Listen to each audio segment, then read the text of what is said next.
And right now, I want to take more challenges. And secondly, one thing I love about SpeedLink is her way of offering her knowledge. She has the best professionals. And for somebody like me that just came from the electrical background, I was expecting straight up fiber optic. She putting us through networking, giving us the right to go into other environments, has opened me into the tech space beyond what I ever expected. So I see myself coming back here in the next couple of months to strive more and become better. Thank you very much.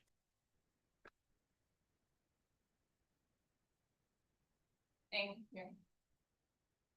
So now we're back. I'm going to reintroduce the first student that is going to be pitching his presentation. His name is Mr. Ojum Emmanuel. Please give it up for your colleague. And he'll be pitching the business topic, RYL Kitchen and Catering Services.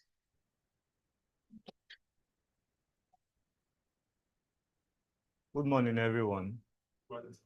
My name is Homa Ojum Emmanuel, and with you here is Real Kitchen. I want to bring to our notice the reality and what Real Kitchen is all about. Real Kitchen and Catering Service is tailored to corporate events and outdoor services across Nigeria, leveraging on local flavors blended with international cuisine, which are dishes trend. We aim to deliver exceptional food qualities, outstanding services, and memorable dinner experience. Yeah, our mission is to become a leading catering service provider in Nigeria, known for creativity, reliability, and passion for food, while maintaining a high standard of hygiene that will exceed our customers' expectation. Visionizing to develop and grow the company to be recognized as the best in its activities in food and events.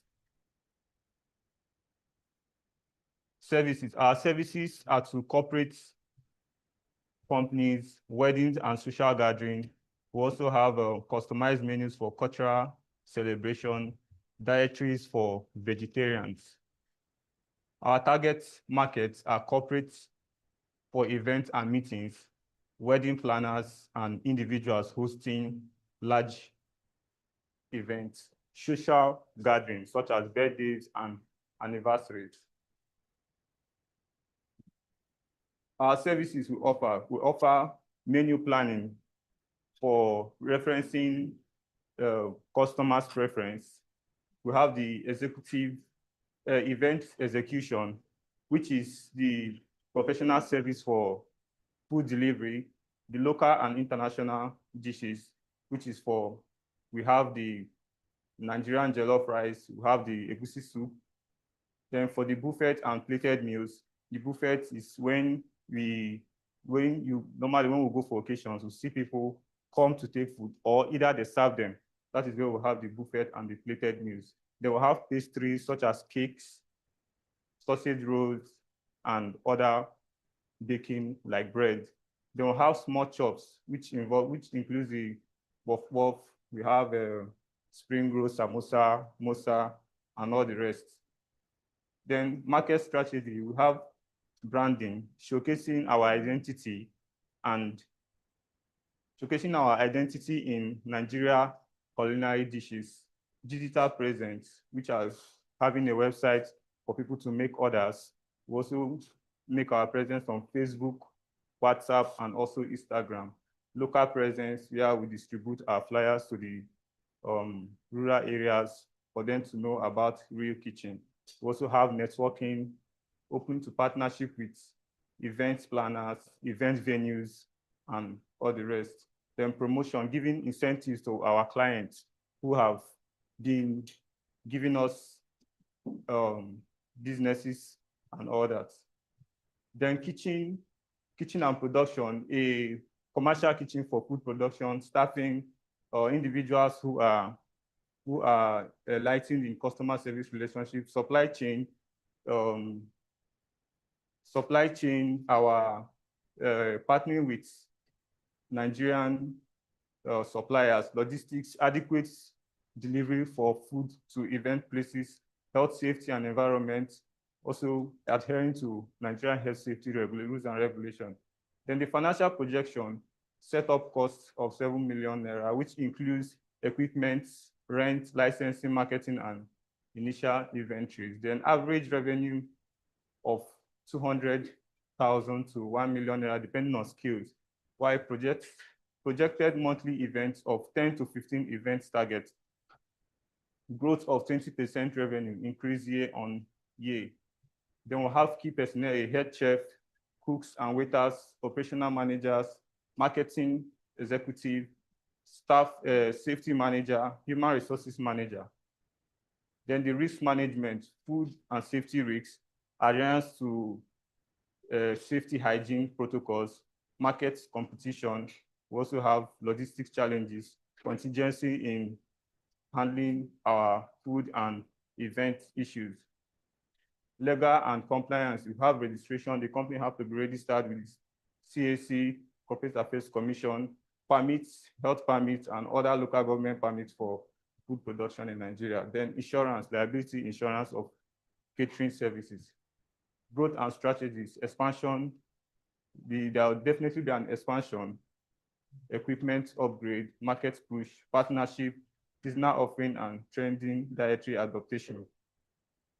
In conclusion, Real Kitchen team of individuals who have a good passion for food and hospitality makes us reliable, authentic, and committed in delivering Nigerian international dishes, making the best of your taste our intention. Thank you.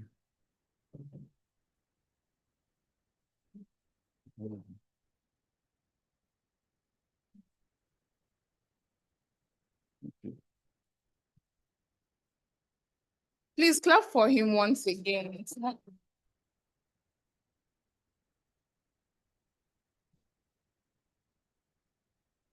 You want to ask her in question for some clarity. Okay. Sorry.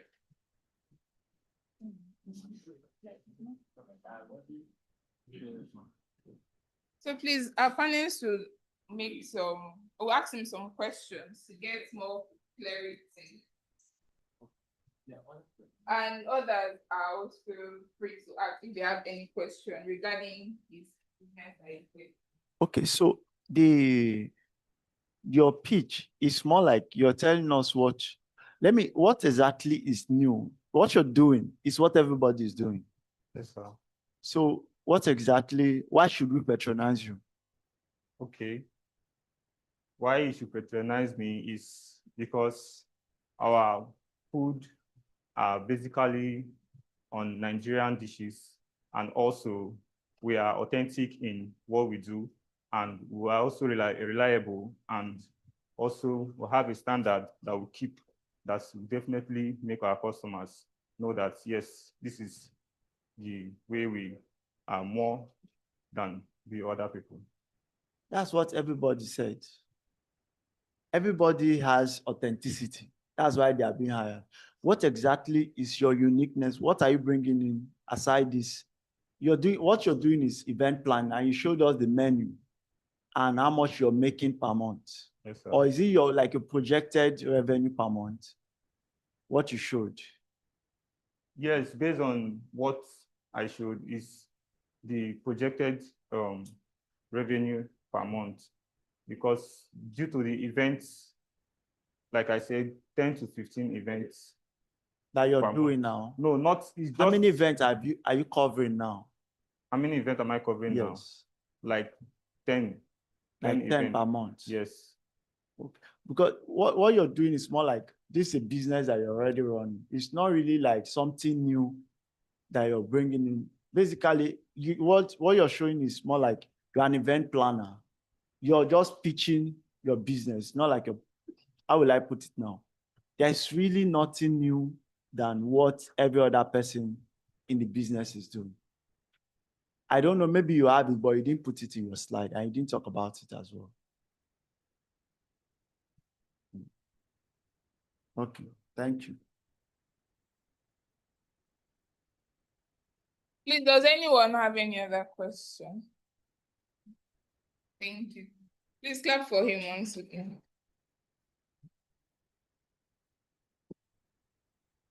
So the next speech will be given by Mr. Lucky Amadi, and he'll be pitching on the purchase and distribution of crypto bots.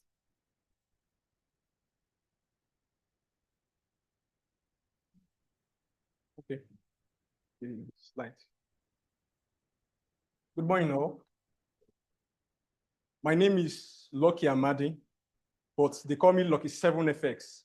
I run a forex trading school, which I have students which I mentor online. So there's a need for my students to have this boat. But I'm assuring every one of you here, can you hear me from the back? I'm assuring every one of you here, by the time this project is being run, all of you will be $10,000 richer. I'm telling you, I'm not telling you I'm giving you facts. Starting from the Speed League team. So we're going to go to the, okay, how do I next thing? So the aim here is to empower, is centered on purchasing and editing. It's centered on, let me just summarize this. The aim here is centered on purchasing this boat and distributing it to individuals. Everyone claims that they want to help people, but they're not actually helping anybody. The difficulty in crypto trading is consistency, risk management, and discipline. I told my student one other day, leave trading in the evening time, don't trade in the night. He said yes. In the morning, he said he has blown an account. Risk management, you don't pay attention. So, but this boat here is going to solve it. It's going to solve it all. Everyone claims they have boats. There are a lot of boats. I've purchased boats over time. There's one my friend purchased recently. He lost money. He purchased it about $200. He lost money. But this particular one has been tested, trusted, and is reliable. And it's working. It's not, I will not come here and waste your time. If it's not working, I will not be here. Many of you saw me when I came here, when I started Speed Link. From that time you saw me till now, things have changed. Thanks to Mr. Simeon that took us on branding. I thank him. And the Oxygen that took us on branding as well. That really helped my business a lot. So I want to, this Lucky 7 Crypto Empowerment Project is designed to empower you, young entrepreneurs, traders, and unemployed individuals with access to automated income generating tools, specifically a crypto trading bot that execute profitable trade automatically on spot trading and futures trading. So this bot does all the work. Even a grandpapa in the village can use it. You don't even need to do anything. Just take instruction, listen to me, plug the bot in, and it's going to start working for you. And the good thing about this thing, I'm not just coming and telling you people about bots. The organization, why I said you people are going to be $10,000 richer by the end of this section is because when this boat is being purchased, they're not re-putting any money. This boat will be purchased, tested for 6 months, and the money generated from the 6 months will be given to 1,000 individuals for free. You're not putting new money. It's money generated from this boat. We are going to distribute it with the help of SpeedLink team because we'll be working with them. They will be in charge of distributing the boat. When I'll be in contact with them, give them 10. We'll start with 10 individuals first from SpeedLink team first. They say charity begins at home. So you see that they play the show. Not be chop. I don't know if you're getting me. The SpeedLink team will test it. 10 of them. When they test it, I will give them 10 of them.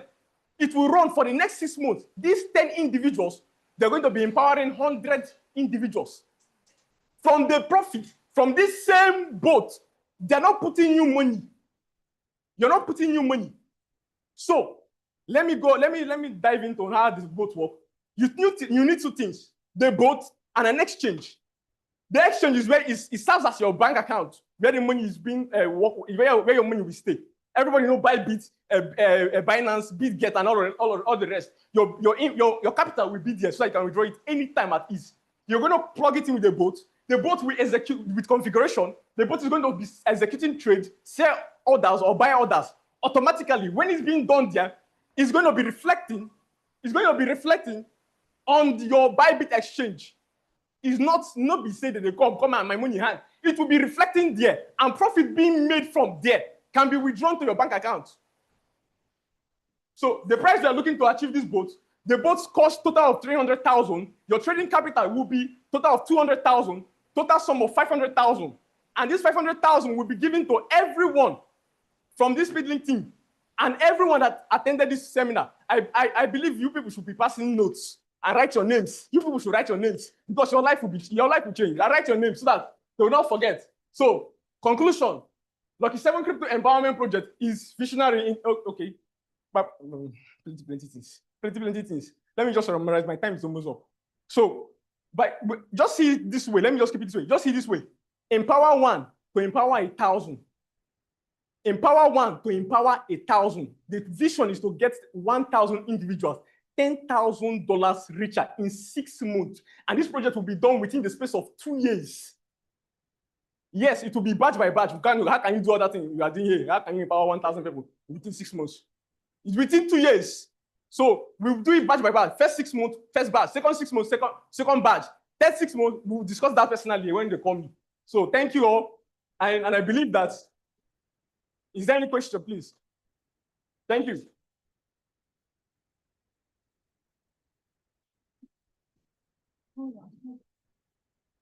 So we thank Mr. Lucky for that wonderful and powerful presentation. So do we have any question? Okay, yes.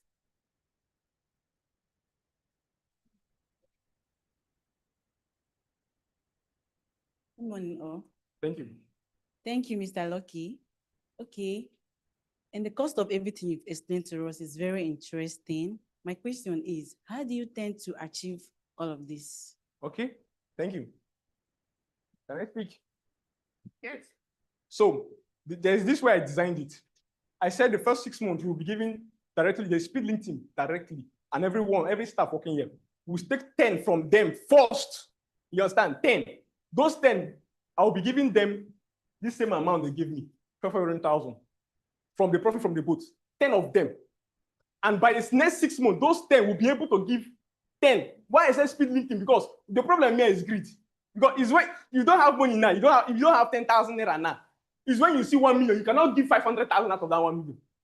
I'm telling you, you will be greedy and you will run. But Speedlink team are here. They're here now. I don't know here. They're here. So, them, they will be monitoring themselves. I will work with them. They will be monitoring themselves. After that 6 months, the Speedlink team, the 10 of them that they chose, is going to give 100 people, 10 each. That's 100. That's 100 students, 100. Are you getting me? Yes. This 100 will be monitored for the next 6 months. At the end of that 6 months, the 100, that's 1 year. That's 1 year. The next 6 months will be 1 year, 6 months. These 100 people will be able to give 10 each. They will monitor them because if you don't bring money, I know what to do to you. If you don't bring the money, just don't worry. I have the system. There are other things that I do participate in the Web3 space. There's one coin we bought recently that made me buy this phone. We entered a pre-sale coin for 5. I just put only 10,000 naira, and that thing made me over 100,000 naira. So there are other attachments that will be given. It's not just something that you do. You will have other things that will be making you money. So those 100 people will be given to 10 each. That's about 1,000 people. 1,000 people. You get me? 1,000. So it can continue from there. We can get 10,000. We can get over 100,000, depending on, because when we get to that 1,000, I don't live on that. You understand me? So the team will continue. Thank you. So thank you. There any other question? Then another question.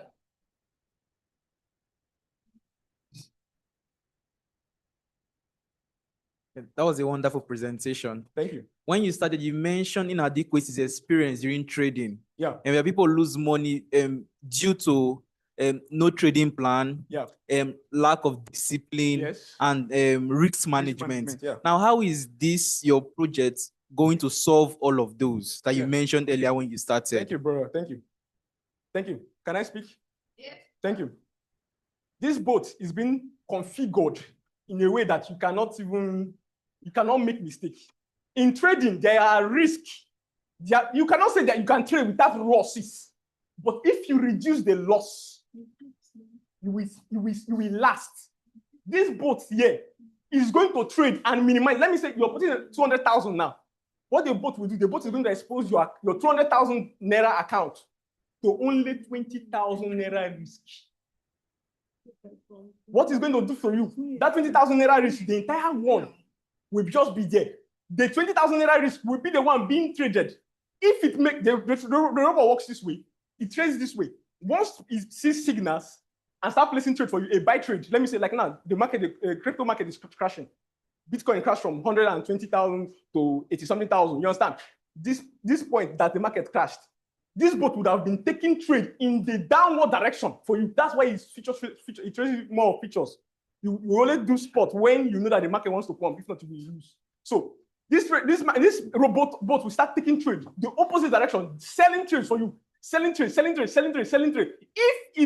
If the direction change and you start seeing losses in the, let me say the last one before the market direction start changing, the bot start placing a counter trade for you, a buy signal. Start buying the trade back, and it will cover up your loss. So it manages its risk. It's like it exposes only 1% of your capital. I don't know if you're getting me.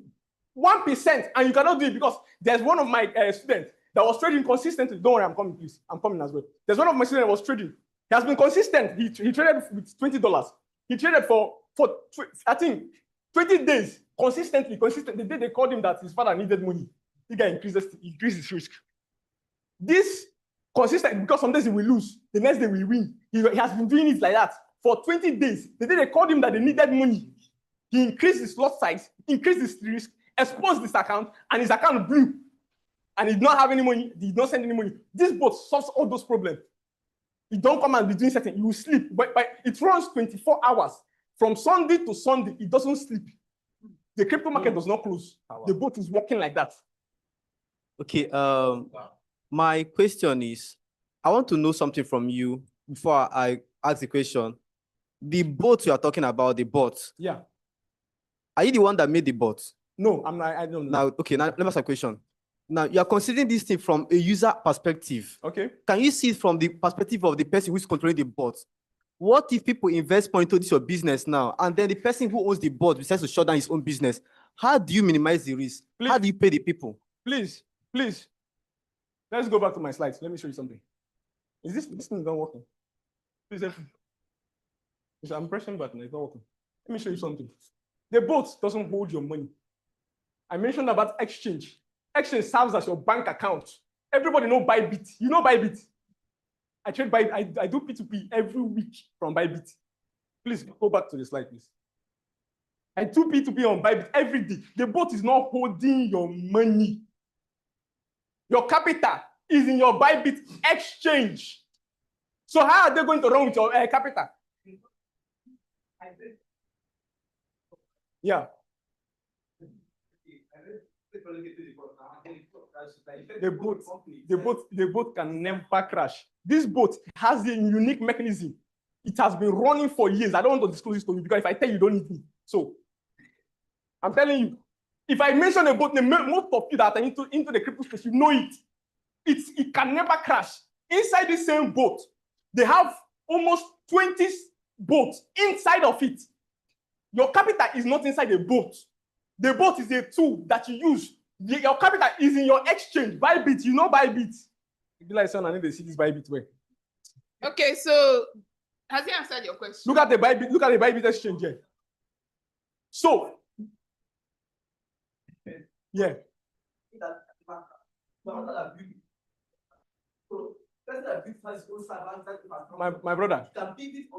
My brother, I understand where you're coming from.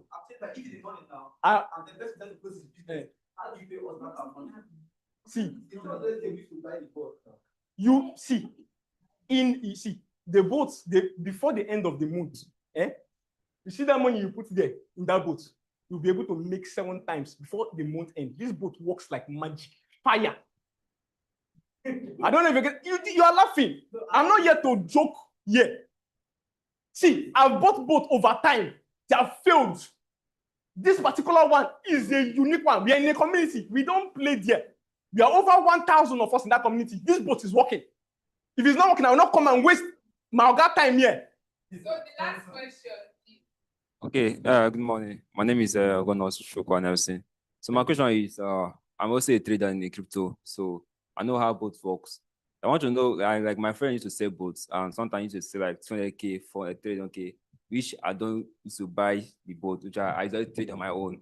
Normally. So and my trade is based on my unique and also my confidence time, not all the time, because I used to mine how I used to trade before my money will go.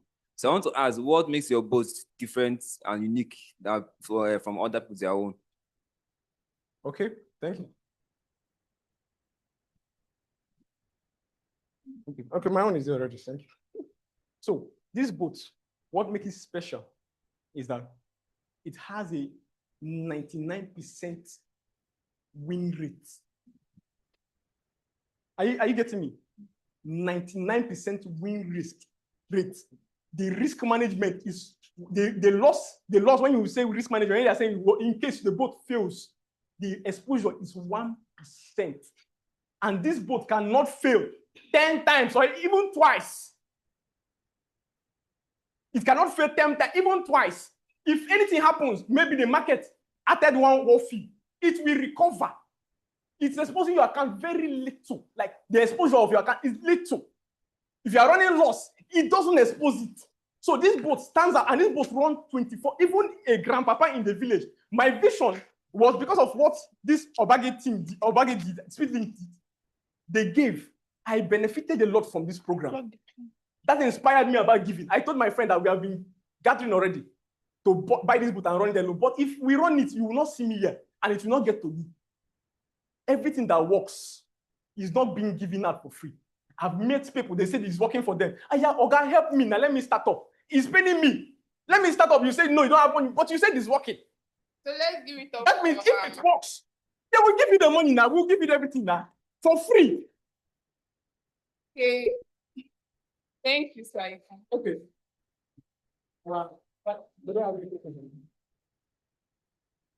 So our next presenter is Miss Faith Ile.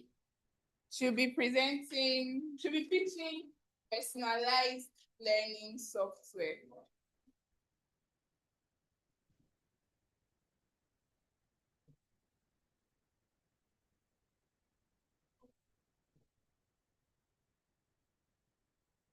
Okay. Good morning, everybody. My special appreciation goes to the panelists and the training coordinator, and to all of you here. I appreciate you for giving me the opportunity to come and present my business idea before all of you. My name is Ile Faith. I'm a BSc degree holder in mathematics. I'm currently serving Nigeria as a teacher. I'm a teacher by profession. Now, over the years in my teaching profession, I noticed something in the life of students. I noticed that these students are having difficulty in comprehending. They are having disengagement because of the pattern that most teachers are using to teach these students. It's not as if these students are not intelligent. It's not as if they don't have the capacity to learn, but the process, the ideas that are being passed to these students are not enough for them to comprehend adequately. Then I thought to myself, as a passionate teacher, a dedicated teacher, how do I come in? How do I solve this problem? And I organized an extramural classes for some of these students that was having challenges, especially in my subject of mathematics. And I noticed that in the course of me running this tutoring session with them, I noticed an improvement. And I thought to myself, what if I can take this idea online? What if I can take it digitally? What if I can bring it to the world that I can serve plenty of people? Then I thought of this business, personalized learning software. Now, this software will leverage the use of AI to treat the needs of to treat the needs of each student, each learner, based on what he or she needs. Let's say, for example, a child or a student having a difficulty in mathematics. When a child subscribes with us on this software, be able to treat this child based on what he or she needs on the topic, on the subject that this child is having difficulty. That this is the reason behind this business idea. This software will be a personalized online platform aimed at delivering personalized learning revolution to learners. The software is already there, there's no point of me running through it. Let's go to the next slide. Our big idea. Now, I'm not just coming into this business because I want to go in what others are doing. I have an aim, I have a vision, I have a mission. And for me to accomplish this vision, I have to have this idea in mind. Our mission is to provide innovative, technology-driven learning solutions that cater to the unique need of each student, fostering academic excellence and empowering learners to reach their full potentials. Now, I find this embarrassing whenever children or students are having difficulty in what I can actually offer to them freely. I have this potential, I have this idea that I can help students to solve their problems, which is what? Mathematics. Then and I thought to myself, how do I help this? How do I make children to understand this better? Then I brought this idea online. And if I'm given this opportunity to enhance this idea, to take it to a point where I want to, I believe that most children in Nigeria and beyond are going to benefit rapidly from this idea.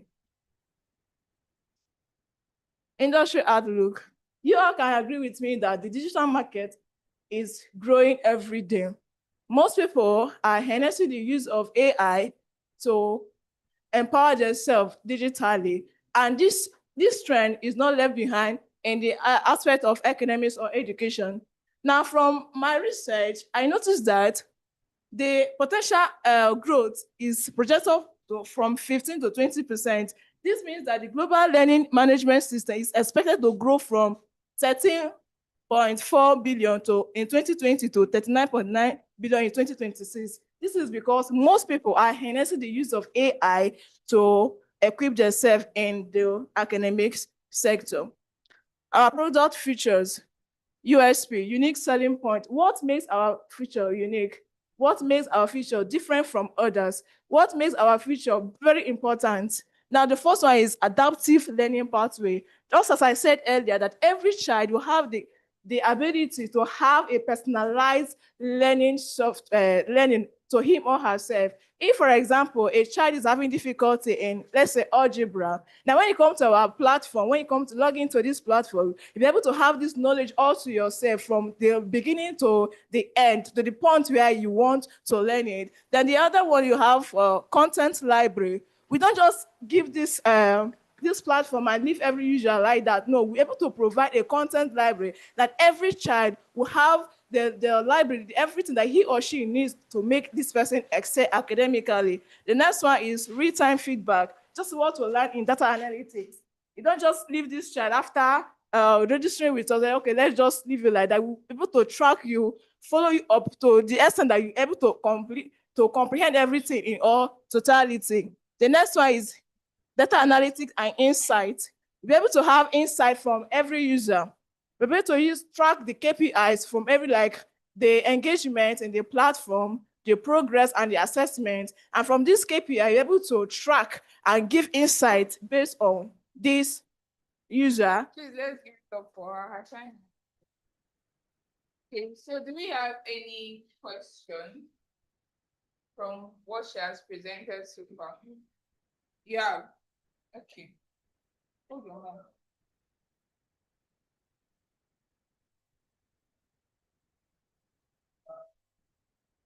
Thank you very much. So, my faith, I've listened to what you said, and the cost of this particular thing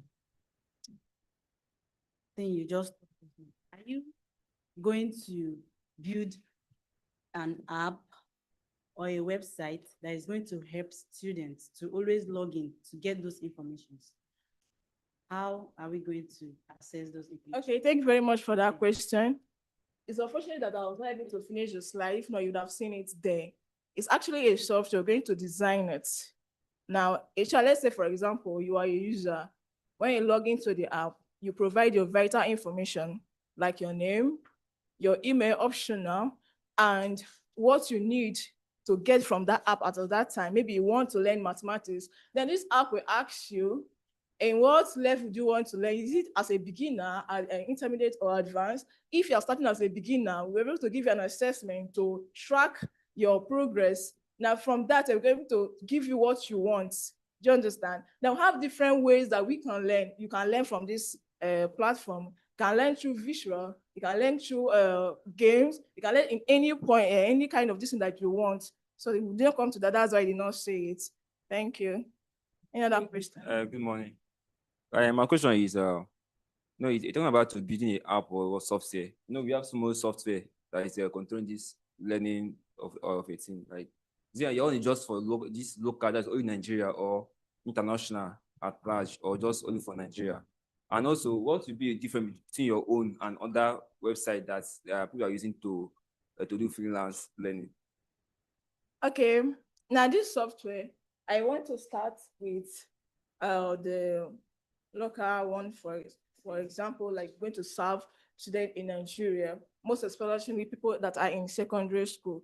Now, what to make this platform unique, different from others, is because I'll be able to use the idea, the knowledge I've got from data analytics class to merge with this, to incorporate into this, to make it unique. Like when a child log into this platform, we give you what you need, and from what you need, able to track important KPIs, like give you recommendation and insight on the area where you're not performing well. Some platform, you just log into it, they will not track you, they will not track your progress, they will not follow you up, but this one will have a flow up, will follow you up and give you assessment and recommendation and insights where needed. Okay, yeah. Oh, that's question. Answer your question. My question is, the platform you are building, the materials for learning, will there be tests like documents, or will there be videos? If there are going to be videos, will there be recorded videos, or will you have tutors that will be kind of like live classes, or will you record videos and put on the platform? I just want to know. Like this platform is going to reverse, it's going to be versatile. If my permission is being granted, where I want to design this platform, I'm going to have videos, like it's another pattern of teaching. I'm going to have videos, I'm going to have recorded classes, I'm going to have a content library that you have access to any subject, any topic that you want. I'm going to leverage the use of AI to run this platform.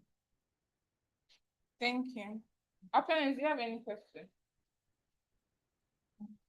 Please give it up for her. I would also like to remind all of us that the presentation, each presenter has 5 minutes to pitch your presentation to the panelists and every other person. So the next presenter will be Mr. Justice Ugo. And he'll be presenting, or he'll be pitching the topic, Mail Forts, AI Power the Mail Security. Please give it up for him.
I said it as a PDF, but you can still expand it.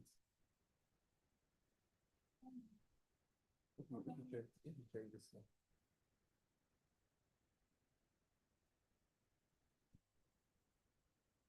Expand it for me.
Okay, ladies and gentlemen, my name is Justice Ugo, and I'm a software engineer and a cybersecurity professional.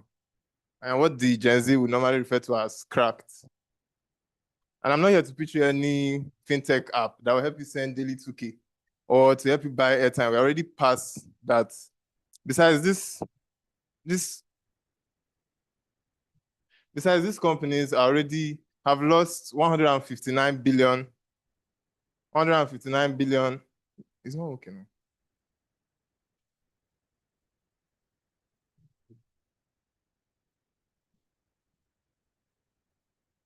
Besides, this company have lost over 159 billion naira in the past 5 years, with recurring cyber attacks averaging at 3,759 per week.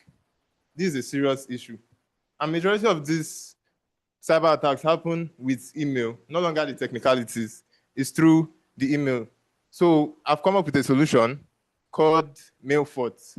It's an AI-driven phishing email detector that helps you detect and respond to these malicious, sophisticated emails. It also gives you recommendation on how to prevent and avoid such attacks. Our mission is to secure every digital interaction by bridging the gap between global AI capabilities and our unique local reality, becoming the biggest cybersecurity platform in Africa. We are different from what other people are doing. Our platform offers remediation and actionable steps for users, bank loan detection by detecting email templates that resemble our normal banks like Zenith, GC Bank, etc. Our platform is lightweight. It is easy to integrate into your browser, your system, whatever. And it's also it's very affordable, lightweight and affordable. This is a quick demo of what I like to call our MVP. But it hasn't gotten any traction because we haven't hosted. But as you can see, it's giving you a detection of this phishing email, also providing recommendation on what to do if you see this type of email. So this is just a light browser extension. So using my tech savviness, public service banks, and aggressive SME acquisition, I'll be able to scale this company to 400 million naira in the next 3 years. How do we plan to make money? We have 3 revenue models: the freemium for individuals, the SME Pro, which will be priced at 5,000 naira per year, and then enterprise grade software. We offer custom pricing for banks and the fintechs. I need 20 million naira for product dev, marketing, and operations. This seed round will allow us to finalize our beta, launch, and secure our first 1,000 SME customers. I'd like to end this by saying Nigeria is Africa's digital powerhouse, and securing it is not just a business opportunity. It's a necessity for our economic growth. So join us in building the digital firewall of Africa. Thank you.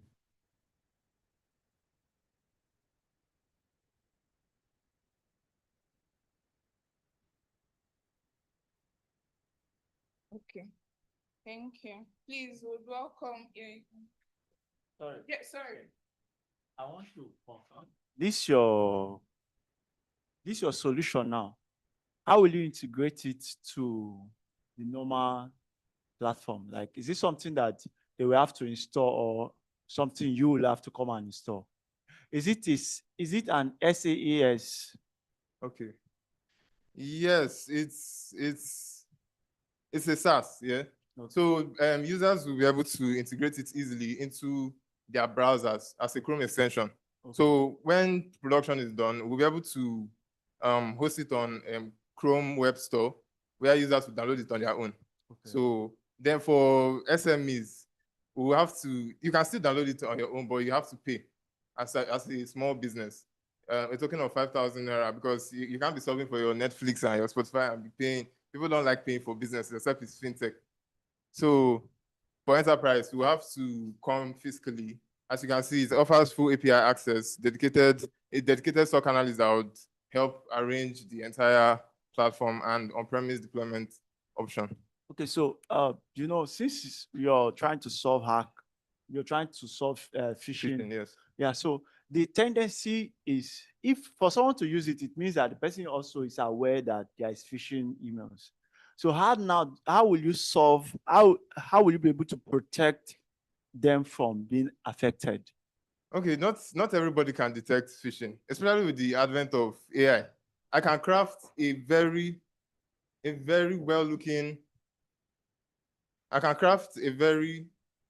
well-looking phishing email that resembles what you can get from your bank. And I can craft an email that looks like it's coming from Microsoft, and you will not know. So if you want to detect it, it's easier to use our platform to do that. All right. Okay, thank you. Thank you. Please give it up for him once again. So just now, one of our guest speakers came in, and his name is Mr. Simon Taiwo. He's the CEO of Clary Life Global. Please clap for him. Thank you. So moving on to the next presenter or pitcher, we have Mr. Weze Humphrey, and he'll be pitching his business topic, poultry farming.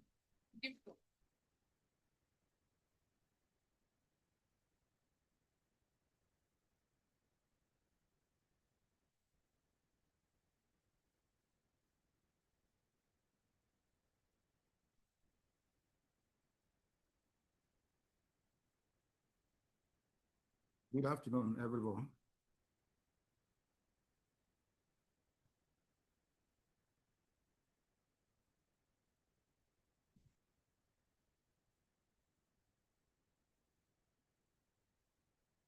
Good afternoon once again. My name is Weze Humphrey, and I'm here to present a business proposal on poultry farming. And this proposal is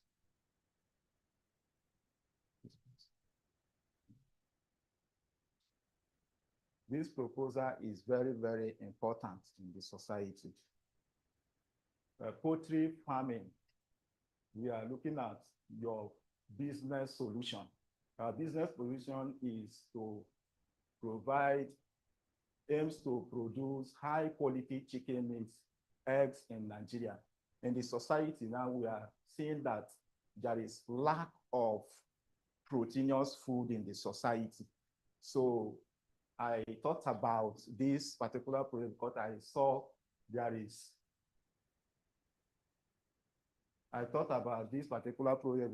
I saw that there is need for proteinous food in the society. So for that reason, I came up with this project, and we look at the market, that the market demands a high proteinous food. So as a result of this,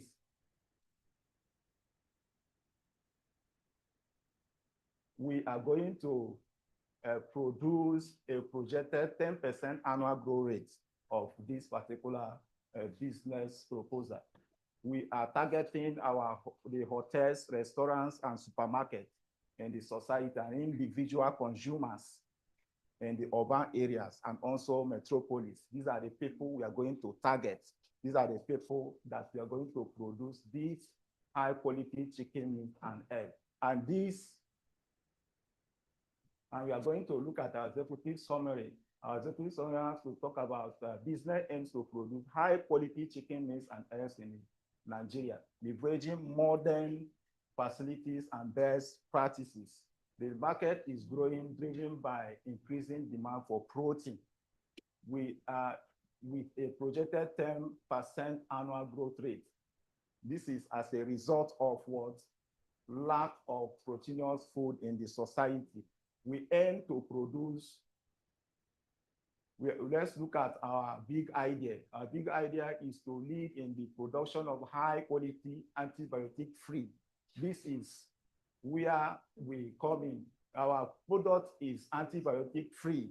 We are going to produce a high chicken meat that don't require antibiotic in the society. We are looking at ensuring efficient operation, sustainability, and customer satisfaction. Our industrial outlook. We are going to look at the average Nigerian demand for chicken is about 3.9%, according to a survey. And the annual veterinarian medical care that we're going to give out to these birds is about 3 to 4%. And the average profit margin is about 50 to 70%. And our average annual revenue for the year is going to be 100,375,000. And we are looking at our market growth will be 10%. 10% market growth per year. Our product features, these are the ways we are going to make revenue in this business proposal. And one of it is high quality chicken meats. We are going to produce a high quality chicken meat that is antibiotic free. When I talk about antibiotic free, I mean those without using any kind of medicine. We're going to use natural means to train these birds in order to make sure that they are not contaminated. Then we look at number 2, eggs. Our eggs can generate revenue for us. Fresh, quality, attractive, and antibiotic-free eggs. And the third one is packaging. How we're going to package our goods, our products in a very attractive way so that people can patronize us. Then the fourth one is delivery, direct sales. We deliver directly, we deliver to the wholesalers. And the next one is quality control. We ensure that modern biosecure and efficient farm design with high quality fields. This is our product feature. Okay.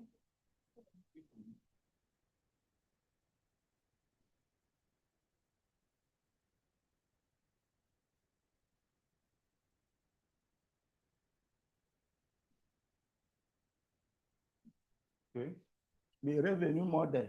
When I talk about the revenue model, these are the processes that we sell our goods to the people, to the customer. These are the processes we sell our goods to the customer. And one of them is sales of chicken meat.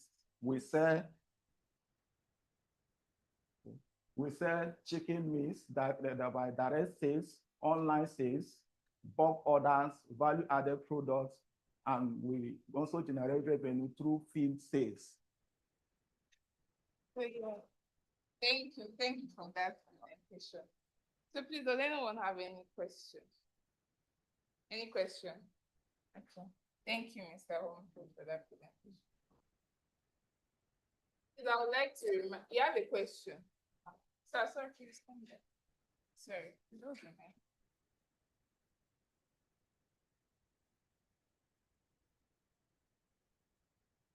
I remember your name. Sorry, sir.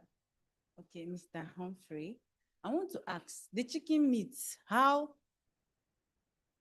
what kind of chicken meat are you talking about? These are Is it frozen chicken? These or are normal chicks? Okay.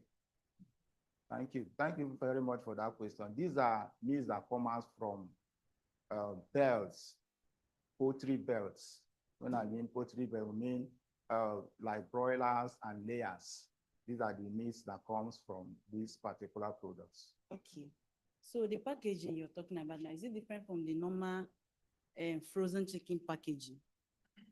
Yes, it's different from the normal frozen packages because we are going to rebrand it in such a way that it will be antibiotic free. There is no kind of any contamination of diseases.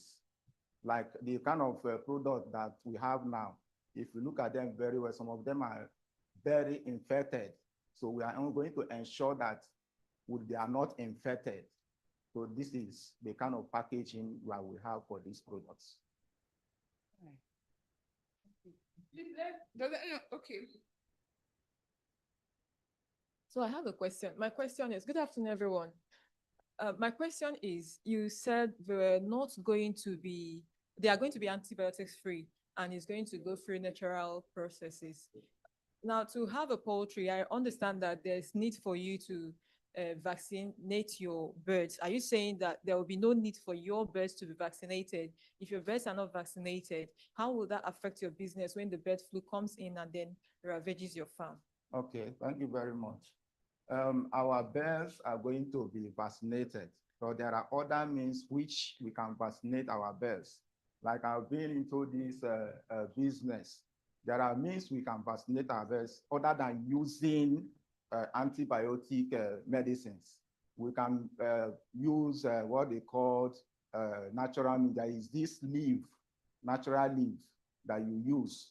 When you squeeze it, you put it in a water, just a bowl of water, then you feed to the birds. It's also one means of what making vaccinating these birds instead of using other means like those ones that are affected. Any other question?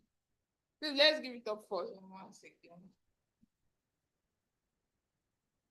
Okay, so move over to the next presentation. Be given by Mr. Ogono Nelson. He's going to be talking about set shot photography.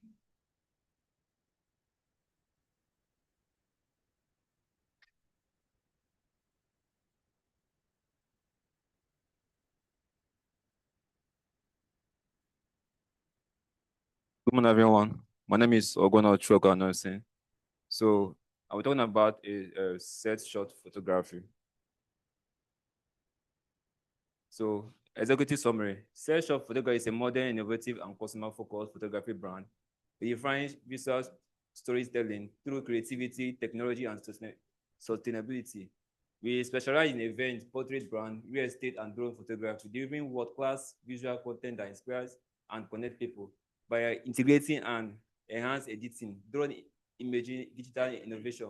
SS photography transforms ordinary moments into powerful stories. Our commitment to excellence, professionalism, and sustainability practices drive us to create meaningful impact, empowering young creative, promoting digital inclusion, and contributing to Nigeria's creative economy. So our key services is basically your events, photography, videography, portrait lifestyle, commercial and brand photography, real estate and architectural photography, drone photography and cinematography, editing, retouching, and post-production services, and photography training and mentorship. So our big idea, our mission is to redefine the future of visual telling in Nigeria by merging creativity, advanced technology, and digital innovation into a single powerful photography brand. The project aims to transform everyday moments into compelling visual narrative through the strategic use of AI-enhanced editing, drone cinematography, modern digital tools, and industry standard photography techniques. Beyond delivering world-class visual content, high-quality, visually compelling photography that meets our clients' needs, the business seeks to create meaningful social and economic impact by empowering young, creative, promoting digital inclusion, inspires a new generation of visual creators, contributing to the growth of Nigeria and okay, no problem. So these are industrial outlook. So photography and digital content industry is experiencing rapid growth driven by the country's booming creative economy. But in Nigeria, is increasing every day. Over 20 billion naira value photographers in Nigeria, supported by the thousands of events held annually As in Nigeria, like at least every year we have a lot of events coming up in Nigeria, both weddings and occasions and different kind of events, like real estate booking photographers to come and take their shot to join supervision on their site. So these are the percentage in the article. Social media and digital demand, 35%, wedding and events industry, 30%, corporate branding and advertising. We have 50.5% real estate and commercial photography. We have editing technology and crowd-based delivery. And our product feature USP, that is full range of versatile photography service. We have fast crowd-based digital delivery. This fast crowd delivery is just like just a crowd or a site where you can send pictures via site or maybe app. Now, in a modern age now, some photographers don't use normal camera. If you go, some photographers use cameras to check pictures. But based on my brands, and I'm going to use a site where I can send your pictures via site, so that you can be in your house and send the pictures and send back to me. Then through the cloud, I can also take for them and edit the picture and send back to you. So we have the technology-driven photography service, modern equipment and creative expertise, and training youth. And also, I will also offer a workshop and mentorship skill building sessions. So revenue model. So photography and videography. So these are the percentage of how the money and the income is going to come from, because event has a very high price of in photography business because of wedding, corporate, and birthday conferences. Why brand corporate photographies? Corporate headshots, product shots, branding content, portrait and lifestyle is studio shots, and also be shot from maybe you can book me to come and snap you. There is a drone and real estate photography and photography training and mentorship. Is a list of beginner class because those people that are just coming up for photography that don't want to learn. And also major competitors. So we have established photography studios. That is people that already have photography studios already. That is a major competitor. Freelance photographers. We have social media content creators and media and photography agencies. These are people that also maybe they can pass through someone to go and get the work. So these are sales focus and PA's focus. So sorry. So these are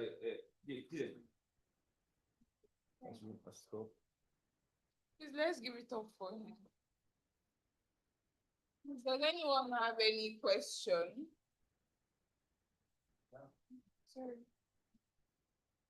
Sorry, so from what you're pitching, it's as if you're doing everything in photography. What is your niche as a photographer? As a photographer? Yes. So what I'm looking at is that let me go back to.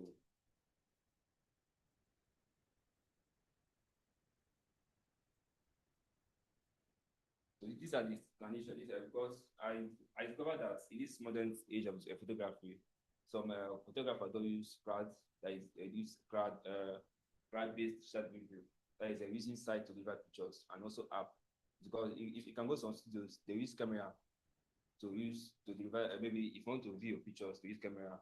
But in my own brand, I will use a crowd speed, which after you snap, you can go to your home and I can send the pictures via your site. I can just select it and send back to me. That I can just go there and take the pictures and deliver to you personally. No, what I mean is, from what you said, if you check the slide before this, you're doing I think the other, there's one of your slides that you have event photography. Okay, let me just take this for instance. You have event photography, you're doing portrait and lifestyle photography, you're doing commercial and brand photography, you're doing real estate and architecture photography, you're doing array photography, so those five are different niche. So if you're combining these things now, what are we going to know you for? Okay, like what exactly is your where do you want to major as a photographer? Do you want to major as an event photographer or as a wedding photographer or you want to major as a portrait and wedding photographer, or you want to major as a commercial photographer or a lifestyle photographer? What exactly do you want to major on? Or do you want to do all these things? Okay, where I mentioned major is events, photography, portrait, and photography training and mentorship. Event photography and portrait. Event and portrait. Yes, The and event now, is it like corporate or wedding? Event is just like a wedding, a wedding, Just wedding, so and you want to be a wedding photographer, not Yes, like and- corporate photographer. You see, when in another the weekdays, as far as you have a studio, you can just come to my studio and ask, like, okay, can you cover my event? I will say yes. Once I accept you, then I can cover your event. That is wedding. Okay, so sorry, I'm a bit biased in this Okay. because I'm a photographer as well. Okay. Yeah, so when you're going to the photography line, I understand that. Are you a photographer? I'm a Or photographer. you want to go into I'm a photographer. Okay, you're a photographer. You know, when you're trying out photography, you can try out many things. I know. But when you want to major as a photographer, you must have a niche. You must specialize on one. So that when we come to your page, we are not seeing burial, wedding, event, and we can't really pinpoint what exactly you're doing. Do you understand? So you will have to major on one. If you want to be a wedding photographer, put your energy on it. If you want to be an event photographer, you know that as a photographer, the style of shooting wedding is different from the style of shooting corporate event. So you must major on one. I think that already should be something you need to solve so that you'll be able to know. Then also, I noticed that you have, what's it called now? In one of your slides, you talk about you listed the things that you need Yes. as a, yeah. I know that when you're starting out, especially when you don't have funds yet, these things you can rent them out, right? You can get them via renting first while you make money too. So from this now, you didn't also put a projected amount. I guess you did not get to that point. The projected amount of the yearly income that you're going to have if you establish as a photographer. All right. Okay. Is this not too small for you as a photographer? You want it to be humble. No, it's not about just I'm sorry. I don't know if I'm asking too much question. Like I said, I'm a bit biased because you're a photographer. Because so I know that you still need to do like branding and a lot of other things so that your pricing can also come up. Like, because if you as a photographer, you're making a net profit of 1 million naira, then it's more like you want to go home the next year. Just easy like $6 per year. I mean, where is the best thing can be 1,500 naira. My expenses can be 500,000. My yearly Your expenses will not be 500,000. If I got new equipment, I don't believe that I'm going to buy those equipment again for that year. I mean, next maybe something might be missing, or maybe I will just use the money to replace all the stuff. Okay, that's a different class anyway. So, but I think it's good. But if you can niche down, maybe focus on one aspect or two aspects of photography, and brand on those aspects, it will really help you. Thank you. Thank you. Any other question? So the next picture is Mr. Chuk Salvation, and he'll be pitching on the topic, a unified smart operating system connecting every business. Please give it up for Mr. Chuk Salvation.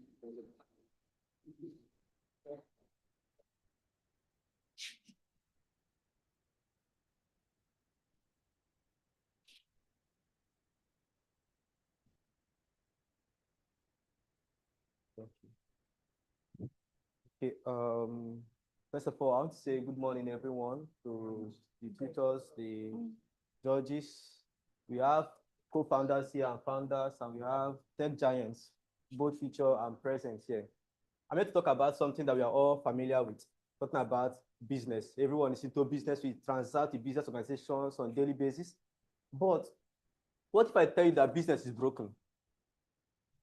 Because to an extent, a lot of businesses today are drowned in complexities. You are using one app for finance, There's another app for logistics. There's a different app for inventory. There's another app for maybe accounting, all of that. All these things can be brought together. Now, my idea and my goal is to make business to be as simple as just testing. The way we find it very easy to chat and text message.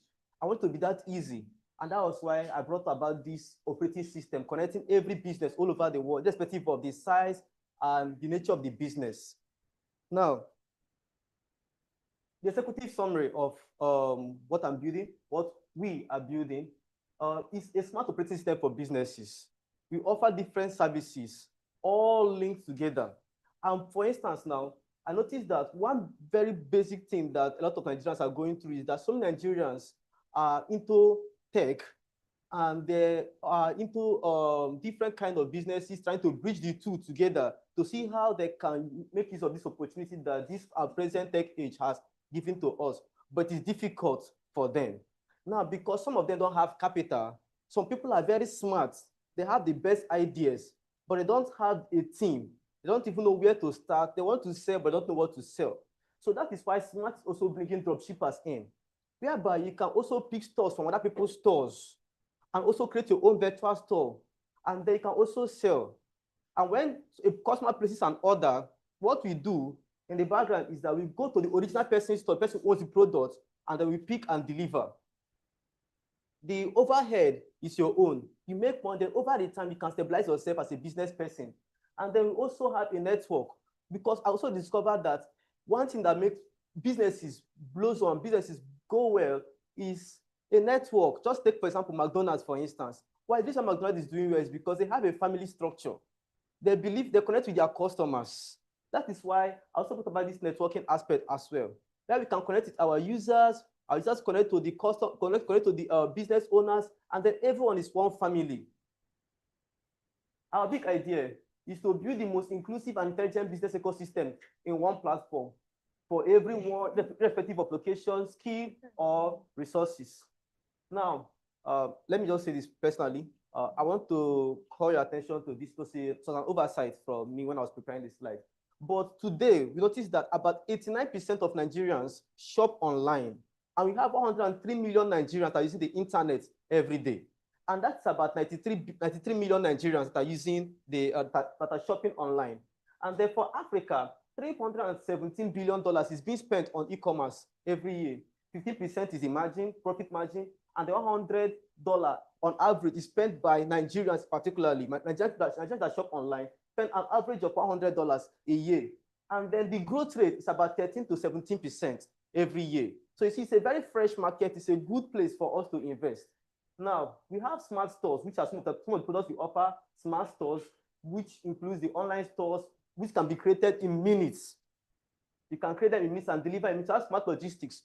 We are doing a logistics system, just like what Boat is doing, but we are going to integrate into the system, whereby if you make an order, we connect, because I know definitely where that I cannot begin to buy my own vehicles to carry out delivery. So we are connecting dispatch riders all over Port Harcourt, all over Rivers, all over Nigeria together, whereby if one is close to Speedlink, for instance, and a customer buys something from Speedlink, an order will be sent to that person to pick up from Speedlink. So it divides our delivery time by 2, instead of sending an order to someone who is far to go and deliver. Now we have smart analytics, which we offer to businesses, dropshipping and networking, which I just talked about. We have smart pay. My idea is to make shopping smart, not difficult, whereby you can integrate shopping to involve smartwatches. For instance, you have a smartwatch with you. You can just talk your smartwatch, use the AI on your smartwatch, and an order can be placed for you. I want to make shopping very easy and interesting for everybody. Now, our transaction fees, how do we make money? We make money from small deductions from sales, from transactions, wallet transfers, payouts, and settlements. And also we have our sponsored products. For instance, you're a business person and want to really sell. You can pay for ads from us. Logistics, because you're not doing the logistics. So the logistics companies, delivery charges and all of that, and the overhead will be ours as well. Now, another idea I have as well, because this project has been built up to 60% already. So the other idea I had is integrating AI into this system, whereby the AI can be able to observe your shopping trends, the things you like, and when you like buying these things, so that it can predict them for you. For instance, some people, like working class people, we have this problem that we mostly face, which is that sometimes something is something is exhausted in your house and you're not aware. But if you have an AI that can keep track of all these things for you, it can notify you when you do these things. We have competitors which are obvious. Shopify, we have Jumia, we have Flutterwave. Now, why is the Jumia competition? Just competition because they're into e-commerce as well. Shopify stores, Flutterwave payments, which you're going into. But all of these people, they don't do what we do. They are not inclusive. And what makes us different is one thing. We are able to access both people in the villages, both people who don't have smartphones through SMS. You can test and make your orders and it will be delivered. Thank you very, very much. So this is what we expect to. Please, does anyone have any question? Any question? Okay.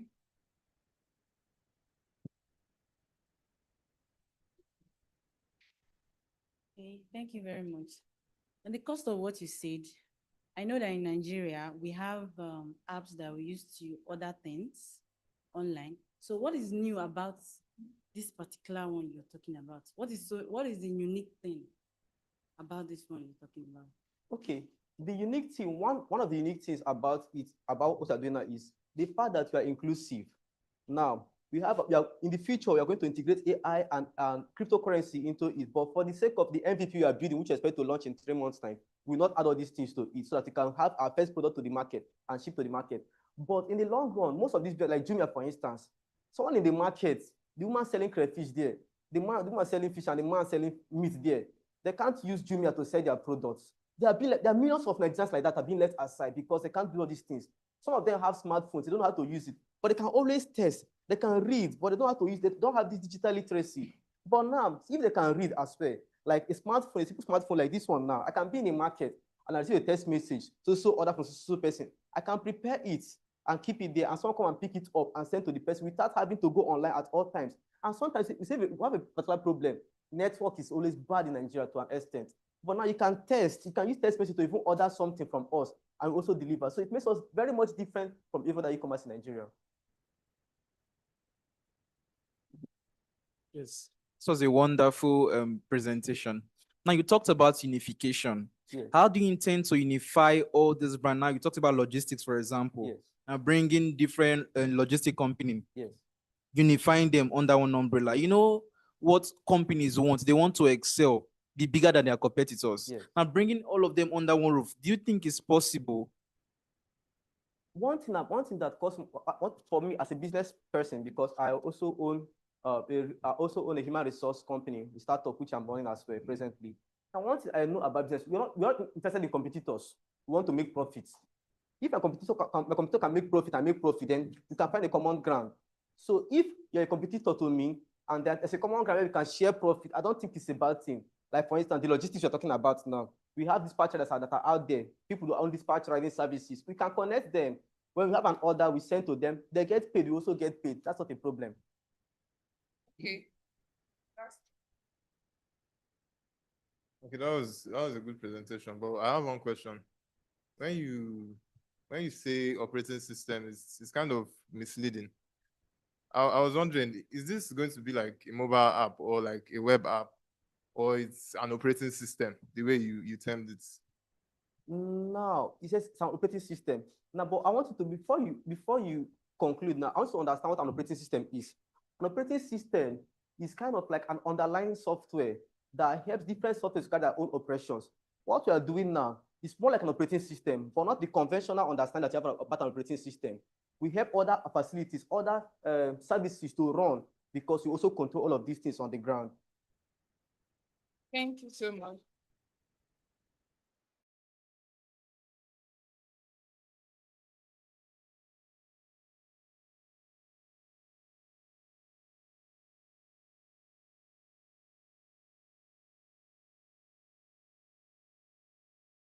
Not really a question.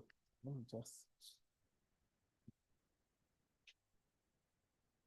Okay, so I'm actually leaving after now, so I just felt I should speak generally on two things. You know, when it comes to pitch, when you're pitching an event, your understanding is that nobody knows, everybody there is an investor. You don't assume that maybe it's your colleagues, they don't have money to invest, you assume that either they don't have the funds, but maybe they have somebody to connect you. So the very first thing they'll need to know, even if your idea is bad, you can convince someone to bring money to key into it. So, and most times, like she told us, 5 minutes, nobody has all the time to listen to what you are saying. So the most important thing must be said at the very first time. Like the guy that I was talking about, let me see. Sorry? Both? Okay. Yeah. The crypto guy. I'm someone that don't like hearing anything crypto. Yes. Probably because of my own personal experience. When I started Forex then in school, they called us to buy it. We were very much interested. We paid. So by the time we paid, we discovered that, of course, they taught us, those days they sold CDs. That was the time of CD. The CD, they'll tell us the robot, everything is inside, we should go and trade. By the time we went back and called them for support, one of them told us, guys, see, and this thing I sold to you, just go and organize your own seminar, duplicate the DVD and keep on selling. That is how they make their money. That the thing does not actually work like that. But if you don't understand how it works, Kukuma turned to a teacher. So I learned very well. So me and my friends, of course, we practice it. Those same Forex robots, we went to Oguna Valley, duplicated it, and kept on selling. So after that, whenever anybody come and tells me Forex, crypto, though they claim they're making money, but because of my own experience, I assume anything crypto, Forex, I won't put my money inside. But if you watch the way that guy, it's so easy. It was, the way he came and spoke, I was listening, I was like, it seems this thing is worth trying again. Yes, that was because of the way he was convincing. The way it was convincing. So in pitch, you assume you don't see those people again. You just have that 5 minutes to talk. You convince them. Then they must see, since you are assuming two things, is as you are assuming you want money from the people or you want them to subscribe to your idea. If you want money from them, their concern is how much money do you want? They must see a slide on that, which you must be able to defend. The money you are looking for, is it for Apex or CapEx? CapEx is capital expenditure. OPEX, operating. If you are putting you want 1 million and I'm saying that out of the 1 million, you want to use 600,000 to go and rent an office. Just assumingly, I will say this, I can't subscribe to that business. But if you spread it evenly to show that much of the money, maybe you put marketing, a particular percentage, put some other things that cannot be gotten by collaboration. Like I think Mr. Ben was talking about the photography guy. You are putting that you need 3 million or how much, 4 point something, and you want to buy a lot of things that can be hired when you have job. I will not support the business. Because what if those equipment go out of extension? When through hiring, you would know if you actually need it or not. Then they also want to see your forecasts.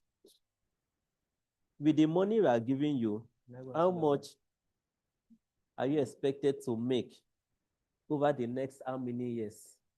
They want to see that.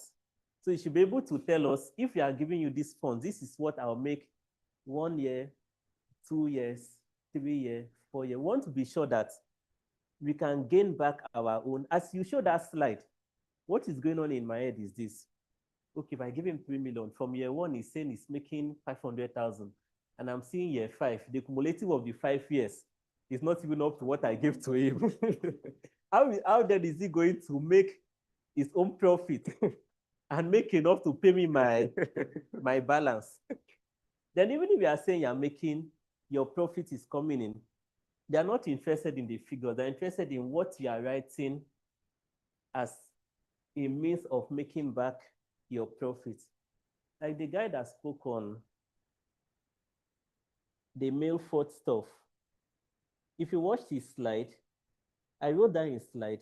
That I've not seen others, but the slide is a typical template for a pitch.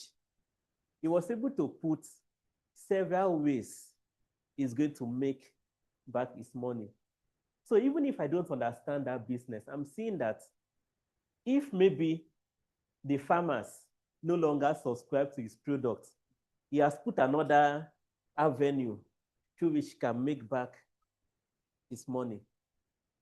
I don't know if I'm making sense. Let me give you an instance. Like I love pitching.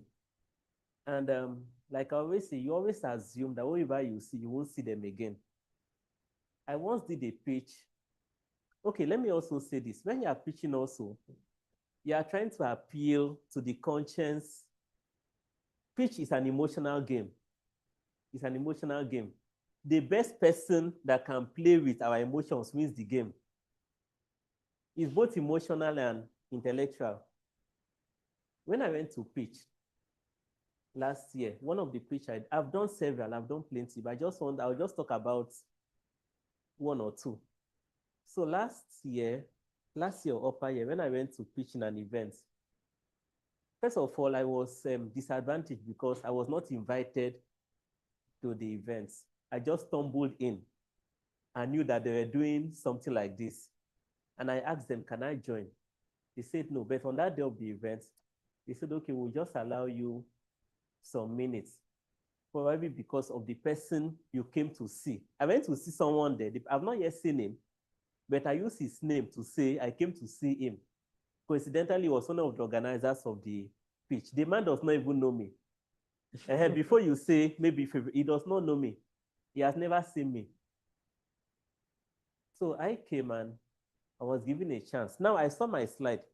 So they always tell you a pitch should not contain too many slides. But sometimes if you know what you are doing, the number may not really matter. It depends on how you intend going through it.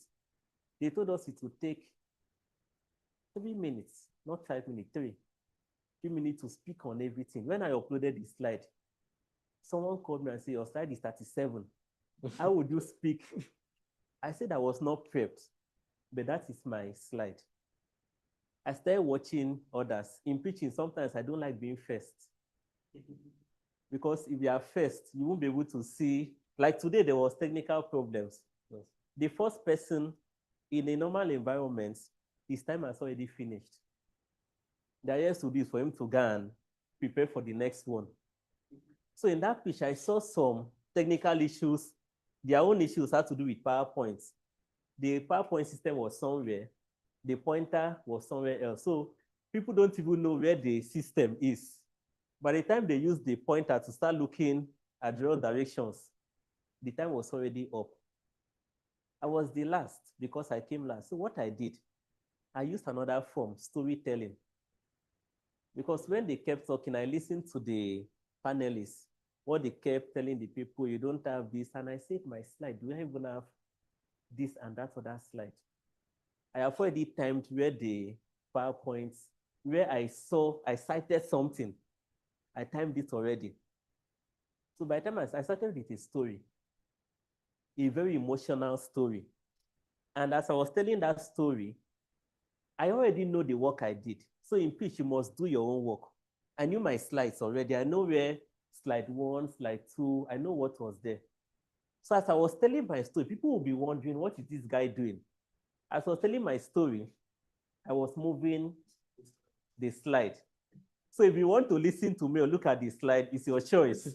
Both of them are the same thing. But those that were, the judges were judging based on the slide while their ears were open. So I kept telling the story and the slide was moving, coinciding with what I'm saying. The story now add the problem statement. You know, you must not come and say, this is the market traction. This is, you form it to any means you know you can convince them. Now, I was introducing a security feature that we want to do. And I used a story about kidnapping. I took it personal, like a family member was kidnapped. On my slide, there were plenty write-up. In my Nigerian police 1:50 ratio. So by the time I was talking, so when I now landed on, by the time I paid the ransom and came back, imagine if we had such a system. I have gone to the solution, to the problem statements. The next thing, and I've gone to the cost, gone to my ask. Your ask, what are you asking from them? Coincidentally, I was not in the briefing section, so I didn't know that they insisted on money to be part of that slide. So my own ask was support from the people there to support my idea. I left. I was called upon. I took second position in that pitch. So that's because I was able to finish what I was doing in 3 minutes, and I had a compelling story, and the slide met up. Now, I didn't get the funding they gave to all of them were 250,000. But from that same pitch, due to, I said when you're doing a pitch, you assume you win, but assume, what if I don't win? Can I appeal to the emotions of other people listening to me? So you have 2 goals behind your pitch. You must not win. What if you are coming there? The organize, maybe we as P-Link, I've told them, maybe the farming guy must win because my interest is farming.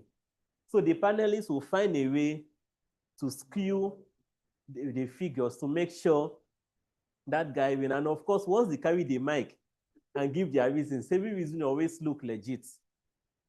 Just like, the way they do Big Brother. The winner is not actually. So I assume that what if I don't impress the panelists, sort of others in the audience, they should be able to call me back for what I presented. Everybody got 250. I got 15 million from someone else. Yes. From someone else that was listening to that presentation, I got the cash prize, got opportunities for other partnership. And from that same presentation, a lot of work is still going on relating to that. Maybe by this month or early next month, police and others are coming to this facility on that same. You saw the army man that came during your training. It was from that presentation. Yes, it was from there. So in fact, that was the man I went to see. He didn't know me. It was when I did that presentation, he now came to find me and said, are you the one that, I said I was the one.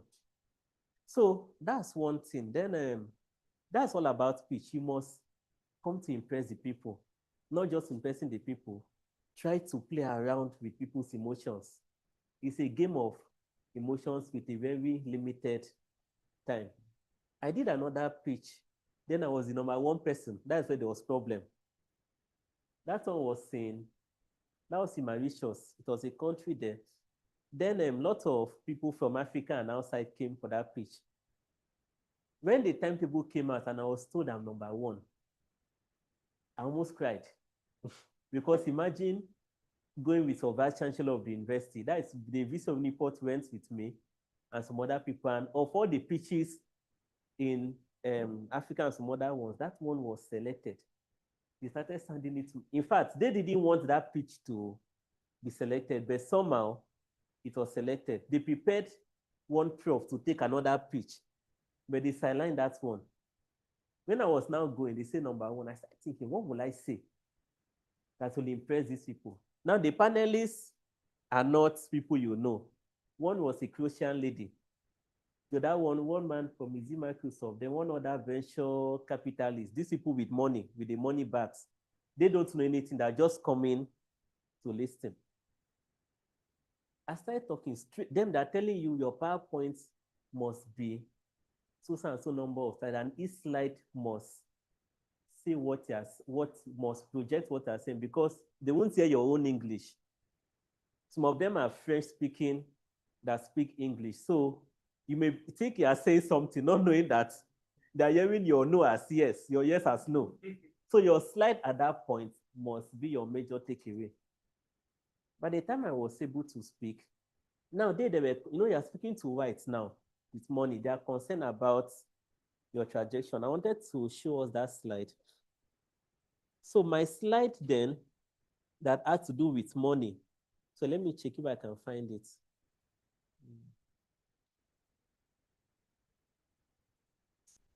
Just a minute.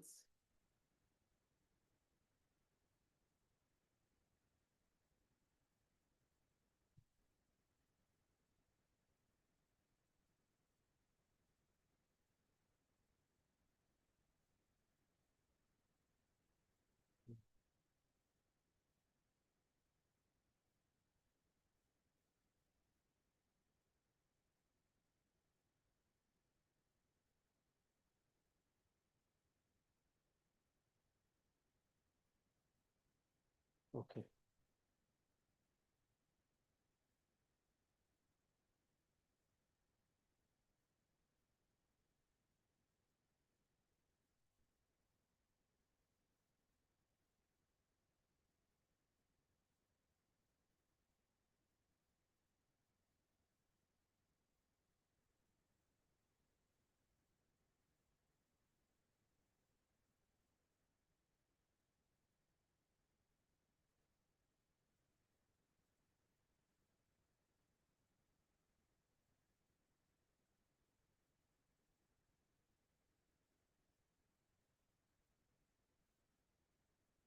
Please, who can I send it to? I want to project it. Or can I use the share screen too? The Zoom. Okay, okay. No, I don't want it to be online, so I'll just share the screen.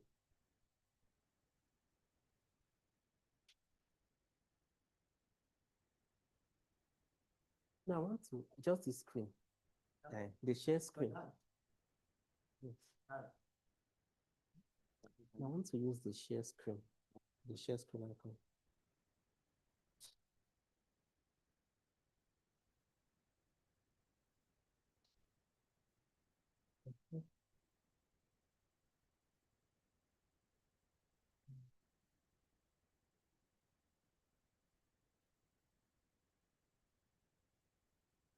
Okay.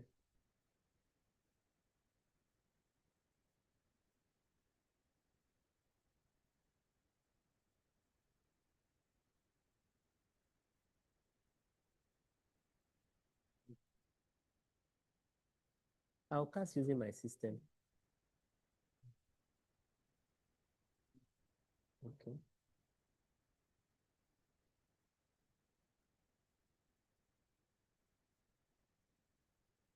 What's the name? Staff office. In casting must the TV be online? Ben, must the TV be online? Okay, it must be. There's another one that don't need it. Who do you press here? Okay.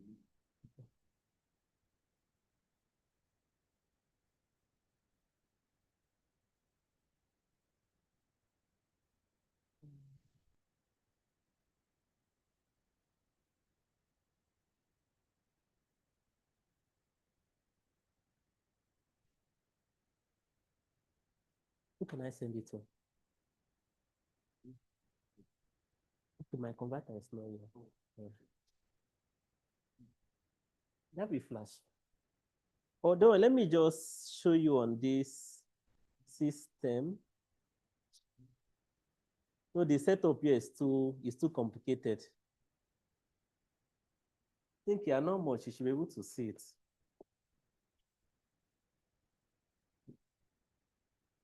Sure. Okay, there's a slide here that we call competitive advantage.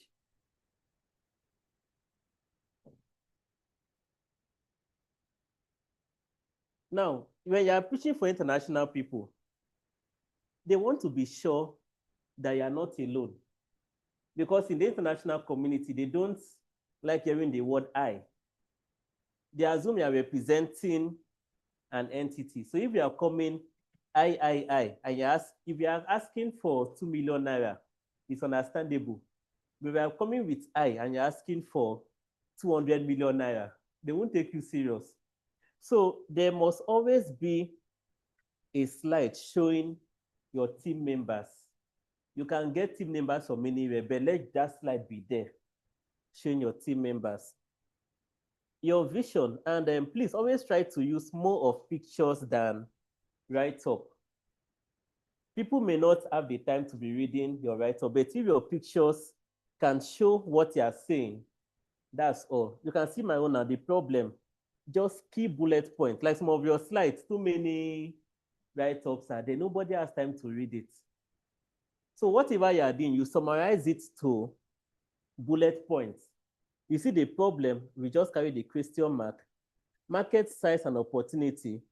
They want to know, this your business. I think I didn't see it in most presentations. They want to know how much is you worth in the market currently.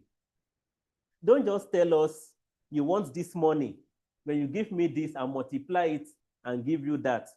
That business in the industry, how much is it currently worth in the industry? They need to have that idea. So we put that, then you introduce your solution to the problem. Now, there's one thing you always say, no solution is new. So don't come and convince us that what you are producing has never existed in this world, that you are the first person to know. What you are just saying is that what you are bringing up has an advantage over some existing solutions. And you must be able to identify some solutions which people know, not the one in your own local community. That depends on who you're pushing to. We identified some solutions which people already knew, and we brought up our own competitive advantage. Now, it was only in the cyber guy I saw this. What are your revenue streams? To show that if I give you the money you're asking for, it is not just one source of income. What if that source of income crashes? What happens? The business goes down. You must have multiple sources of revenue. Now, this is very important. I didn't see it in any slide so far. You're asking me for money. What have you done? You are coming with an idea. What have you contributed? Even if you have contributed manpower, maybe the idea itself is a contribution, you must convert that idea to money. What have you done? We were building an ERP system. We said that in year 2021, we were able to spend 30,000 USD to build some modules, 10,000 for hosting, 10,000 for security, 2022, 2023. We put in what we have done already, summing up to 300,000 USD. We put that on paper due to what we are asking for. You must say what you have done with the little you already have, because nobody wants to fund a fresh business. With what you have done now, what are you asking for? We were asking for 700,000 USD seed funding. How are we going to spend the funding? Very important. This graph explained everything. We are going to spend 6% on training. Why do we say 6% on training? Outside Nigeria, they assume that Nigerians use training to siphon funds. So if you go and put 50% on training, they know that their money is entering some channels that won't yield fruit. We put 6% on training, 8% on marketing. Why we said 8% is because they assume that you should have a means of marketing the product. Don't use our money to do your marketing, but they must see marketing as part of it. We now put in 3% alone for personnel costs. Some of us will put in, out of the 1 million they are giving me, I have to employ all the technical people from your own funds. So what then are you bringing to the table? Please, are we getting it? Yes, sir. We now have, since our product was software related, we are spending 26% on software upgrade and 57% on infrastructure related to our project. We went further to put in our expenditure projections of this money that we are asking for. We put in that we are going to do over the period of 3 years with the exact items we are spending the money on. That means we are spending a total of maybe 1.2 on the project. My money and your own money combined, this is what you are spending. We put it in several graphs because we don't know the people that are watching, what speaks to them. Is it graph or write-up? If you don't understand this, you should understand it in graphical form. Now, we then said, we have told them we have several business models. We have to make a case. If a university subscribe to just 2 modules of our platform, you know why we say 25 USD per month? They want to understand that you are not over bloating your figures. Some of you in your slide, you say you are making 10 million in a year. How are you sure you are making that money in a year? Even if you are making it, break it down so that we'll be convinced. Now, we said that we will bill people 25 USD per user per month, which is very little.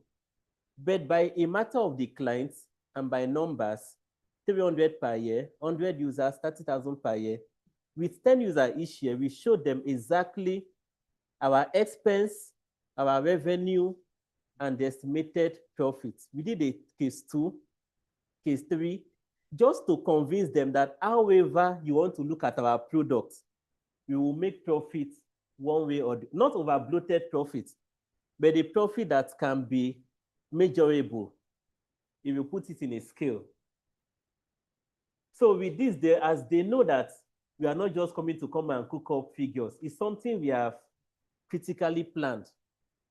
So using a projection of this, our revenue should be above 2 million or a little, our revenue 2 million and a profit of little below 2M, meaning that you are giving us 700,000. In 5 years, this is actually what we are making.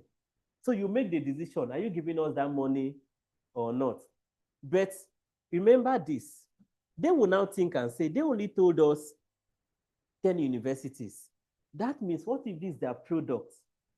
In 200 universities in Nigeria, only 10 is using it and they're making this money.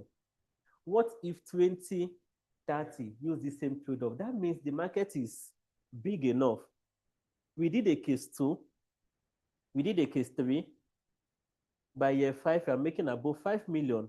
Who are our target market? That is very, very important. Aside of revenue streams, they want to know who are you going to target? What's next? Partner with us. That was all. So we later came to realize that, in fact, they told us after this presentation, they were going to commission the organization I represented to build this thing, not just for what they wanted, but for some other purpose. The people ask questions. People are smart. They ask us the question, do you know of Microsoft? Yes, we know of them. You know, Microsoft have something similar. Yes. Microsoft has a name. Yes. How do you think you are going to fare favorably with Microsoft? Some of you just stand and say, my product is the cheapest.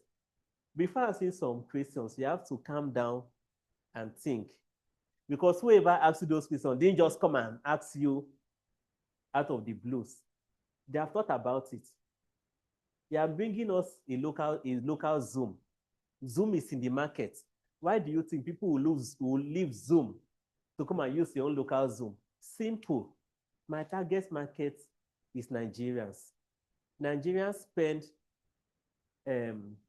how many Naira to buy USD to subscribe?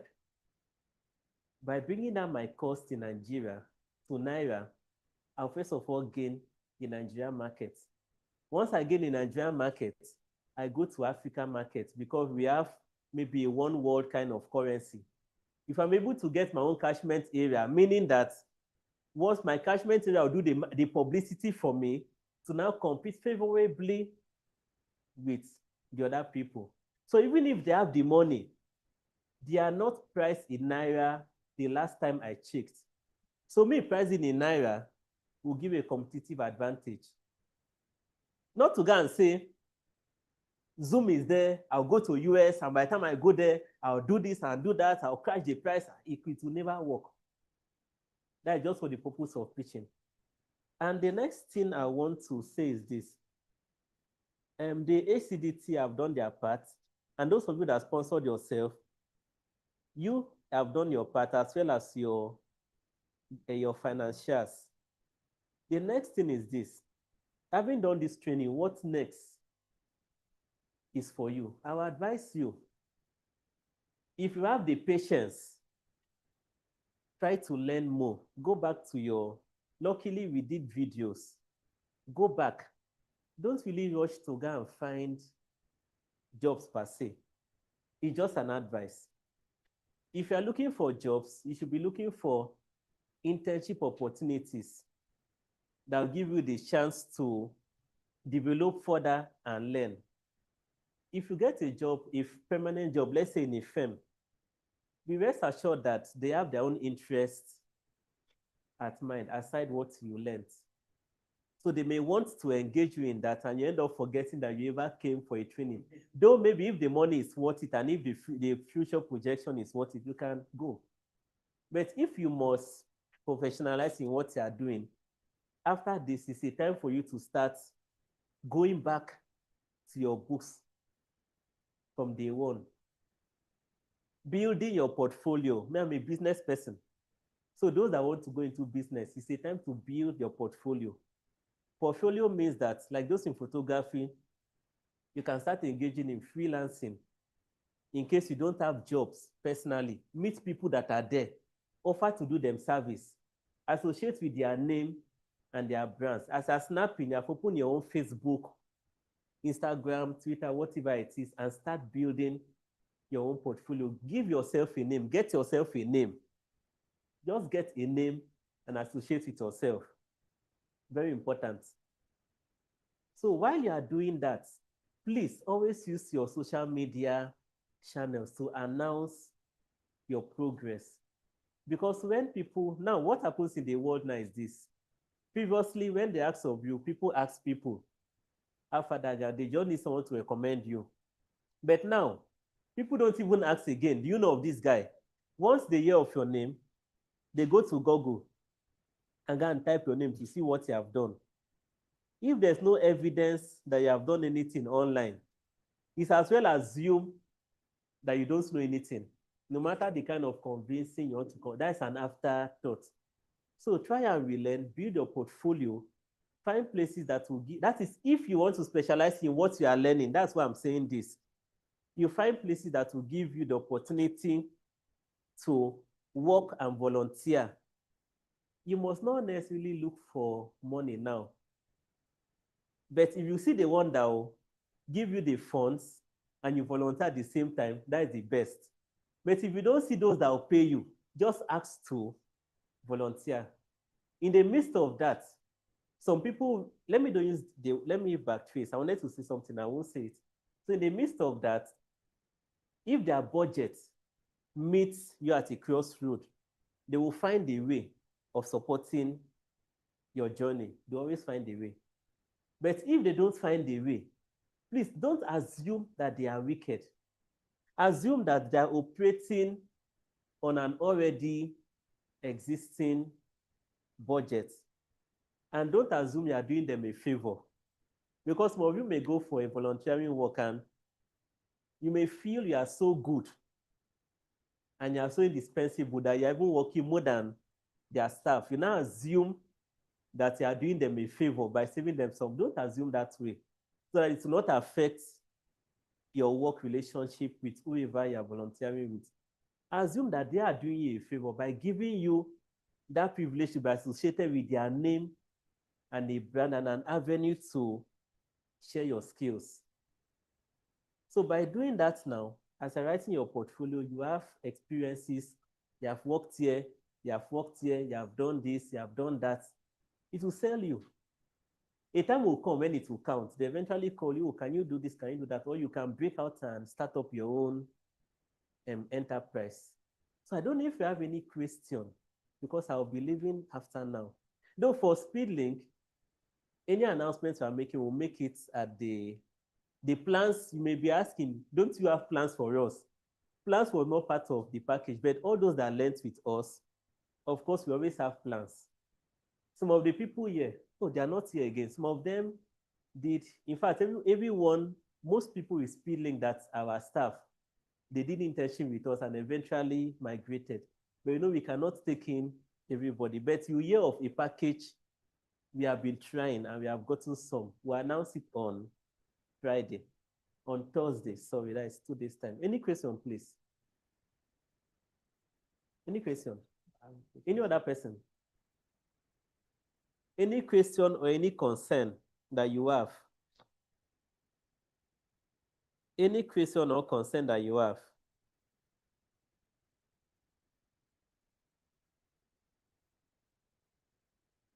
Okay, you can ask. Sir, please, I want to ask, a situation where someone is building a platform, at what point do you start raising funds considering the platform? Do you, when you already have a product available? What type of platform?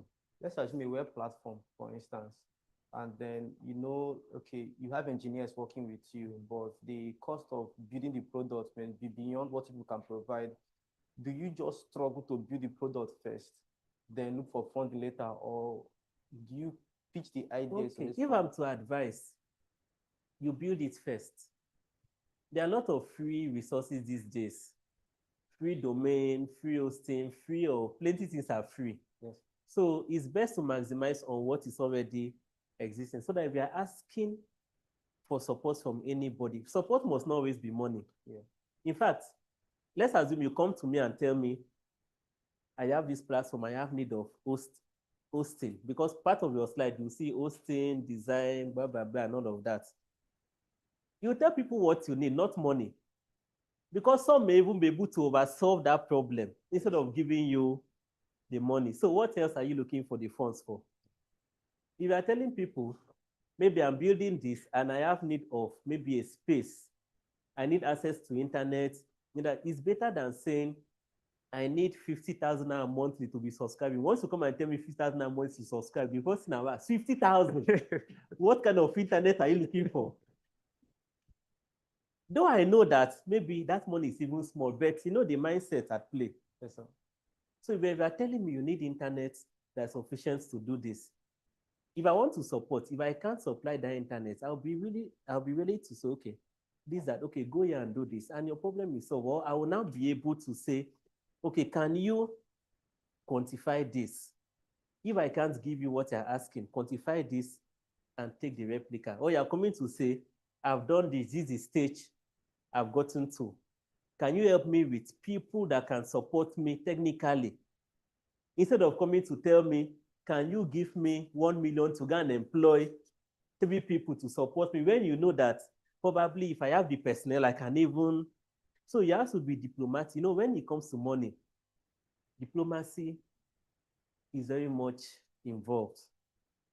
For anybody, it's easy for someone. Like I have a friend. Once my friend sees me, whenever he's with me, he can take us to any bar, anywhere. He can spend 600,000 naira in 1 hour just to make sure you are happy. Me, I can go out with you. As you are here now, maybe as your suit is, so we can just say the whole class, let's go somewhere and go and eat. How much you will spend? Let's say 300,000.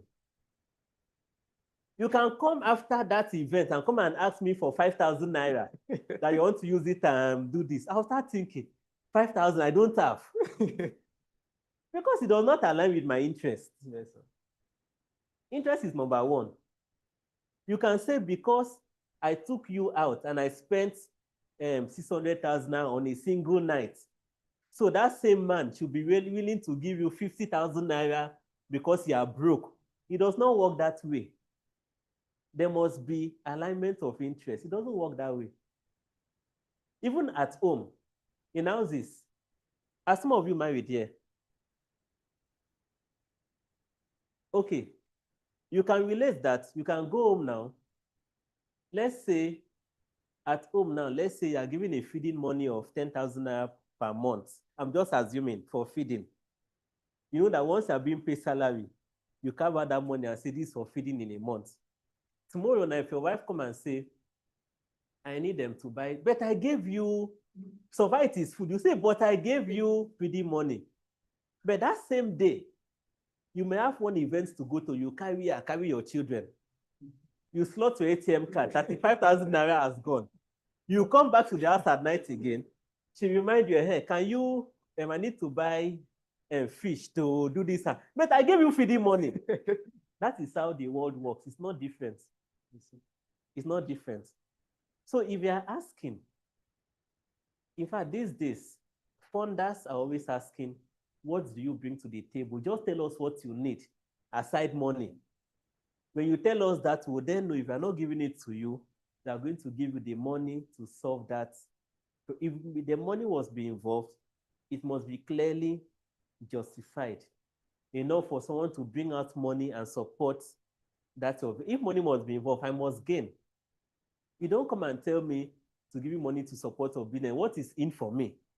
I must understand that if I give you that money, maybe XYZ amount is coming in for me, or maybe your business is enough that once you do it, 10,000 people will hear about it. And you're going to put my name over there. I know that if you put my name there, people will also see me on that. I have not got money from him, but value have been exchanged. So pitching is different ways. This is important because as you are going out now, a lot of you will be asking, I want to start. Where do I start from? They are not cooperating. Nobody is doing it, but you have to show working and start from somewhere. People must, when I started out in business those days, I can go to a school. I was into software installation and tell them, can you give me 20,000 to install this software for you? They said no. They don't know me. Go and bring the software first and install. Then I'll pay you. I changed the narrative. I now discovered that the system those days had, so most of them had floppy disks. Some of them had CD drive. Yes. When the software needs some DVD drive, I'll go to the school and say, for this software to work, we must change your CD drive and replace it with a DVD drive. How much is the DVD drive? I'll give my own price. So they will be more comfortable that you are solving their problem. Yes, sir. They're giving the money for the drive. I'm using that money to solve both the drive problem and the software problem at the same time. So you must learn how to reinvent different ways to get money from people. But try to solve any clients, any prospective clients, please always try to ensure you are solving their problem and not them solving. If it is the other way around, nobody will patronize you. By the time we did that, 1-2 school, now previously I can go to a school and say, I want to teach. I organized extramural classes those days. I say, can I teach your students extramural classes? You mean that we should introduce you to our parents to go and teach them? Say, waiting happen. You are not our teachers. So what happened to our teachers? When I now go and say, this software I put now that teaches students how to pronounce, I have a business plan. I'll give you to sell, I'll give you the license. Since they don't know it, they don't know that you can just copy it to any computer of your choice. You know those software those days. Now I tell them I can give you the license. My price is 800 naira. Add up your own price of 200 naira and sell to your parent. That made more sense. That made more sense. They ask me, how does it work? I say, you have to buy at least 50 first. And you must bring the computers to the school so that they will not assume if I give it to them and it works tomorrow, they will say that means they don't need that guy. Yes. So in business, please try and see how best you can solve your client's problem. Know the problem in total before you propose a solution in a way that you are doing them a favor and not them doing you a favor. One last thing I will say before I leave. I heard someone talk about competition. Competition is everywhere, but you can devise means to stem the competition. There's a time we produced a school management platform. We went to a school, we gave it to them. When we went to them, just take this at the back of your mind. Any service you give to a client, you are replacing another service provider. Yes, sir. If you are supplying this water to a hotel now, or let's say to Spilling, you are replacing someone that was bringing seaway water. What matters is maybe what is the added advantage. Maybe these people, they decided to bring their vehicle and supply. Seaway said, come to the office.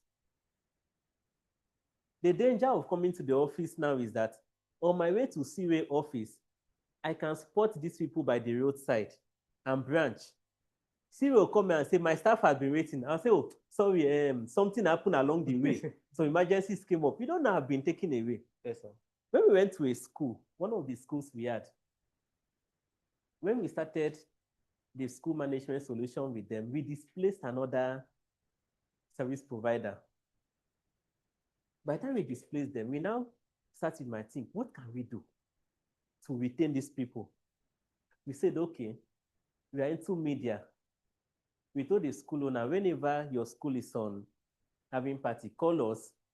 We'll cover the events for you. We'll stream it on Facebook, YouTube, everywhere. We now prepared good PowerPoints for the school.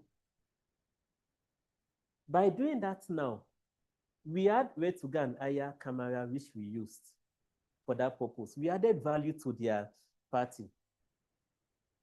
By virtue of being around, they now ask us, oh, these websites, now the website they are doing, we did a website for them. We say we need pictures. So we have a photographer. We said that we want HD pictures, 100 by 202 pixels. Hope you give it to us. If not, you pay twice. But we can bring people to snap it free. Since it's free, bring your own people. We make sure we get the best. They snap the pictures freely.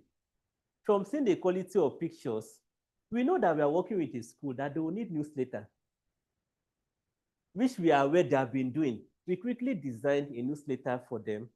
See this template. Wow, we like your design.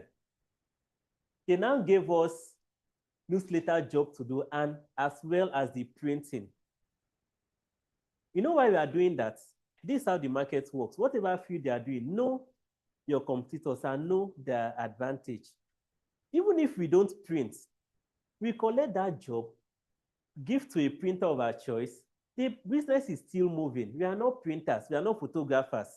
We make sure everybody is happy, but we make sure you are so stuck into your clients that you don't give them an avenue to bring in other service providers. We started doing club in the school. We did robotics club, photography club, some other clubs, just to solidify our presence. So if they want this,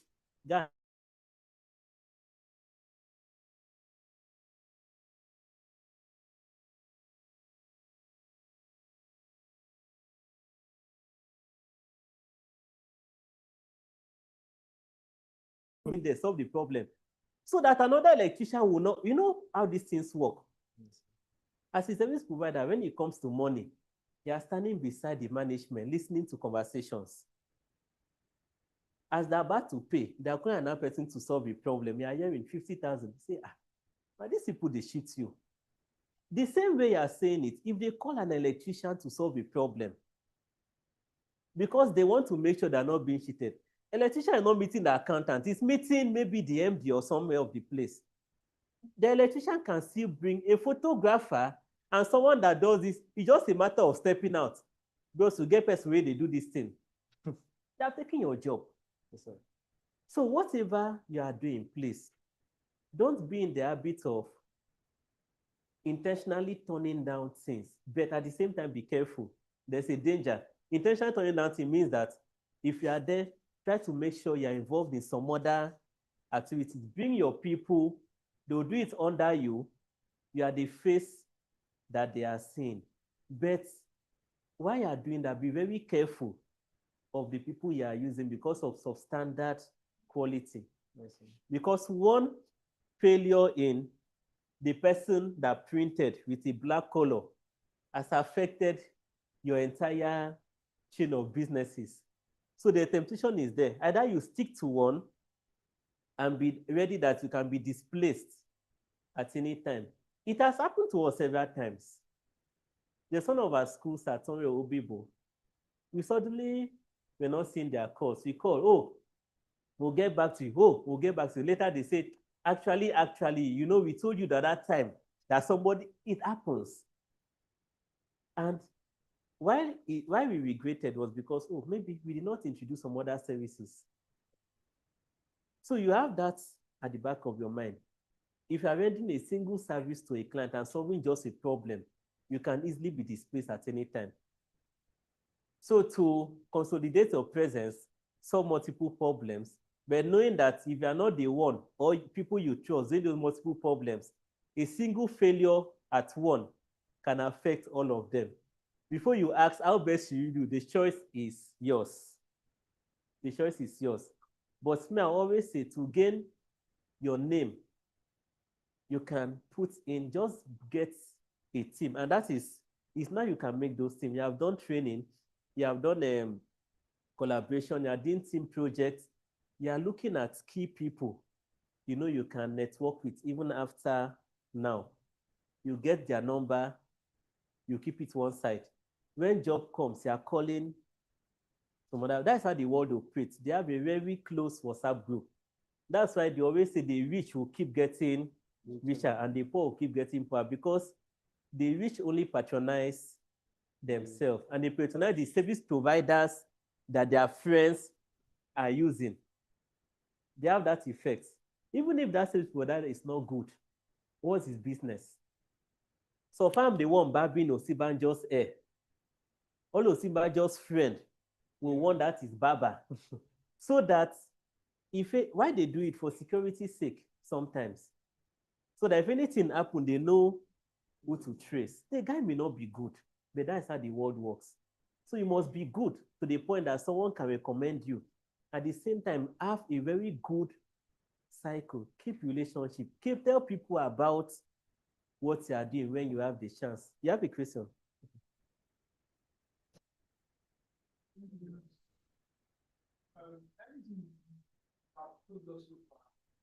Initially, when I am my team, we are thinking of our idea, because we are doing a long-term idea. I want to know that idea is not something we get known or something that we get speedily to help us To do.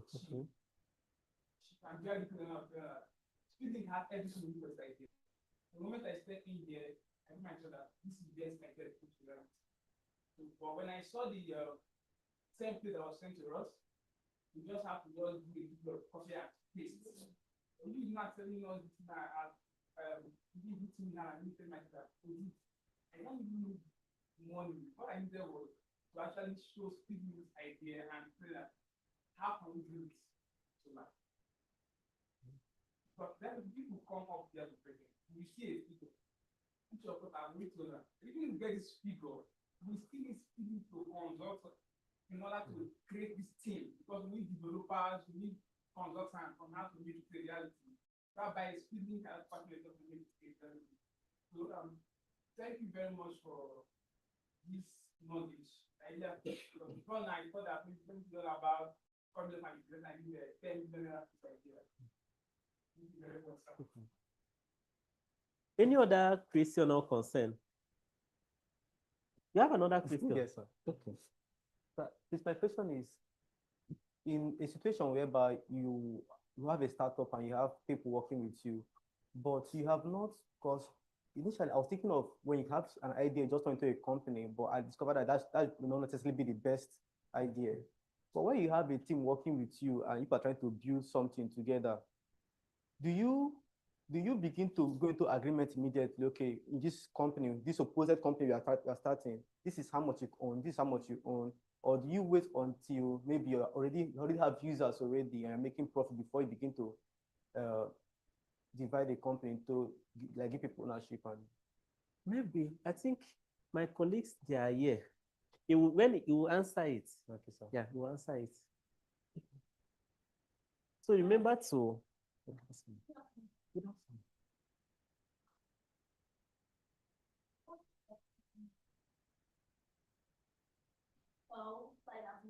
Okay, I didn't want to say it. I'll listen online. I'm not too strong. Yes, I'm not too strong, so I just have to go where I can relax more. No, there's no bed in this class. So I'll listen online. But even if I listen, I wouldn't have spoken on each person's. I didn't come to speak on each person's presenting. All what I'm saying is what I would have said when all of you are presented. I didn't intend speaking on each person's, like Mr. Ben and Mr. Nosa and others, they are doing that already. So what I said is what I wanted to say, even when you are done with everything. So whatever you present is assumed good.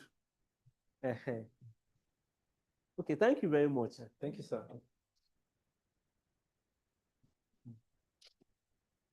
Sit down now. Can I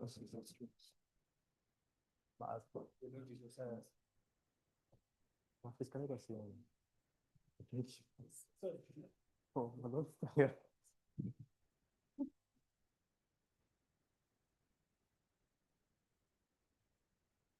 Thank you very much.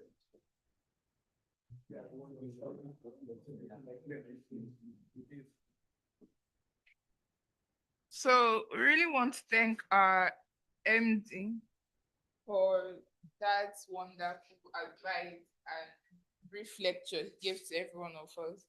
But now we are going to be holding off on the business pitch presentations and give room for our guest speaker, Mr. Simeon Taiwo, to speak on the business development session. After his turn, then we turn back to the pitch presentations. Please give it up for Mr. Simeon.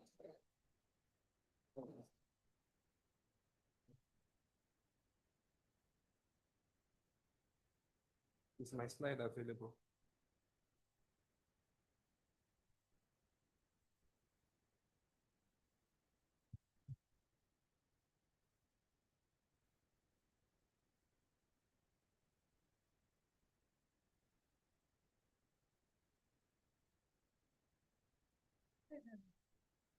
It has a name, positioning for relevance. Is gift, did gift send anything to you?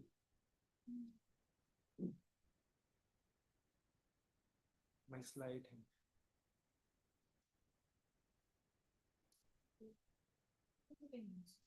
Wow.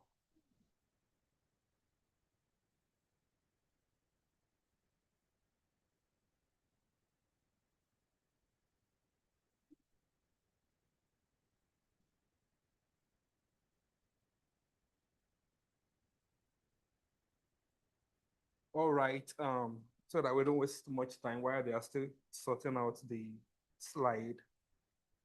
Good afternoon, ladies and gentlemen. I celebrate you. Thank you so much for the effort you're putting into your training and to the success of your endeavors. I believe that in a couple of months, in a couple of weeks and a month from now, you begin to reap the fruits. Somebody can say amen. Amen.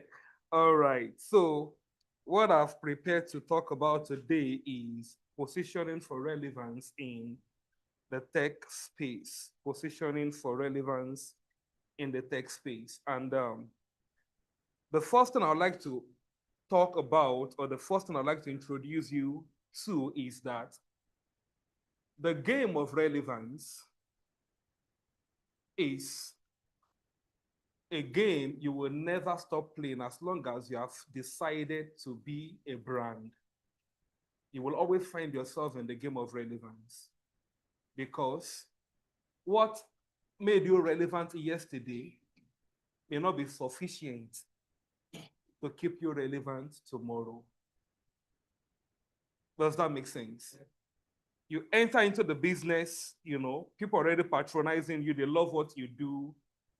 You're the best thing after bread and butter. And then before you know what is happening, competitors start increasing in the market. The market is finite. You have other players entering into the same market. How many of you you've seen maybe a restaurant open on your street, or maybe a fashion designer open on your street, they are doing so well, and 6 months down the line, another new player joined them on that same street. You've seen it play out before. Exactly. That is how the market is. The fact that everybody is rushing you today doesn't mean that in the next 3 months, you'll be the only one still playing in that market, except you begin to play the monopoly game. Except there is maybe entry barrier for new entrants. Except there is maybe it is a capital intensive thing that not anybody can just dabble into. You get what I'm saying? But as long as the barrier of entry is very low, expect competition. So what I'm about to tell you this morning or this afternoon is something that you will need to always understand at every point in your journey. At every point in your journey. So talking about positioning yourself for relevance in the tech space, I don't know the different, what's it called? The different niche or fields of tech that many of you are playing in. But whatever field or whatever niche you're playing in, one thing you must always understand is that value is what, thank you. What you must always understand is that value is what gives your brand a meaning. If your brand is not creating value per time, it has no meaning, it has no substance, it has no essence. Does that make sense? Value is what gives your brand a meaning. I have it here, you see. Branding, many people think, if you have a logo, you have some colors, you have, packaged branded t-shirts, you have a website, that is branding. But that's really not where branding stops. So that's not the value of branding. The real value of branding is that, number one, it positions you profitably in your market. The real value of branding is that it helps you to become what? Relevant in the market. Does that make sense? So in building your business, in developing your business, in growing your business, you must always think about your brand and the value it brings to the market. What is your brand? And number two, what value does your brand brings to the market? Am I making sense? Somebody was sharing something during the pitch and I was paying attention. I was asking myself, okay, you were the one who talked about birds, poultry and all of that. You were talking about protein, right? The lack of or the low supply of protein in the Nigerian market and all of that. And the first question I asked myself is, how many regular homes know or recognize that they are lacking protein? How many regular homes know or recognize that they are lacking protein? Because before you say you're doing something for your market, you must first of all ask yourself, does the market recognize this thing as a problem? Does the average Nigerian home or Nigerian household recognize that this is a problem? Have you heard the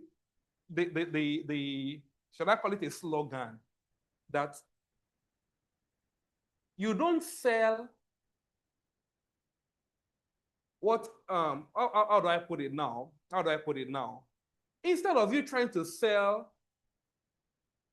bodybuilders or vitamins, what you sell is pain relief or pain cure, because people don't buy vitamins. Until there is an emergency, people don't see any need to pass with their money.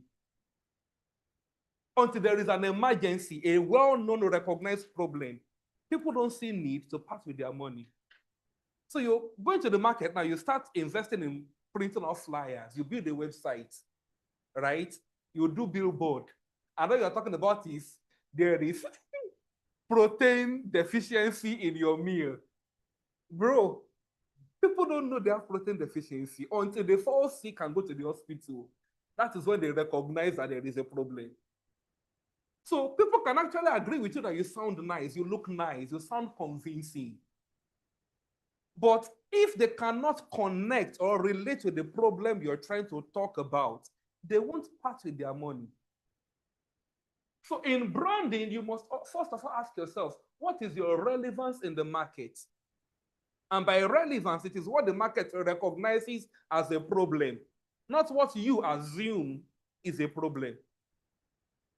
That's why a lot of people get it wrong. You assume there is a problem, you've done your research, you have all the facts and the data, but the regular customer you're trying to market to doesn't see it as a problem yet. You get what I'm saying? So, let me give you a little bit of background. What is brand positioning and what is brand differentiation? Because I've talked about competition, I've talked about relevance. I hope you're following my line of thought. What is brand positioning and what is brand differentiation? When we are talking about the brand positioning, your positioning is a function of your differentiation in the market. It's a function of your differentiation, and many of us who did math, or even by the pure English, differentiation simply comes from what? Difference. Does that make sense? Differentiation simply comes from what? Difference, meaning what differentiates you from the rest. So when we're talking about differentiation, you must recognize that there are alternatives. Is that clear? You must recognize the presence or the existence of alternatives. Meaning, I'm not the only one existing. There are other people doing similar stuff. Does that make sense? So that is what differentiation, what makes you different from the rest. Now, when we're talking about positioning, positioning is you being able to recognize those differences and capitalize on them in such a way that people now recognize you for your difference. So for instance, you know that in the internet space, telcos in Nigeria, we have the MTN, we have the Airtel, we have the Globacom, we have so many other ones. You get what I'm saying? If I want to ask you a good, very interesting question now, what is one thing you know Glo for? Huh? Expensive or cheap? Very cheap data, right? Globacom, not MTN. Cheap data, right? Okay, if you know Glo for cheap data, raise your hand. At least a good number of people know them for cheap data. That is to tell you that they have a positioning in that angle. They are recognized for that. The only problem is that they give you cheap data, they not take away the network. They make it cheap, but they take away the network. So you keep struggling. You have plenty of data, but it's not working.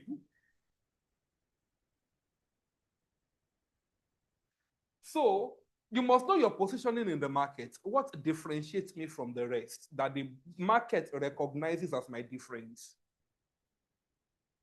And when we are talking about branding or building a brand, what you're actually trying to achieve with your branding is this positioning.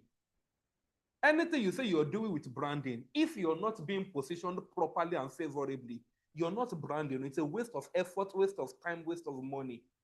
Because the whole essence of branding is that you are able to position yourself gradually and over time.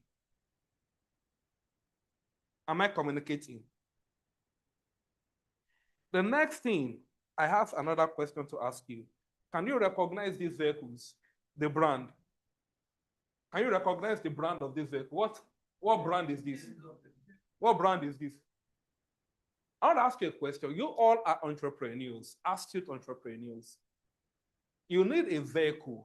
You have the money. Money is not your problem. Amen.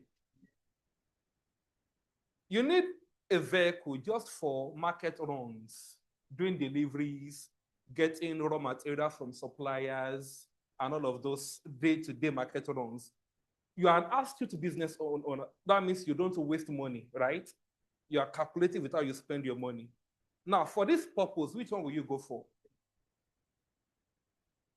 Toyota. Okay, good. You are the same business owner. You need another vehicle for another purpose. This purpose this time around, there is an executive function happening at VI or Lekki towards first quarter of next year. Some top industry giants will be present there. You want to go there and, give a very big appearance, look premium and all of that, because maybe you're making some business pitches and then meeting some executives and all of that. Which of the two will you go for?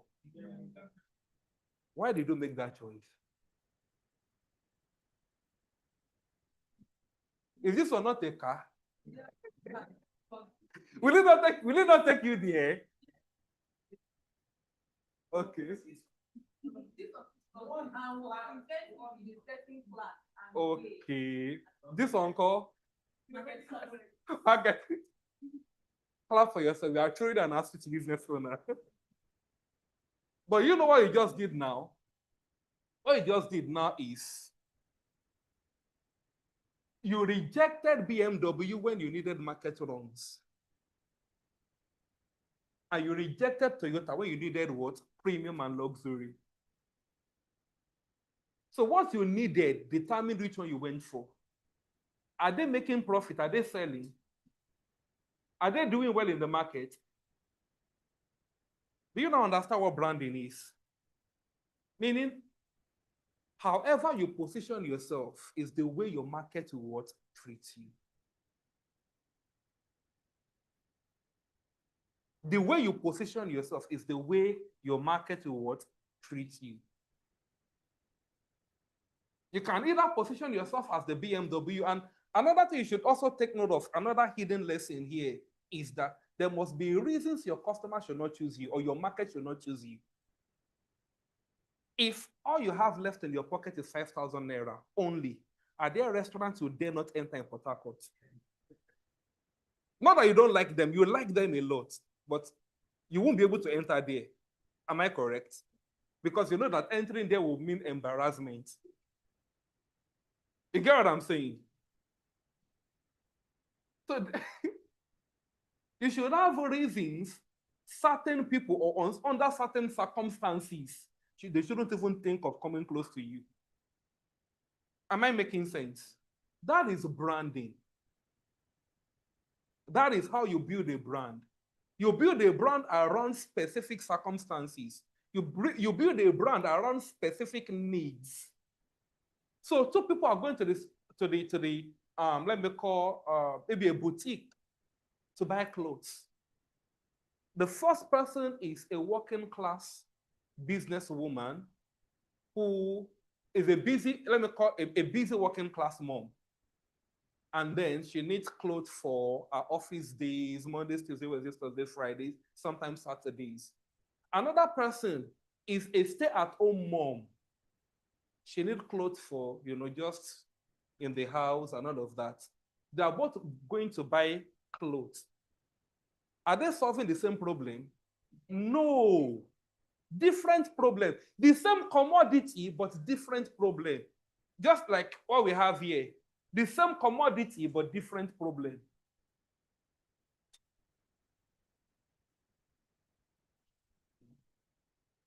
The working class mom that wants to buy clothes is buying clothes for a corporate appearance.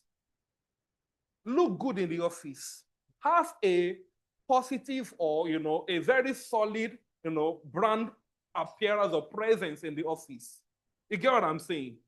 The other woman is buying clothes for a different reason altogether. You get what I'm saying? So you must always ask yourself, what is the reason my customer will buy from me? What exactly are they trying to achieve? What exactly are they looking for? So there can be two people going to buy the same commodity, but for two different reasons altogether. Am I making sense? And in all your marketing, in all your selling, the language you must be using is the language of your customer. Because nobody buys from you for your own reason. People buy from you for their own reason. Am I making sense? So you must understand what your customer is looking for, how they communicate it among themselves, and use that same language. Uber will say we are the smartest means to go around. Just one tap and the driver comes straight to you. The driver already knows where you're going. and payment is completely cashless. They're not telling you that we have GPS, we have a mobile app. We have, you get what I'm saying? They're not telling you that they have map inside their app. No. All of those things are the technical jargon. The market doesn't understand the technical jargon. What the market understands is what they are looking for. Does that make sense? So, for the sake of note, you can't talk about positioning without talking about differentiation. I've already established that. But there is something else I also need to talk about. When we're talking about positioning, another way I can define positioning for you is what bracket or category do people put you in? So for instance, you're starting out in an industry. Are you aiming for the top 10? Top 10 is a bracket, you know that? Top 10 is a category. So when we're talking about cheap data in Nigeria, we already have somebody in the category Glo. So what category do you want to put yourself? What bracket are you trying to put yourself? You get what I'm saying? So if you're talking about music artists in Nigeria, we have different niches. We have different categories, don't we? And then if I mention a category now, you can easily or quickly remember a name of somebody who belongs to that category. If I talk about maybe gospel artists in Nigeria, if I talk about maybe gospel artists who also sing secular, you have some names. That's a bracket. Just like our facilitator was saying the other time, that what, as a photographer, what bracket do you want to belong? Is it wedding photography? Is it lifestyle photography? Is it corporate photography? You must have a bracket, because the thing is, every human being will learn by making relations. We learn new things by relating them to old things. In your educational system, they first start with you at the basic level, they take you to another level, and they make a reference to what you learned in the previous level in order to establish new ones. So knowledge is a building block. You get what I'm saying? So when you appear to your market and say, I'm Mr. A, I'm the next best thing in town, they're asking themselves, best in terms of what? How relevant are you to my life? Where should I put you? So you say, I'm selling poultry. Okay, poultry. Is it poultry like Dangote or poultry like who? They want to have a connection so that they can be able to evaluate your usefulness to their life. You get what I'm saying? So you must put yourself in a bracket, because that is what helps your market to connect with you better. They already know that, okay, like Mr. Daniel was talking about the other time. Don't say that we are building the first thing that has ever existed. No, we are not the first to ever exist. Connect yourself with other ones that we already know, and let us see how you relate. You get what I'm saying? So it is either you are placing yourself in an existing category or you are creating a new category for yourself. See how Starlink penetrated Nigeria. They created a new category for themselves.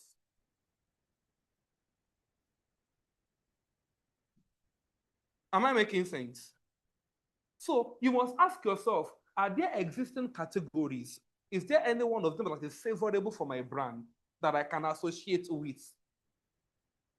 If there are, good. If there is none that you feel connect with your brand, then you set a category for yourself.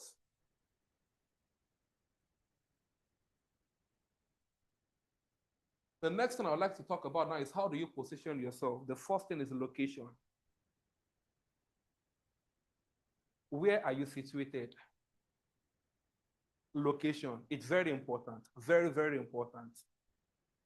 Somebody who has a boutique at Lekki cannot be selling at the same price with someone who has a boutique at Surulere.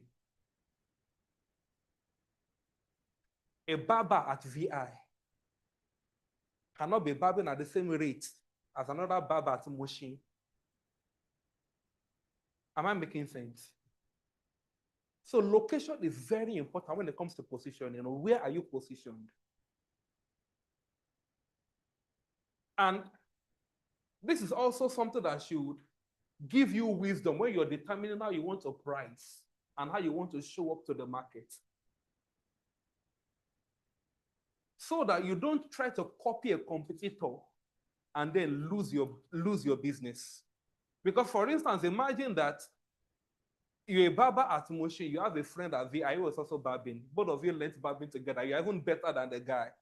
And then on the maybe a friendly visit to see the amount is charging, and the next day you go back to your own barbing salon and increase your price. You will soon close shop. And it won't be a curse. It won't be part of the father's house or anything. You get what I'm saying? Position matters. Location rather matters. And this is, let me give a caveat here. It doesn't mean that if your branding is doing well, it means it must be premium. No. You can be serving the economy market and still be doing very, very well. Am I making sense?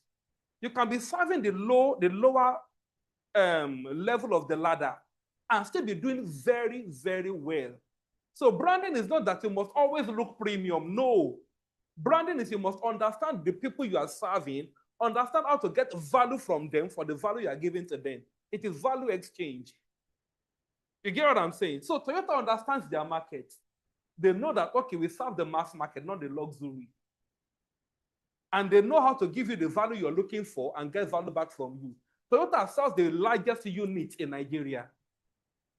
You get what I'm saying?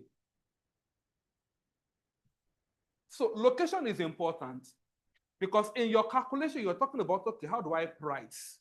How do I keep this business sustainable? Will I need to hire? Because if you're serving the lower end of the market, it means you need economy of scale. You can't be selling something very cheap and not have means of turning over quickly. Look at the FMCG market, the FMCG industry. You will hear large, very huge volumes that they are doing in a year. It doesn't mean that they are more profitable. Am I making sense to you? But you must be able to do what we call unit economics. You must be able to do your mathematics properly, such a way that based on every unit that you are selling, you are making at least a decent profit that keeps you sustainable. Because if you're not making a decent profit that keeps you sustainable, by the coming year, you won't be in business anymore. You won't be in business anymore. So branding is not to just look nice and sound nice. It is to keep you relevant for as long as possible. Location, price, very important. Price. Price is a language. Your price, is you saying something. If you go to Louis Vuitton now and tell them that you are too expensive, I can get it cheaper elsewhere, they will ask you, did you miss road? Did you not see the logo before entry? Price is a language. And if you say you want to be selling high price, you must be ready to face rejection. You must know that your market is not everywhere.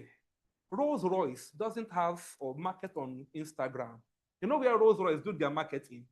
They do their marketing at air shows where they've launched new airplane brands. That's where Rolls-Royce sells their market. Because they know that whoever comes for an air show to come and see a new plane has money to buy one. So Rolls-Royce is not competing with Honda for Instagram followers. Does that make sense to you? So price is a language. You must know the metrics that matter to you in business. Specialized or niche services for positioning. This is for those of us who you play in a very large market where there are so many niches. The more narrow the market you serve, the better for you when it comes to brand positioning. Do you know why? Number one, when you serve a narrow market, you shrink competition for your advantage. The competition is lesser when you are serving a narrower market. You know that. The competition becomes lesser. And when the competition is lesser, you know what that means? If I'm part of the market and for one service that I need, there are 100,000 people who can offer it. That means you have 99,999 replacement for you. So what if your price is not so favorable, I can easily dismiss you and move to the next. But when you are niched and that number now reduces to only 100, does that make sense? Meaning you no longer have 99,999 replacement. You now have only 99 replacement left. Does that make sense? So what gives you more premium as a brand is that there are fewer people who can replace you or can substitute you. And that gives you more advantage, what they call it bargaining power. When you have bargaining power in any negotiation table, this is a business rule. Whoever is ready to leave the door is the most powerful person. Whoever is able already to leave or walk out of the door is the most powerful person in the negotiation table. If you are very desperate, oh boy, let this customer shall come because there are so many replacements. You are so desperate. The customer has the power. You don't have the power anymore. But when you know that there is no replacement anyway, say, Madam, if you think this price is not okay for you, maybe you are no longer my customer. You can go elsewhere. And you can say it with confidence. And the customer is like, I don't think there's any other replacement, or I don't have any choice here. You have the bargaining power. Does that make sense to you? So don't play in a market where there are too many people doing the same thing you do, the way you do it, how you do it, giving the same experience as you. You are losing your relevance little by little. Am I making sense? The next thing, unique audience and target markets, the same category. You must be able to serve a very unique market. We call it blue ocean strategy, where you see a very crowded market, competitive market, and you can look for something that no other person is talking about, or no other person is doing, or no other person is paying real attention to, and capitalize on it for yourself. And that becomes your selling point. Am I making sense? So I tell people, don't copy your competition. Look for what they are not doing. Listen to what they are saying. See everything they are doing. Then look at just one thing that they are not doing and capitalize on it. Don't copy your competition. Just look at something that they are weak at. Just one thing. It can be very negligible thing that they are very weak at, that they are not paying attention to very well. And you know what you're going to do? Be so good at it and make the loudest noise about it. So you know where you should always be? Be at the review sections of your competition. See what people are saying around them. See the feedback people are giving about them. Look for the weak point, the areas that they are not so good at, that people are making little complaints.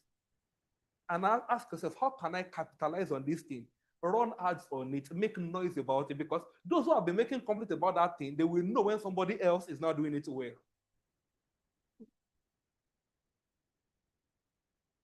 This is the David and Goliath strategy. David, Goliath strategy, underdog strategy. You don't have to be as big as your competition. You really don't have to. You don't have to take your competition head on. No, that is suicide. They have capital, they have manpower, they have everything to trump you. But when you locate a weak spot and begin to build momentum around it, you're giving yourself a leverage. Am I giving you value? Signature customer experience. It's like I'm even going ahead of myself. Signature customer experience, something that you are so good at, a style, a pattern, a procedure, or a culture around what you do that is so difficult to duplicate or replicate. Because in business generally, your greatest advantage is in what you can do that very little or few people can do. If everybody can cure themselves, will doctors have relevance? If everybody can address their legal matters, will lawyers have any relevance? So your advantage is always in one thing you can do that no other person can do. So if you're always playing around, I learned AI, or I've just learned cybersecurity, and you are playing the same game that the 1,000 other people in your class are playing, What's your advantage? You have to bring something to the mix that no other person that lets that thing with you has. Am I making sense? All right. So what is the importance of positioning? You see, a few days ago, I was sharing this thing on Facebook. And what I was sharing is, whether you like it or not,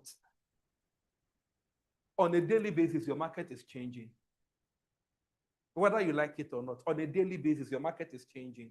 That thing you were selling, you were marketing, and everybody was running around. Ah, wow, I love it, I did it, this and that. Now, maybe they can use AI to reach for themselves. Perhaps they can now use AI to reach for themselves. So the question you'll be asking yourself is, what next will make me relevant? What else should I be looking at? What other thing can AI not do that I can now position myself, for? Because, like Vusi Tembekwayo said here, in the thematic cinema of the global world of commerce, the cinema isn't changing, isn't increasing. But the number of people that are looking for that seat you are sitting on, the number is increasing on a daily basis. And that is why I said earlier when I started that the game of relevance is a game you keep playing every day. Every day. So the question you should be asking yourself now is that I've gained the skill. At least I've understood the basics of what I've come here to learn. Now, what will give me an advantage over other people that came to learn this thing with me at Speedlink? Because you came to learn something at Speedlink, right? And you weren't the only one in your class. Were you the only one in your class? In fact, maybe you have some other colleagues who did better in the exam than you. So the question you want to be asking yourself is, we are all going into the market. What is my own unique advantage? What is my leverage? What can I capitalize on that will make me get a good market share, at least for growth, sustainability, and for scale? Because that is where your real leverage is. And I will give you one secret. I wrote it down here. Let me just read it to you the way I wrote it.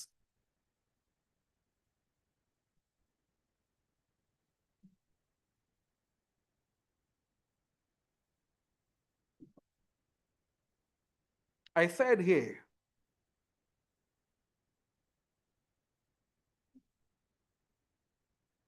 every day, are we together? Every day, study your market. See, this thing I'm saying, it's not just textbook. If you go on Facebook now and search that thing you do or that thing you have a skill in, there are people having conversations around that thing every day. There are Facebook groups, Instagram communities where conversations are going on a daily basis. See what they are saying. Listen to the tone of what they are saying, and that will give you an insight into where the market is tilting. Because no market is stagnant. No market is static. Every market is dynamic. The market is always moving. So when you are always in the conversation, it gives you an idea of where the market is tilting. But when you shut yourself out of the conversation, you are playing in the dark as a business owner. A good number of brands have made that mistake. They were simply, relishing themselves in their past glory, not knowing that the world was moving. A good example was Nokia.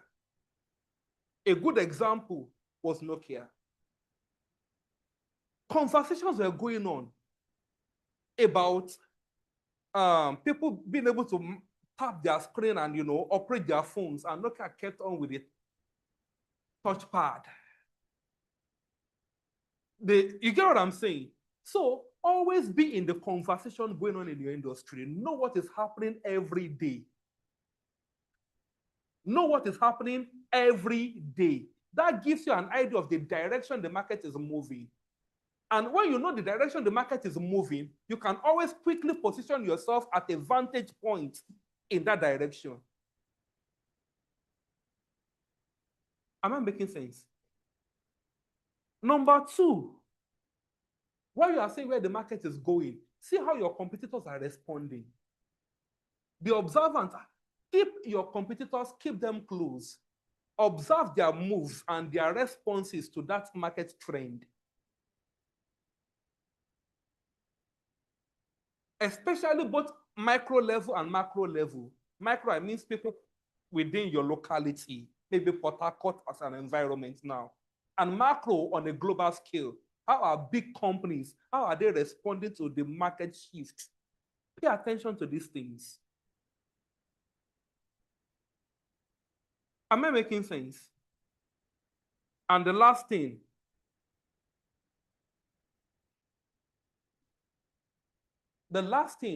always play to your strength, not your weakness.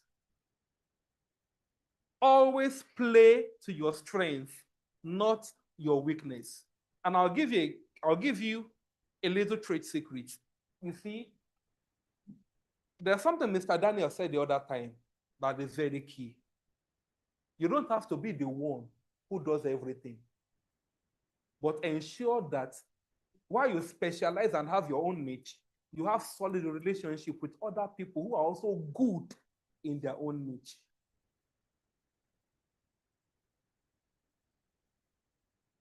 So that when demands come that are outside of your niche, you can leverage credible relationships to solve the problem. What matters the most in any market is resourcefulness, not skill. What matters the most in any market is what? Resourcefulness, not skill. And in resourcefulness, we're talking about the strength of your network. That if a problem comes to your table, even if you don't have, it's not within your scope, are you resourceful enough to solve that problem? You know, something happened recently.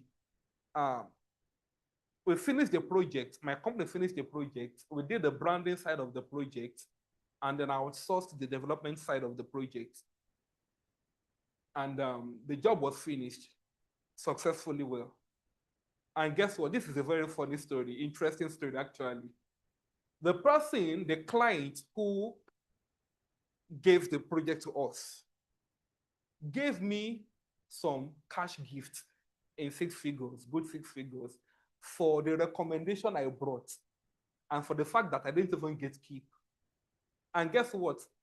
The person I brought for the development work also gave me a cash gift for bringing money to his table. The guy is a developer. My company is into development. I didn't see him as a competition. I saw him as a partner. I brought good 7 figures to his table. He rewarded me back in 6 figures, not only from him, even the client, because of the quality of service. The client spent about 6 minutes with me on phone, speaking so highly of the person I recommended, and also gave me another 6-figure reward for bringing such quality person to his table. Now, this is my own story, but think about it that, okay, I'm operating in a very large industry and I have just 5 quality and credible people who can do certain things that I'm not so good at or that are not my specialization, and we all have good relationship. Think of the value you can generate from that credible network. That means you're no longer limited in what you can market. You can market bigger things than what you do. And be sure that you have hands that can deliver on those things. Am I making sense? And because you have hands that can deliver on those things, it means you can now even charge premium. Does that make sense? And guess what? The beautiful part, you don't have to be the one to carry the headache. Another person is carrying the headache. You are just supervising, monitoring, ensuring qualities, of delivery and all of that. And then you don't have to be competing or fighting with the people that you're in the same industry with. So in this age that we are moving in, it's no longer competition, it is strategic collaboration. Play to your strength, not your weakness. You can't beat some people in their game, but you can partner with them in their game. Am I making sense? I will stop here. Real branding or real brand building is not being liked. Real brand building is not being liked. Real brand building is in being trusted and needed. I'll repeat myself. Real brand building is not being liked. Real brand building is in what? Being trusted and being what? Needed. Let me give you a story. You can have a very lovely brand that everybody likes. A good example was a friend of mine who was into fashion. People liked him in my church. People liked him. But guess what? Members of my church didn't trust him and they didn't need him. Why? Number one, he was into fashion and was also into tech. And nobody could really tell what exactly is he doing. So because of that, people did not really trust him. You know, when you say you are here, I say you are still here. Number two, it was too expensive for the people of my church. So we liked him because of his service in the house of God. But in terms of his brand bringing money to his pocket, money wasn't coming. You can be having billboards everywhere in Port Harcourt. People will like your billboard. In fact, you can have jingle that everybody remembers your jingle. But it may not bring any money home. The only time your brand will bring money home is when they trust you for that thing you say you're doing, and they need that thing you're doing. So in your brand building, don't be busy around people who don't need what you do. Don't be busy around people who merely or who only like what you do. People can like you for very foolish and stupid reasons. Are we together? But nobody can ever trust you for a stupid reason. Before anybody will trust you, you must have proven that thing again and again consistently before somebody can trust you for something. Am I making sense? Even Satan is trusted for something. He's known as the father of lies and is consistent at it. And you can trust him that anytime he says, if Satan should appear to you now and tells you good evening, you already know it's a lie. Because he's consistent with it. So have something you are very consistent with, and have something you're true. You don't need to be the person they like. Who. Am I making sense? Be the person they need. I'm not saying you should be an enemy to everybody. But when it comes to brand building game, it's about profitability, not just I have people that like me. So be needed in the room, not just liked in the room. I can like my younger brother, my older brother, but if the person doesn't have any value to bring to the table, there are certain things I will never be able to discuss with him. So in brand building, being trusted and being needed is far more important than being liked. There are people that will be giving you claps, thumbs up, you are doing well, but they are not your customers. They will never have any reason to buy from you because they don't need what you do. And many of us, those are the people that surround us on Facebook.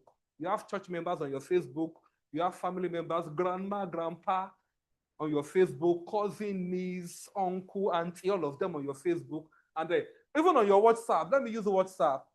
On your WhatsApp status, you say, I'm saying, come and buy, come and buy. And the only people that see what you are selling, church members, family members, schoolmates in secondary school, they like you, but do they need what you do? Have I given you value? Thank you so much for your audience. If you have questions,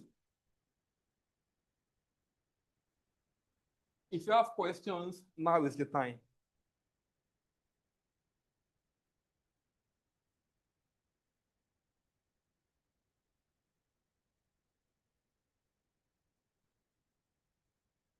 Okay.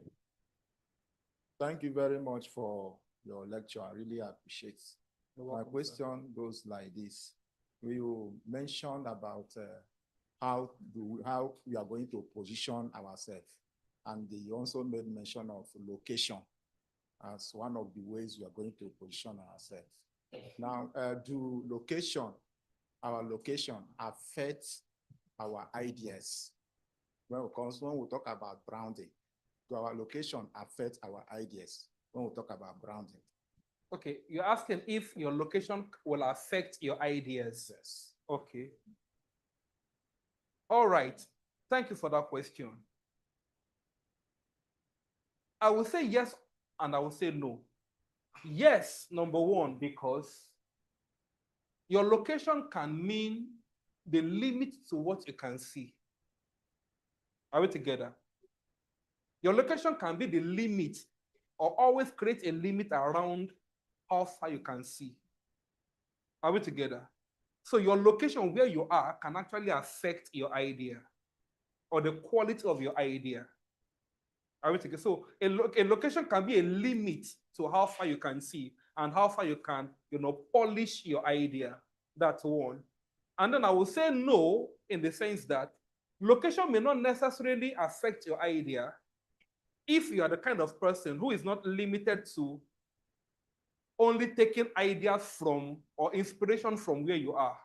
For instance, I'm in the tech space, I'm a creative and tech entrepreneur, and a lot of times, many people, when they come around to say, okay, we want to do this, can we make Claro Life global, this and that, they always ask, are you in Lagos? They always ask me if I'm based in Lagos, and why is that? It's not accidental, it was strategic. When I started Claro Life Global 7 years ago, I couldn't find any benchmark in Port Harcourt.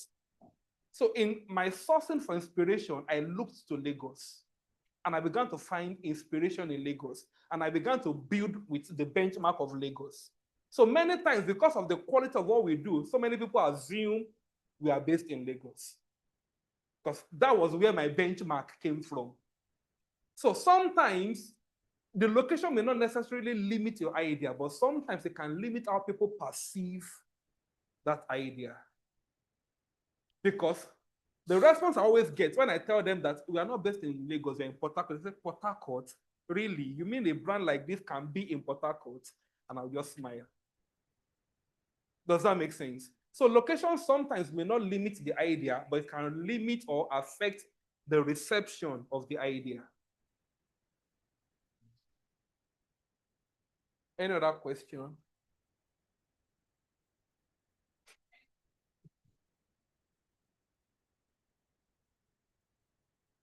Let's give it up for.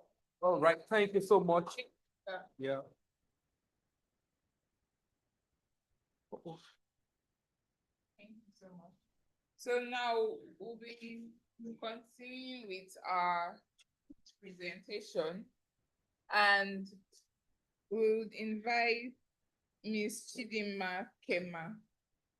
She's going to be talking about offering a high quality Zobo drink as a healthier alternative to carbonated drinks. Good afternoon, everyone. I'm Kema Chidinma by name. I'm here to pitch my business proposal. The slide, please.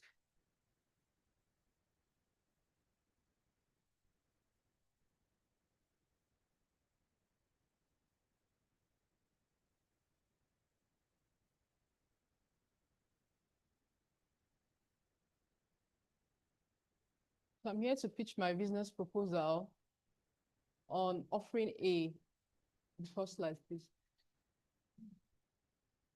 Okay.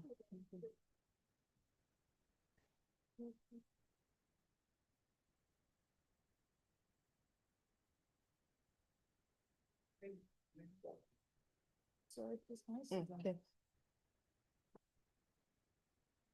All right.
On offering, please help me, that's my phone.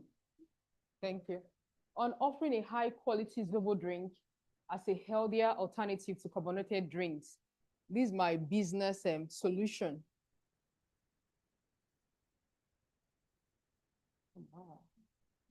And the summary of this business is Zoborodo Free Drink Nigeria proposes to establish a premium Zobo production and distribution business catering to Nigerian consumers seeking healthy, refreshing beverages, leveraging traditional Nigerian flavors with modern production standards. We aim to capture a significant share of the local beverage market.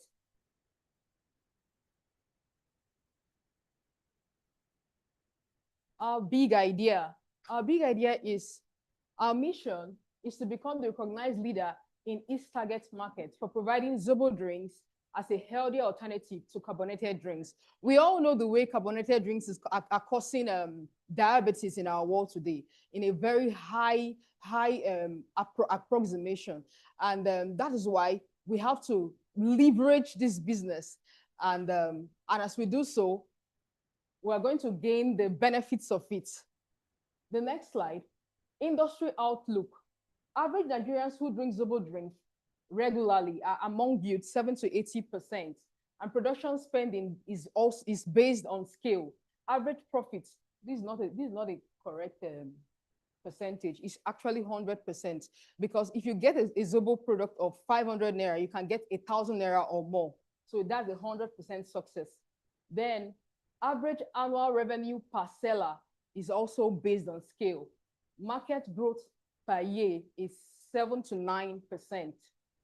Our product features, number one, product feature one, 100% natural herbal drink, although we're still going to make the one with sweetness because children still need sugar. It's like a refined sugar. Product feature two, rich in antioxidant and vitamin C.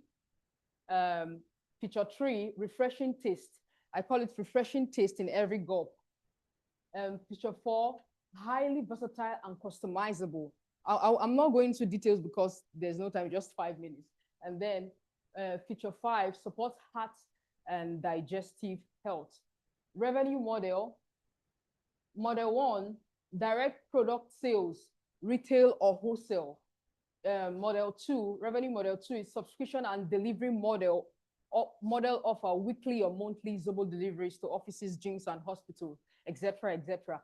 Revenue model, value added product line, expansion create and sell extended hibiscus based products such as Zobo concentrate, syrup, teas, etc., etc. Then the next slide, major competitors. Our major competitors is Wright, Food Zobo, Wilson Zobo, and La Casara Zobo. Sales forecast. This particular forecast is the one I've been doing, the one I did before now. This for 2020, 2021, and 2022. Although while I was here, I got to know that the forecast is supposed to be like forecast foreseen, not just the previous ones. So for the previous ones, that year, which is 2022, I made 22,800 because I started at October. Then the next year I made some 5,800. I ran it all through the year. Then the last year was just from I think January to March or February, 9,100 naira because I should I say my redeemer packed out where I was keeping the Zobo to chill and all. We had low electricity, like we do have lights but not consistent. So I was keeping it somewhere. The last Zobo I made was about 200 cans. Then they packed out. I had to stop, and I also gained admission. Then, continuing with that, for the forecast, hence the capital is 1.3 million. In the first year, I can make 2.8 million as an annual sale. The COGS, which is cost of goods per sale, 1.3 million.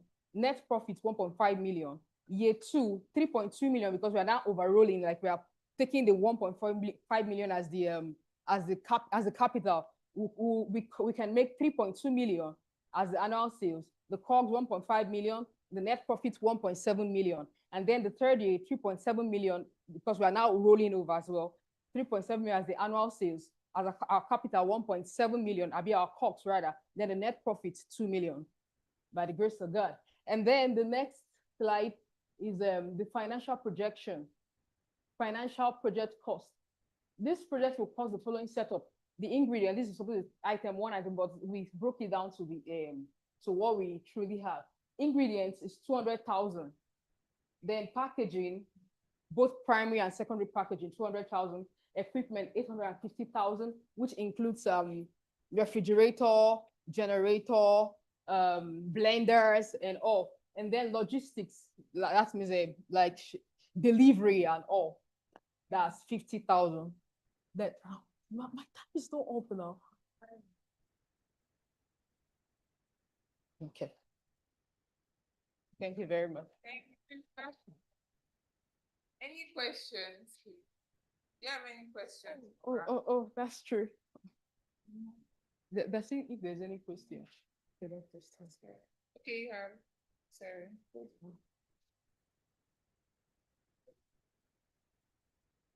Give me the one go. So, during the course of your presentation, we are talking about diabetes, you know, how carbonated drinks cause diabetes. Well, Sure. that's due to sugar. Sure. So, like we all know, there's sugar in every food, and for a substance that is processed like this, you still add sugar to it.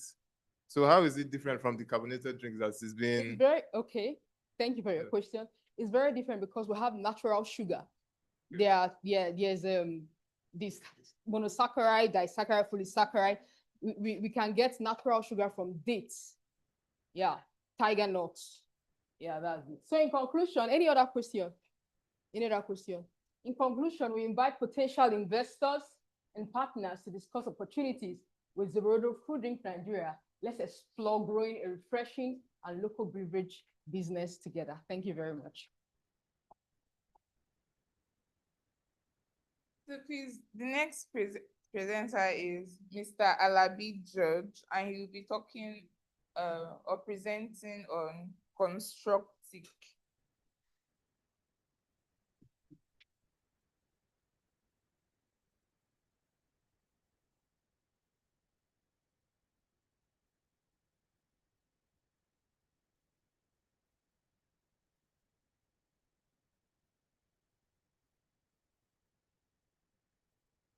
The time has started. You can just hold it. Good afternoon, everyone. My name is Alabi George. I'll be talking about Construct IQ. Now, please, let's take our mind off some matters in this topic. I'd like us to take our minds to projects like skyscrapers, buildings of large magnitudes, things involving roads, dams, and then jetties. If you travel along Aba Road, before you get to Rumukuru, you would see firms, companies with equipment, right? On the left, right. They stay there dormant without clients. Sometimes clients come, but in low quantity. So the idea is this: we want to connect construction equipment suppliers or manufacturers with their clients easily. And also, when you walk into organizations like NDDC and LNG, you notice that they have issues with procurement and supplies. We want to buy something like a 15 mm road to construct a road now. The supplier comes and tells you that, okay, this material, I'm going to supply it for 15 million. Another person tenders the bid and says, I want to supply this material for 10 million. Another person says 12 million and all of that. How do you actually verify the cost? How do you verify the cost of these materials? This is where Construct IQ comes in, such that when you come into the platform, it's easier for you. If you look at platforms like Facebook Market, Gigi, this platform will be such that you can come in, put in your supplies, materials, and equipments, and then you can easily transact on this platform. So Construct IQ is an integrated solution in the construction technology niche. It will be made up of two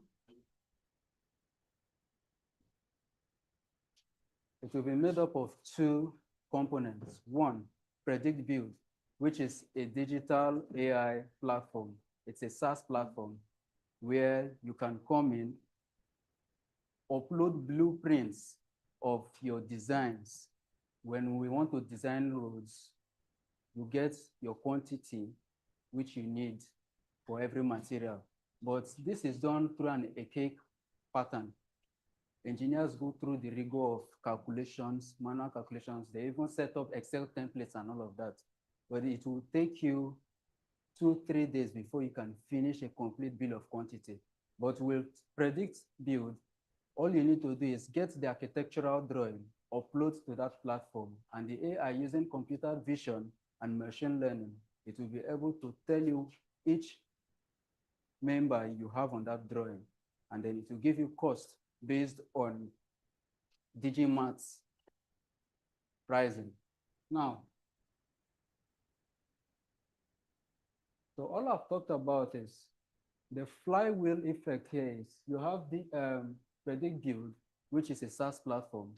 All it does is it gets blueprints from CAD, and then it will generate your bill of quantity, which companies like NDDC, NLNG, and all other government parastatals involved in building, construction, and projects do. When you get this information here, it mirrors down to Digimat, which is a B2B e-commerce platform, more like your Facebook Market. But this is specialized for just building material and equipment.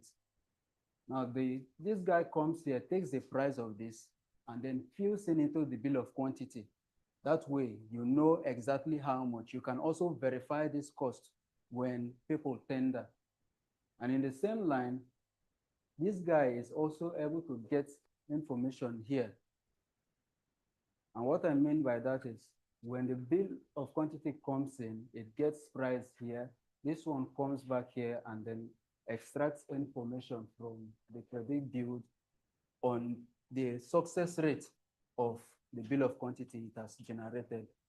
Now we intend to do this using a simple revenue model. And that is one, the market commission, which is from Digimart, it will be a 3% to 5% commission for subscribers using. And then material financing is a buy now, pay later.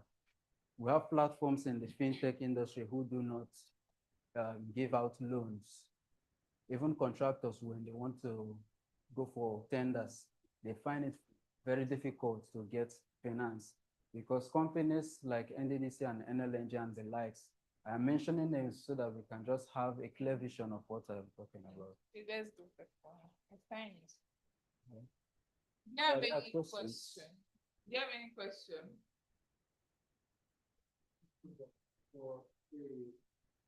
Working like a work in progress or it has started already? It has started, but not by myself. I have a team of 2 persons who have built the first phase.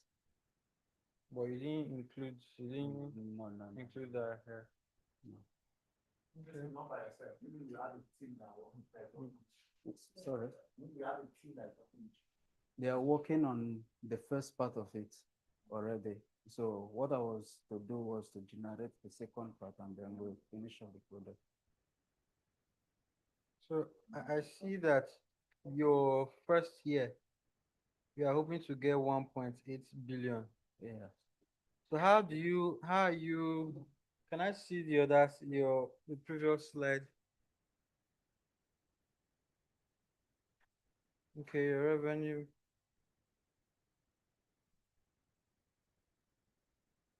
I didn't see any part for expenses, like, because for you to be able to make that amount, that 1.8 billion, there has to be some marketing strategies and all. Do you have that here? Yes, not here, but in the other. In the other? In the other document I sent earlier. So, because when you mention amounts like that, you need to be able to speak on how you intend, because those amounts, they're actually outrageous. Yes, very, very big. So when you're telling somebody in your first year of business, you're going to be making how? How? Because you're just a start. There are other people who have been in the business before you. And if maybe it took them 10, 15 years to get to that point, you who is just coming on board, okay, what's your fighting power? All right, to keep you afloat? In this particular business, in procurement and cost estimation, we have very, very low competitions, especially here in Nigeria. I don't think there are tools of this nature, except at the global level. Okay, so where I would also have an issue is, I mean, we're also in this part of the world whereby people want to still inflate things. People are, for example, the NLNG and the likes you made mention of, there are, I don't know if you've had the opportunity to probably bid for some of these things, you will see that the directors, the people who are there, they have a cut. So it means that this your stuff, it has even been dead on arrival. So how do you intend accommodating those? Because, for example, the most recent one I've had to undergo, it's even a grant, and then you are applying. The person who is linking you to the thing is telling you, oh, 5 million is the share. The director is also telling you, oh, it's 10 million. So how do you, I mean? Okay, I understand that Nigeria, in quotes, is a little bit biased, but then the interest is those at the very top there. So we want to start all over from the organizations like NIOB, NICE, and then NSC. They will be the ones to flaunt this whole thing. So in some of the meetings I've had with some of the executive members, you see them keep complaining that when they make tenders, it is rejected on these grounds you have stated. So the idea is when we get all of this tools, we do not go straight to companies like NLNG. We go through these persons who are their contractors. And then if I'm going to render this service to you, you have to make use of this It's my platform. money. It's your money actually, So, but you don't get the services. No, in engineering field, Mhm. we give you conditions to which we work. Not this kind of condition. Me, I'm being realistic. Alright. If let's just be realistic. I want you to build a house for me. And then you now tell me I would only build for you if I use this software. You've lost the contract. In quotes, In work paper wise, idea wise, it's a perfect idea. Very perfect. But would it come to life in this part of the world? I'm struggling to believe that. I'm struggling. And again, you want to also, when you build softwares like this, the people you want to sell to, they are your first priority. Because if people don't buy, well, at the end of the day, it's more or less not useful. So you want to put in, if maybe there is a part of your idea where probably the government has a percentage in it that will now make them enforce it into law, then that's a good plan. As part of their profits. As part of their profit, exactly. But coming to say you want to, dead on, it's not to say dead on arrival, it's that you've not even started. They have already kicked it out because they, on their own, they have an interest. Unfortunately, that's how kind of, this that's works. where what it does. But if you don't put these people on your what's it called, on your budget or something, yeah, you lose out. Right. So yes, having ideas is perfect, is right, but it has to be realistic. Right. If maybe you are in maybe Germany or in US, it will work good and fine. We're in Nigeria. We're in Africa. I don't know if I'm making any sense. You are. So you may want to actually go look for a way to, bring on board those governing bodies. What's in it for them? How do they become partakers, profitable profits? How do they get profits from these things? Because that's the only way you may be able to thrive with this. So if you're bringing them as stakeholders, and then at the end of the day, in your profits model, there's a model that says, okay, at the end of the day, this is what comes in for you. Or, for example, what we do here now for Uniport, we are seen as a startup from Uniport. Okay. That way, Uniport is, anywhere they go, they say, oh, Speedlink is one of us. They are proud to own us. So you need to be able to, imbibe, bring in, because everything is, life is politics. You need to actually play those politics for this thing to work. So Yeah. that's what I. Thank you so much, sir. Yeah. Any other question?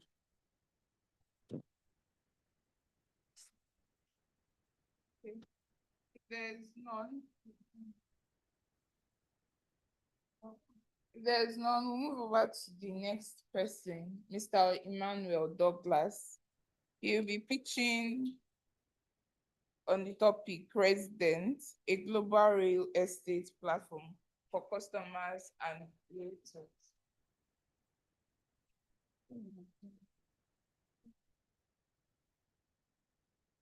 Sorry, are we supposed to present the both of us or just? Sorry, this is a teamwork. So I wanted her to do the presentation, but if it's something that we can, both of us, no problem. Okay. All right, good everyone. My name is Ms. Mira Kuchinelo Dukuman. With me here, my partner is Emmanuel O. Douglas. We actually brought our big business idea on board, which is titled Resident, a global real estate platform for customers and retailers. But before I proceed from here, I would actually like to throw a question to the audience. Have you actually wanted to get an apartment, probably here in Port Harcourt or outside the state? What's this experience, or how has the experience been? Can anybody help me with that?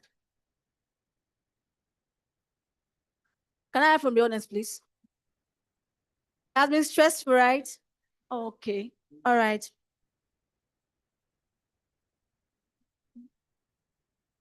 So residence was birthed out of that frustration. So along the line, I was trying to get a new apartment, and I experienced what you experienced. And a thought hit me, and it says, why don't we have a mobile app like the Boat app that you can easily just come online and you book a ride? And you're booking a house. I can just say, okay, I need a self-contained apartment at Uma Logo. My budget is 300,000 naira. And the algorithm of the app does the work, gets me the app, without me having to go and contact my fellow man called an agent that will now have to take me, I will pay commission fee. You now have to pass me on to the next agent, to the next agent. I will not have to trek under the sun. So this app, what it does is basically it gives you convenience. Before boats came on board, we all agreed that you have to go to the road. You step a drop. You now have to do pricing. Until boats came on board and those things became history. So that's how residents came on board to also do the same thing, but in the real estate market. All right, just like my partner here stated, we have a big idea actually behind this whole stuff. And what's our big idea? We intend to actually create a world where property transactions, whether across the street or across the globe, are as simple and transparent as you purchasing an item online. To put more light on that, so my kid sister paid for a property, and she was told that the person who is going to be in the house is going to be living in a month time. And eventually the person never left. And it became a big issue between she and the landlord getting her money back. That's one. And the idea that the one I experienced personally was whereby I rented the house in December, and by March, I was swimming in my own house. Residents here is here to give you transparency.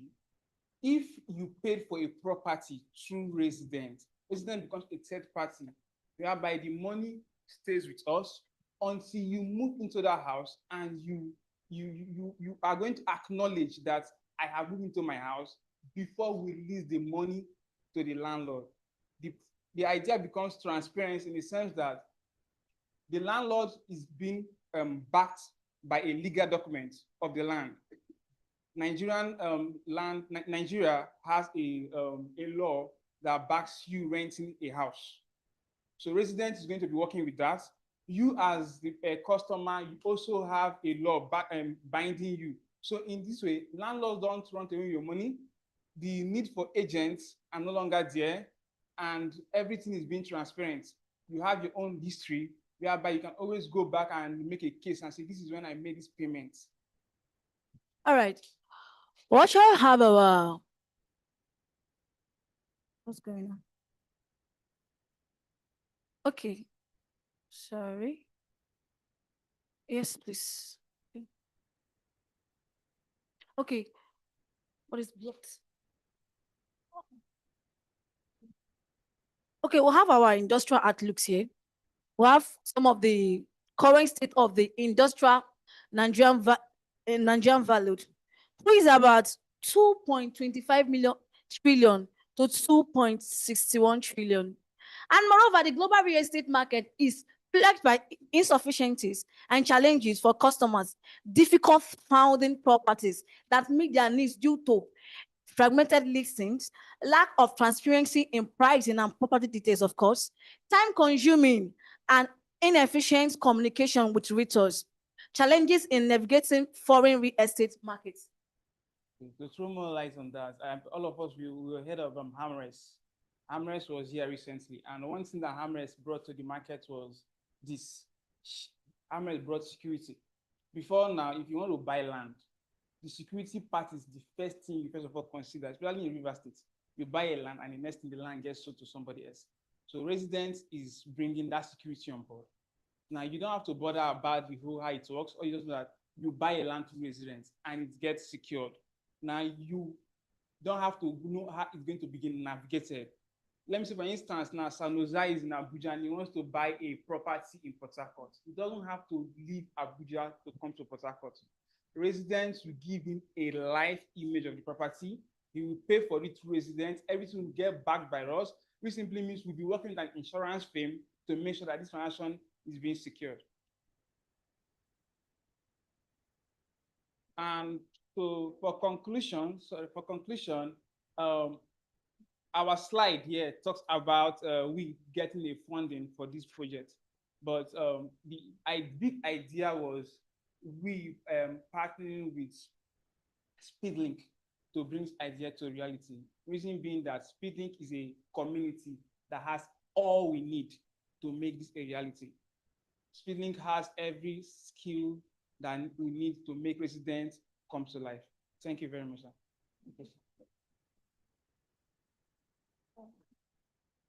So any questions for them?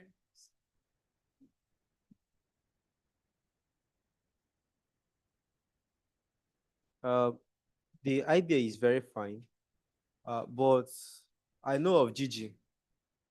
I know you can find real estate on Gigi, just similar to what you are doing. I can buy properties, houses, lands, and I can even rent through Gigi. It's just pretty much simple. They have listings too. And I can, in fact, Gigi makes it easier that I can even, this agent you're talking about now, or the person, the number is there. So I can just call and I can even report.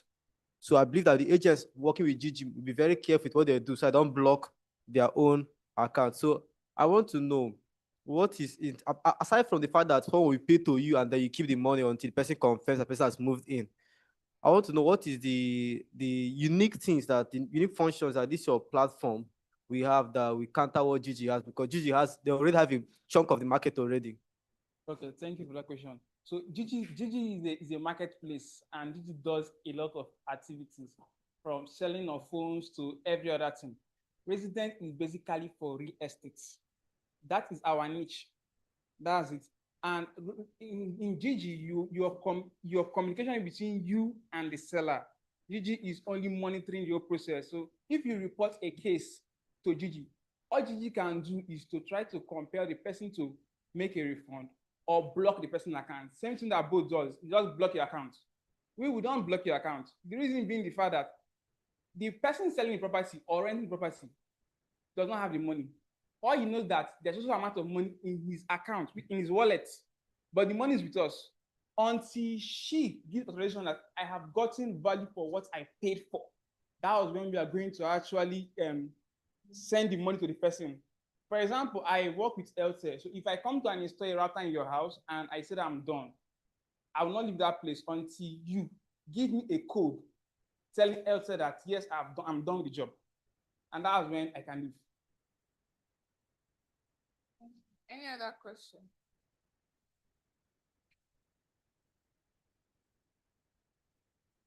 Yes, it's a beautiful idea.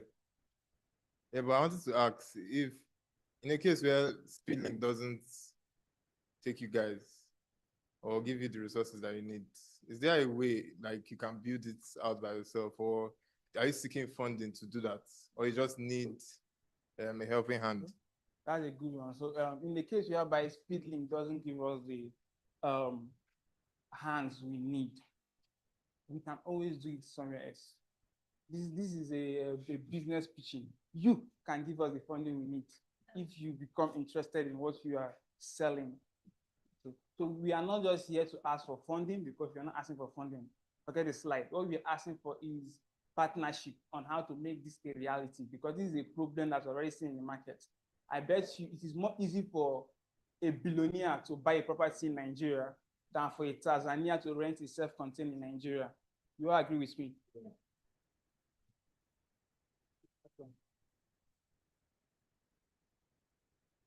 Sorry, what's the name again? Yeah. And Miracle, right? Yes. Good job. Good job. I must say it's one. In fact, I myself have been in. It's not for 3 months now. Yeah, I've been in this sort of situation whereby properties you get, had an issue and all of that. So it's like I said, it's a very good one, and I think it's one I myself I would want to support.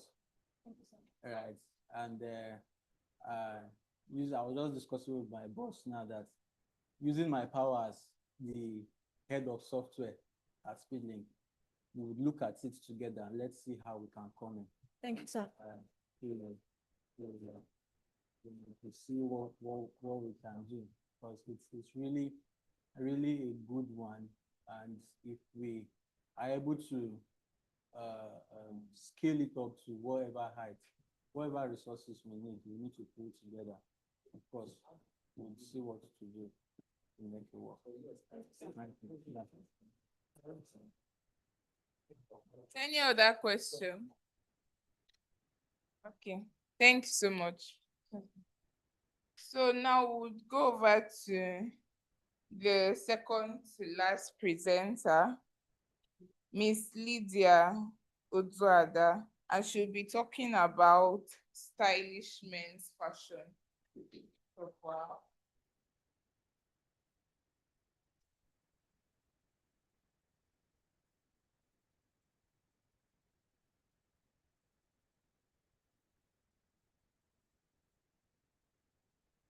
Good afternoon, everyone. My name is Lydia Oduada, and I'm from the Data Analytics Learning Track. Just before the slides get projected, I'd like to tell a story. It's about a customer. So I have been a fabric vendor for a bit, and oftentimes when I bring my fabric to people or people get interested, oh, this fabric is beautiful, the next thing is tailor go disappoint, and then that's a major discouragement. Now, to my story, a customer got a fabric, a limited version of that fabric, and he had a picture in mind. Simple, but it was going to make sense. And then he sends his fabric to the tailor. Because of how excited he was and how he had presented his the outcome of his fabric, he had expectations. So I was curious. A few months later, I asked him, how far have you made the fabric? He said, no. Because the man is a husband to my cousin, I had to ask my cousin when she came visiting. I said, how far with your husband's fabric? He said, let me not even go there. What happened? The tailor did a very bad job. Like, that wasn't bad enough. They now said, okay, when he complained, the tailor said we could do something about it to make corrections. And the corrections came even worse. So at the end of the day, the fabric was wasted. Money spent, gone. Money given to tailor, gone. It was a loss for him. And he felt pretty bad. He was sad. I was also sad because that fabric was a limited edition. Others wanted it, but couldn't get it. And now it's wasted. So I thought about it. How do we solve this problem? If we had stylish men in place, that fabric would not have been a waste, because I would have been able to recommend a tailor for this guy. I should have been able to suggest for him tailors within his own vicinity that would help him to make the fabric the way he wanted and still make it affordable for him, and everybody wins. So I thought about it and I came up with Stylish Men Outfits, a fashion brand that wants to create a smart digital ecosystem that empowers men with personalized fashion experiences and enables local tailors to thrive in the digital economy. Now, what this does is, you'll agree with me that most tailors in your localities, in your streets, in your neighborhood, don't even have an online presence. And they are good. There are also tailors who are online who are not even good enough. But sure, they know how to package themselves and they are going forward. So I thought about it like, we could vet tailors, put them on Stylish Men, and then when a customer wants to make a clothing, we refer such tailors to them that's close to their own locations. Alternatively, we could take the customer's measurements digitally. The customer supplies their own measurement, and then we recommend them to tailors that can do it for them. Or alternatively also, we make capsule wardrobe capsules for them. This is a styled outfit that we will group together and project to the customer as their own perfect fit and perfect size. Now recall that some people like shirts, others don't wear shirts. There are people who like our African native attire. So factor all of this in to make sure that each customer gets their desired fashion taste that fits their style and also fits their body size, because different body sizes. Like when you want to shop already made clothes, they'll just ask you, are you a size 10 or are you a size 12 or something? We're not working with size 12. We're going to get your body measurement, because a size 12 is different for everybody. Your size 12 might be somebody else's different size of chest. I don't know if you understand. So my chest might be 20, and then the other person's chest is 25, but they're all falling into the category size 12 because their trousers are the same thing. So what we want to do is give you the opportunity to measure yourself, give your actual body fit for us to craft what you want that will sit well with you. And then at the end of the day, everybody wins. Now, we looked at the internet. Many people that go online to shop are shopping fashion. 67% of internet users or internet population are buying fashion. Stylish Men want to be one of the brands that these people will patronize.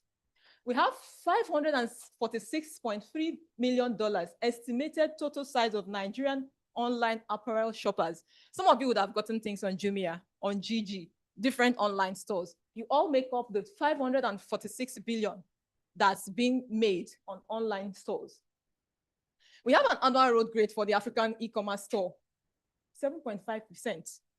And we also made projections, which we see 2029 going to hit 756 to 760 million. And then the annual growth rate for Nigeria's fashion store is hitting 8.5% growth rate every year. Now, what are we giving out? What are the core features of Stylish Men? Stylish Men will get your size, like I mentioned, your complete size, chest, shoulders, and everything.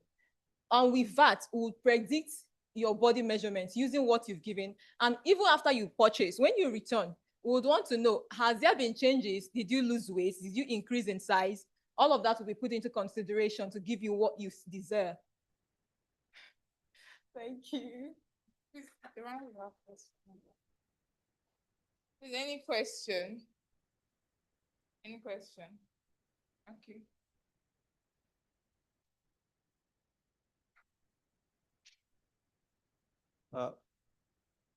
First of all, it's a very nice idea, because someone like me also experiencing the same problem with fashion. Like, I don't wear a lot of natives, and even when I want to wear native for a particular occasion, I don't know where to even start from. Now, but the question I want to ask is, are you focused only on the men aspect, like just men? Because I know we're also facing problem as well too. So I don't know what's the particular reason why you want to limit your model to just men?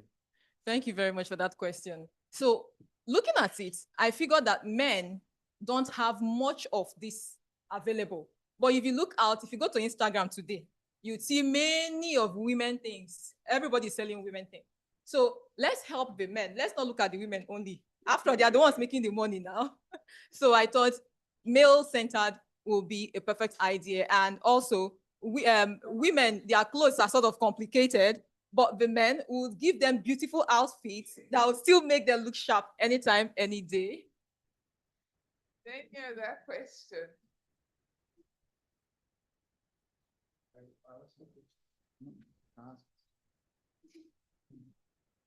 All right. Thank you very much, Lydia. So I was going to ask again, is this already a done product or it's work in progress? Okay, so this aspect of the business is just beginning. Currently, what's running is the fabric side of it. So it's just the fabrics that is running. So this is a baby for now.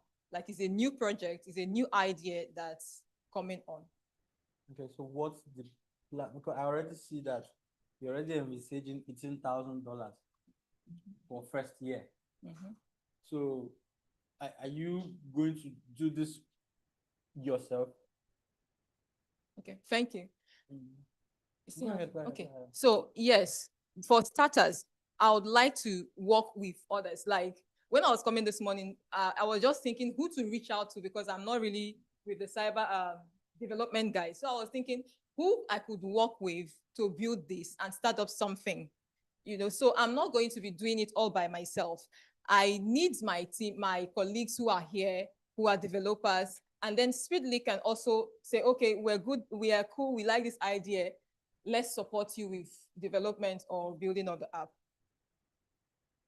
Okay. Well, okay. That works. But you still sound like it's already futuristic.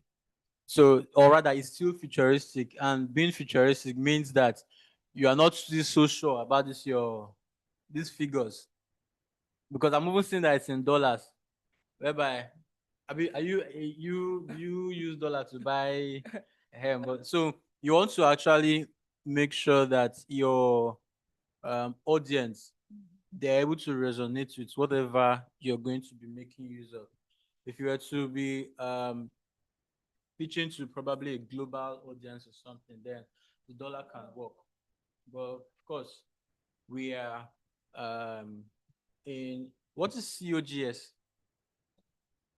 So cost of goods sold.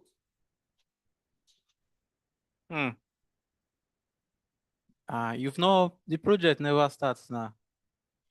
Looking as the future, not just now. Okay.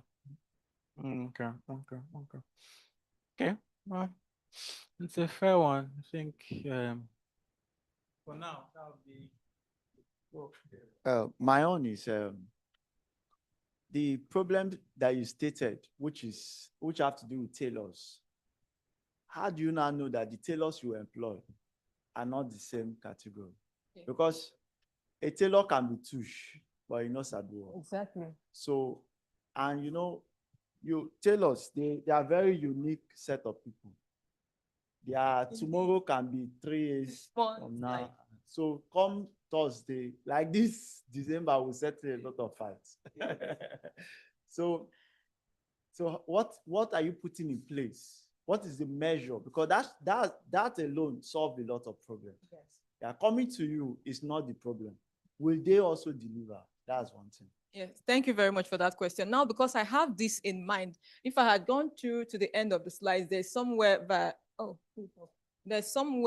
I mentioned on the sizing and late deliveries. Now, to have this scope, what I've done is gone to individual tailors, giving them jobs. I have about 4 already. I'm giving them jobs, repeated jobs, so that I would know what they can do, their time of delivery, because I want to work with their own time of delivery. Let it not be that I'll tell you, I want it next week, and then by next 2 weeks, we're still speaking English. So what's your own time of delivery? Are you able to give me this number of items by XYZ time? And the tailors that I've used, they have come true. It's unfortunate I couldn't bring those ones to Speedlink, but on arrival, I sold out because they were good, the qualities were good. And this is very important, to have good quality, because it's not making sense that after all the claims, you now bring out the clothes, it's looking like carpenter made it. So I have 4 tailors already. I vet them myself, give them assignment, give them jobs to do, and what is the outcome is also very important. So I have some tailors, and I'll vet the tailors that will be used. Okay, so on another part again, on the revenue part aspect, there's an aspect of when you're freelancing and when you're, for instance, now if you have a team working for you, or you're getting the gig and you're giving it to people. So how do you make revenue? Are you going to just get the money and give it, maybe get the job, and then they work for you as if it's your job? or you are going to bring them to a team, more like we are working together as a team? So this is a brand that would work with us as a team. When we get close, we're not going to look for who to give. You're already trained to work with this platform. This is a platform you would onboard as Okay, a you stylish onboard as man. a Yes, you Okay, onboard as a stylish man tailor. Okay, so they get a percentage for it. Yes, yes. Right, it's a good idea. Thank you, sir. Your sales, you say you started small. Yes, fabrics and then shirts too. And maybe we'll get to know how your December output will be, because this is actually the test of tailor's time. If the December output is good, yes, you can now know what to do about it. Okay, sir. Thank you, sir. So I just thought of something. So how, because you made mention that you were going to reach out to probably your colleagues. Mhm. So at what point, because when you reach out to them, the question they will be asking is, Mhm. what's in it for me? Yes. So what are you looking, because I don't know, maybe you have the plenty money to, so what do you intend, how do you intend to pay them? Mhm. Because it's actually, as small as it looks, it's a Tasking. it's a huge task. So what's your plan for that? Okay, for that, like I worked with a team last year on a project like this, and the offer for our lawyer was a percentage of the income. So I bought that idea. If I'm going to get orders, I'm not getting them to come and just put in effort for free. So they are going to be getting percentages based on our sales. Okay, that works. Thank you, sir. All right.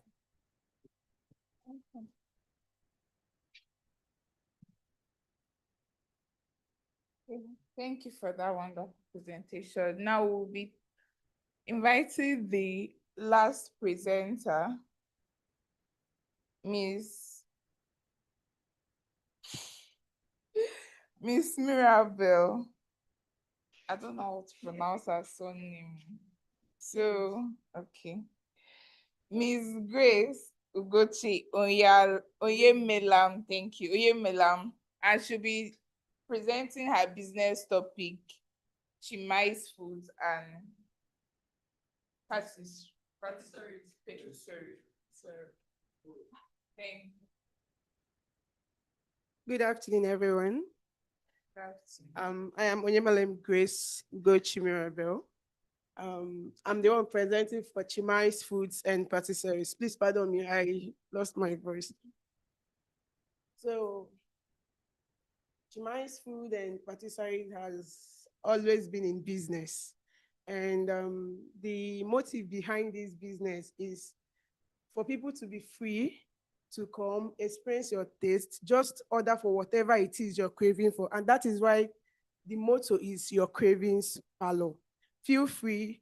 If you want it customized in a way you want, maybe you're craving a particular thing. I know that if you go to restaurants, they wouldn't give you the opportunity to be like, I don't want crayfish, I don't want this. But in this place, you just tell us what you need, because we'll have avenue for you to view our menus, our ingredients, select the ones you want and remove the ones you don't want.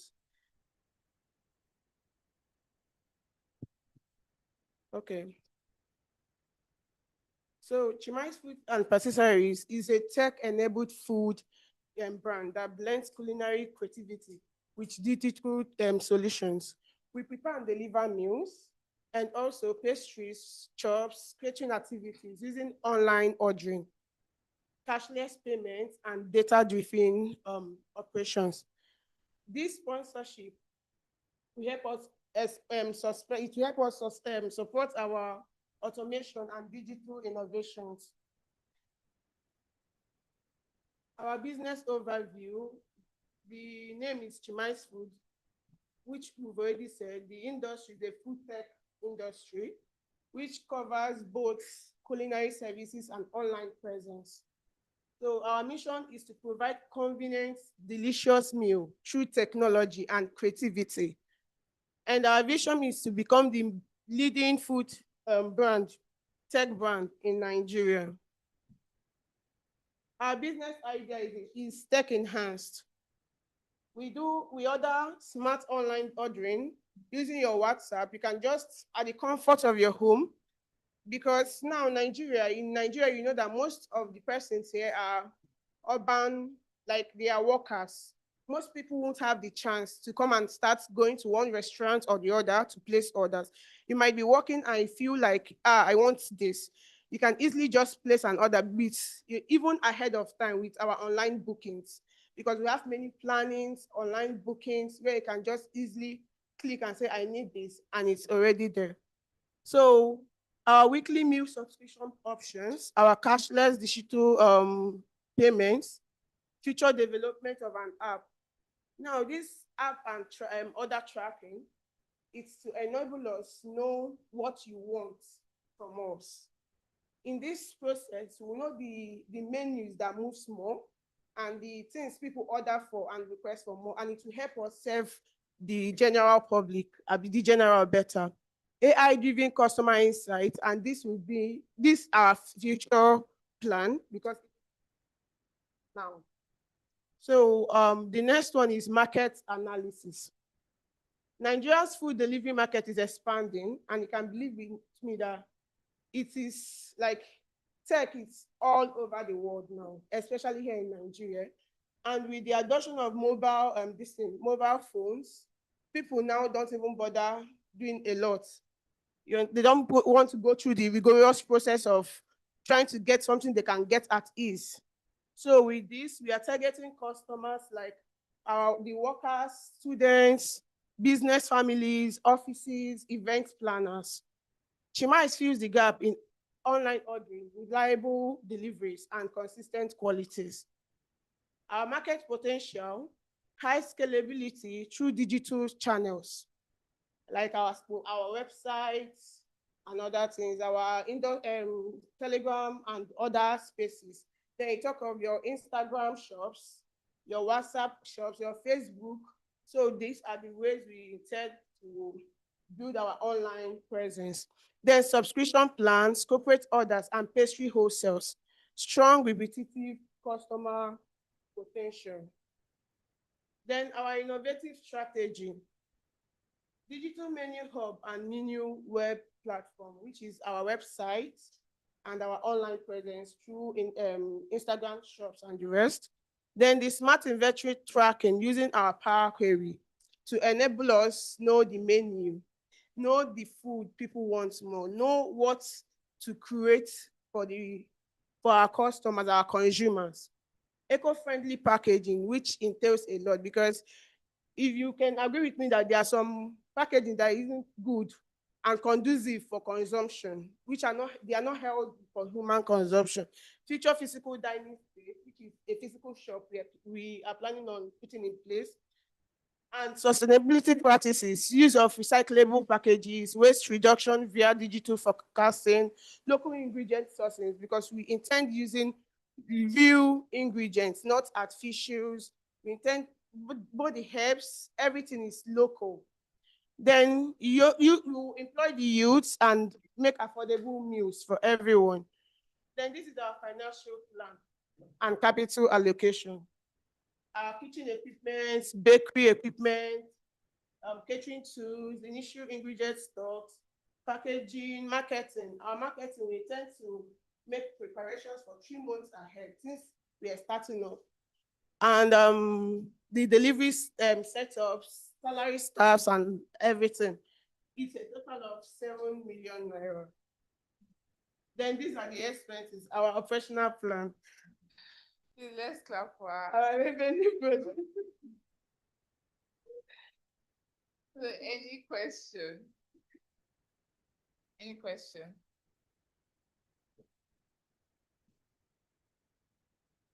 Thank you. Nice presentation. All right. So I want to ask, you say, are you already into these things? Yeah, Especially the chops, like the cake that I saw in the picture. Is that an AI generated or? That's me.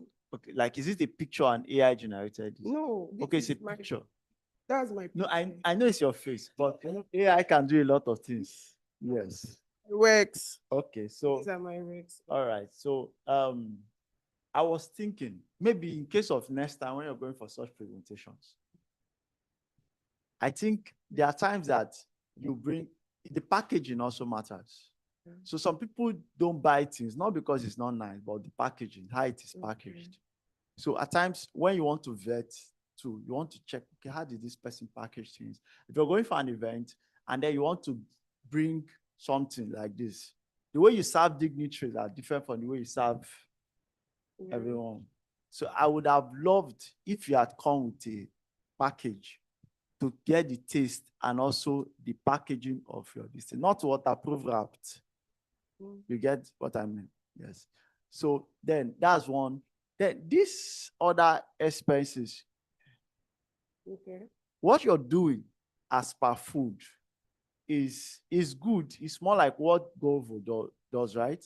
Though Globe is different from, Globe is not one person owned. It's more like anybody, yeah, different vendors can go into it. And then a lot of other things, a lot of other persons do it. So what exactly is this new thing that you're bringing to the table? Because WhatsApp orders are normal things that everybody do. So what exactly is this new idea that is making your business or will make you, put you an edge over competitors? Okay, thank you. Like I said earlier, I said something about you having your own choice. Like as you are, you can have your own plan of, this is what I'm craving for, but I don't want it to take touch of this. And so maybe you don't want crayfish in that particular meal. Then we customize. It's just based on what you want. You view your ingredients, choose your ingredients yourself. If you don't like, maybe you don't want spices, you tell us this is the way you want it, which lots of the industries don't do it because people, they have a particular, this menu, you just order your food and that's it. But here you have the opportunity, you have liberty to crave for what you want and get it the way you want it. And that's why it's your cravings parlor. Okay, so I want to ask, everybody has, how is it called now? The way Mr. Beast, no, not Mr. Beast now, Chicken Republic. I don't like Chicken Republic rice because of how it is. I'm sorry that it's an online this thing, but my choice. The chicken too is either overcooked or undercooked. Yeah. The one that maybe you can even manage would have been the roasted, but still they don't do it well. So now, and this is how it is everywhere because that's how they feel that people like it. Maybe no one have really given them a good review on these things. Now, imagine that, and then they have what they call meal. Most industries have what they call, should I call it their formula, meal formula. If we now recipe, yes. If we now remove crayfish from your own recipe, would it look like what I ordered versus what I got? No, see, I believe that there are vegans. There are people that also don't eat crayfish and their food turns out nice. They are, as a chef, I've gotten to work as both a private chef and also for different organizations. Now, there are people that don't eat anything spice, salt, and they know how they expect their taste to be. That they just want vegetables. You can either blend it for them and infuse it into the food, but they don't eat those things. They will tell you, please don't add salt. I don't like it because of my alkaline.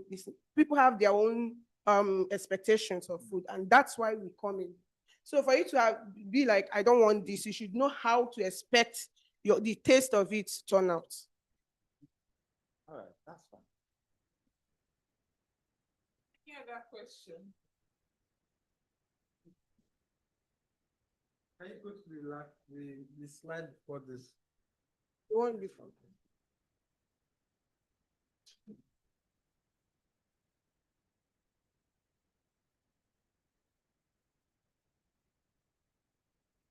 The next one. Which one is this?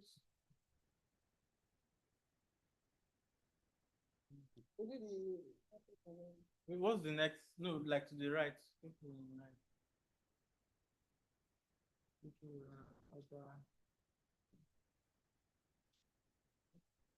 No, like go for okay. There's something I saw somewhere. This.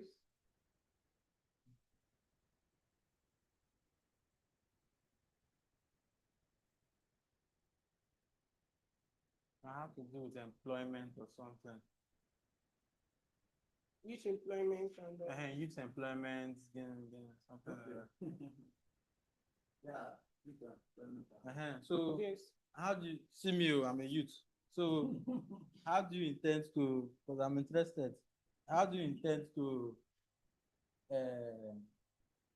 afford this youth? Is it that you're taking IT students or how? That's I'm concerned. Necessarily IT students. Mhm. And that's the reason in my financial budget, Mhm. there is a proportion for staff allocation, for 3 months staff allocation in my financial expenses. Okay, staff salary. So we intend that those things are inclusive in our startup plan. So that's why, in as much as we intend doing this, we intend hiring good hands too, because I definitely I can't do it alone. So in all specialties, there are people that can specialize on maybe more other continental moves like Italians, French. So be it your this, we just know that there is a stipulated amount, and we are helping, or we are actually by that means getting people employed because they get to work with us and get paid. Can I see your revenue model? Yes, sir.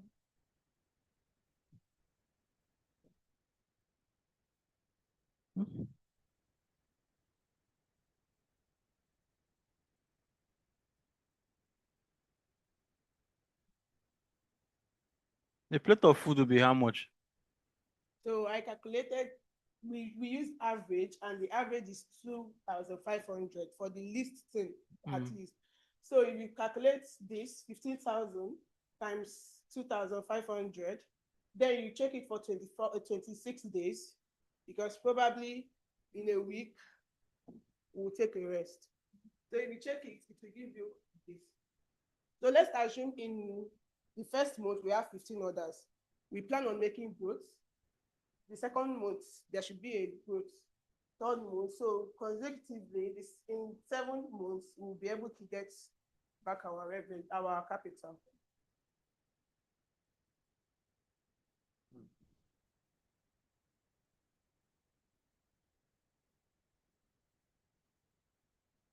In month one, you make 975,000 That's for 15.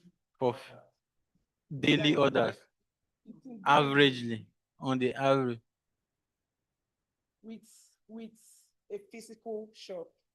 In my listen, there is a space for physical shop in my budget. So with a physical shop, people will definitely come in. So that's it.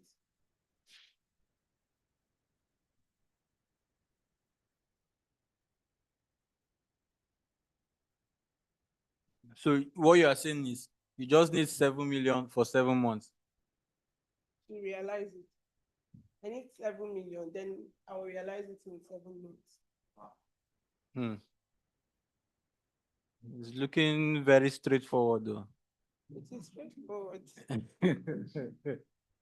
So if I so what assurance are you now giving the investor that at that 7th month the person will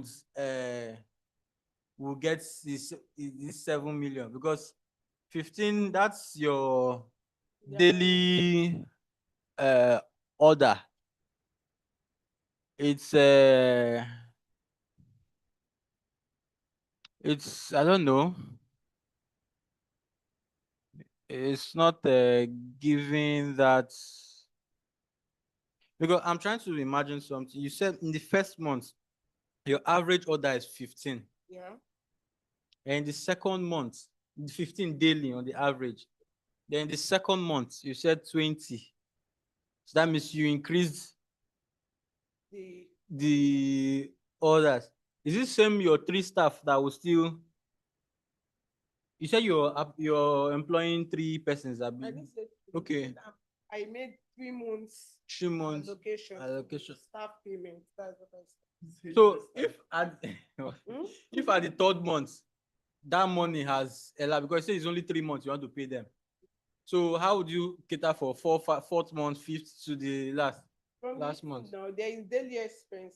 In as much as there is, even in my, it's just that it was being cut short. There are daily expense. These are my operational budget. So aside my financial this thing startup plan, Mhm. there are expenses here too. So there is no way they wouldn't, and staff salary is Mhm. also included in the day-to-day running. Go back. Why I'm concerned is you made mention for just 3 months of staff salary. Payment. What happens to month 4, 5, 6, 7? That's why there is an operational this thing for expenses. While doing it, there was an omission, like the prices were omitted. This is for operational, aside from the financial this thing. From our daily revenue, there will be expenses. So we make avenue for our staffs, and that's it. But then again, in the this thing you said you talked about, now this 15 now, we said if it's average, it can be more, it can be less. But that was why we used 2,500 as our calculating price, which might be is the lowest price. At least their food, you order for more amount. Then if the prices are less, at least they're trying to be, I have been in this business, so I've always been selling. I know how much as in a plate of food cost, and at least the things we get in it. So if we get 15 orders per day, and we get this, like from the calculation, this monthly, then we do our profit. That is why there is profit, because the expenses and everything being removed, we've talked about our profit, monthly profit, because we check our expenses too, we check everything.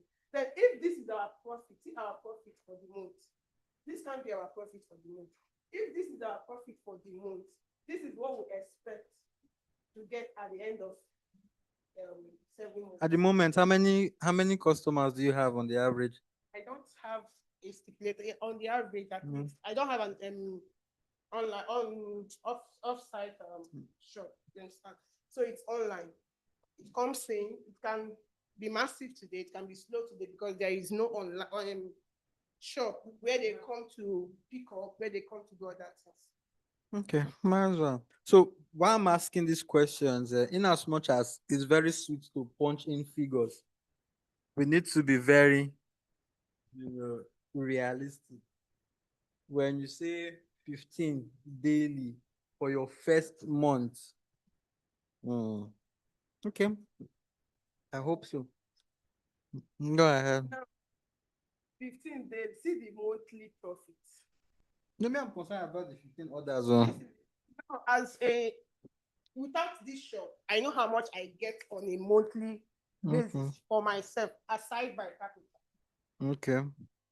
So now getting a business, this is even to be on a bright or on a softer mode, so that you wouldn't expect much. So that you wouldn't that's why we in the other slide we wrote something about digital forecast, where we wouldn't want to expect much and also do much to reduce our waste. So in this now, as a personal business owner, if with this, just the chin, peanuts, I know how much I generate in a month with my consistency. So getting a shop, we even make the people know that, this is what you do. And there is no way they wouldn't order different things. And in a month, if you're getting for the startup, 100,000 is a small interest rate or profit to get in a month as a shop owner. So now this is the analysis, but this is the profit-wise. This is where we are talking about the profit after our day-to-day expenses and the rest. So getting 100,000 in the first month, it's not the thing that we can do. All right. That question. Let's give up for Ms. Grace.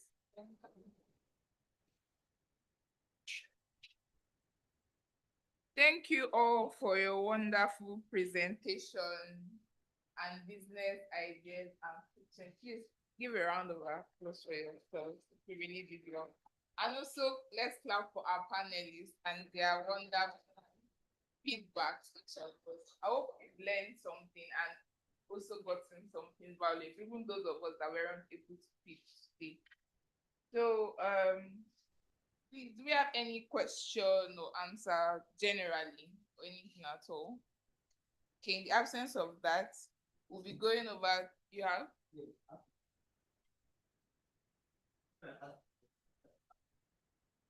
Yes, when Mr. Simeon was speaking, but you did ask him okay, what's the question? You want?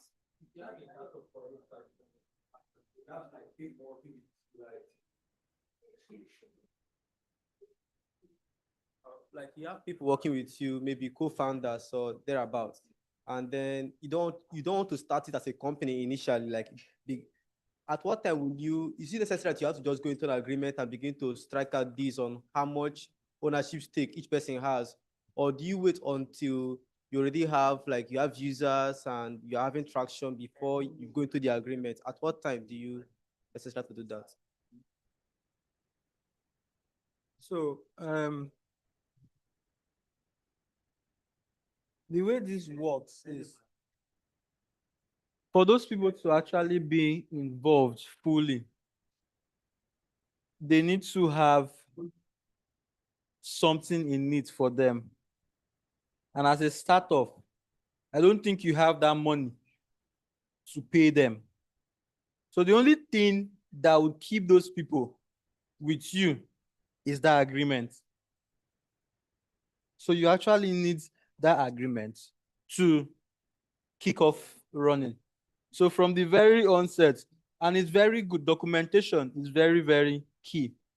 So that somebody will not come and tell you tomorrow that, oh, you did not pay or you did not do so. But once that document is there, that agreement is there, you have XYZ percentage and all of that. Then at the end of the day, even if you are taken to court, there is a document backing it.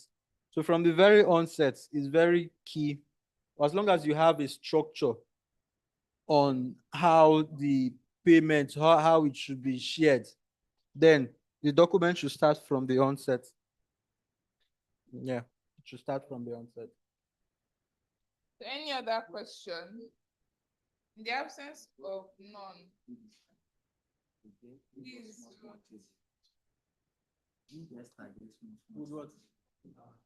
Would have a closing remark from the head of software and RAD department, Mr. Irinosa. You left that for me.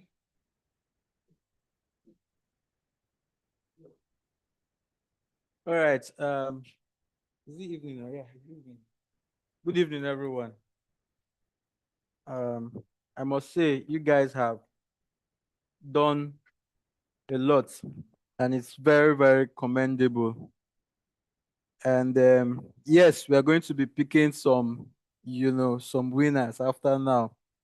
But whether or not you are picked, I just need you to know that you have given your shots, and it's a starting point, right?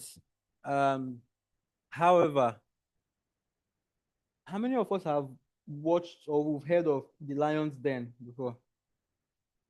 Good. So it's very essential because I see that most of us, some of us, maybe because of the time and all, where I won't say fidgeting, but there is that slight tension, there. So you need to go and watch these guys. There are series, there are lots of series. The Lions Den. If you just go to YouTube and watch The Lions Den, you see different series and see how these guys actually pitch this thing. That way it would help you, boost your confidence, a bit. All right. And then I also said I was going to write, I wrote it down somewhere. as business owners, people who want to start businesses, I didn't see anybody where anybody wrote as expense plan, taxes. Especially now with this new tax policy for next year, you need to actually have that in mind. You know, except you want to still be in that category. You know, there's a category of people that won't pay the tax, which is those people that earn 800K and lower, and less rather. You know, except you are saying, no, your business will not make a profit of 800K per annum. If that's your kind of person, then you know, you may not necessarily have, you know, any concern. Not necessarily though, because even for those persons, you still need to be concerned with documentation. Because when the government comes, you need to have a document that proves that your profit per annum is less than 800,000. And so in business, if you have not been conversant with documentations, you would have issues with yourself, with the government, and even with your customers. So there are lots of free invoicing platforms you can make use of. Try and leverage on that.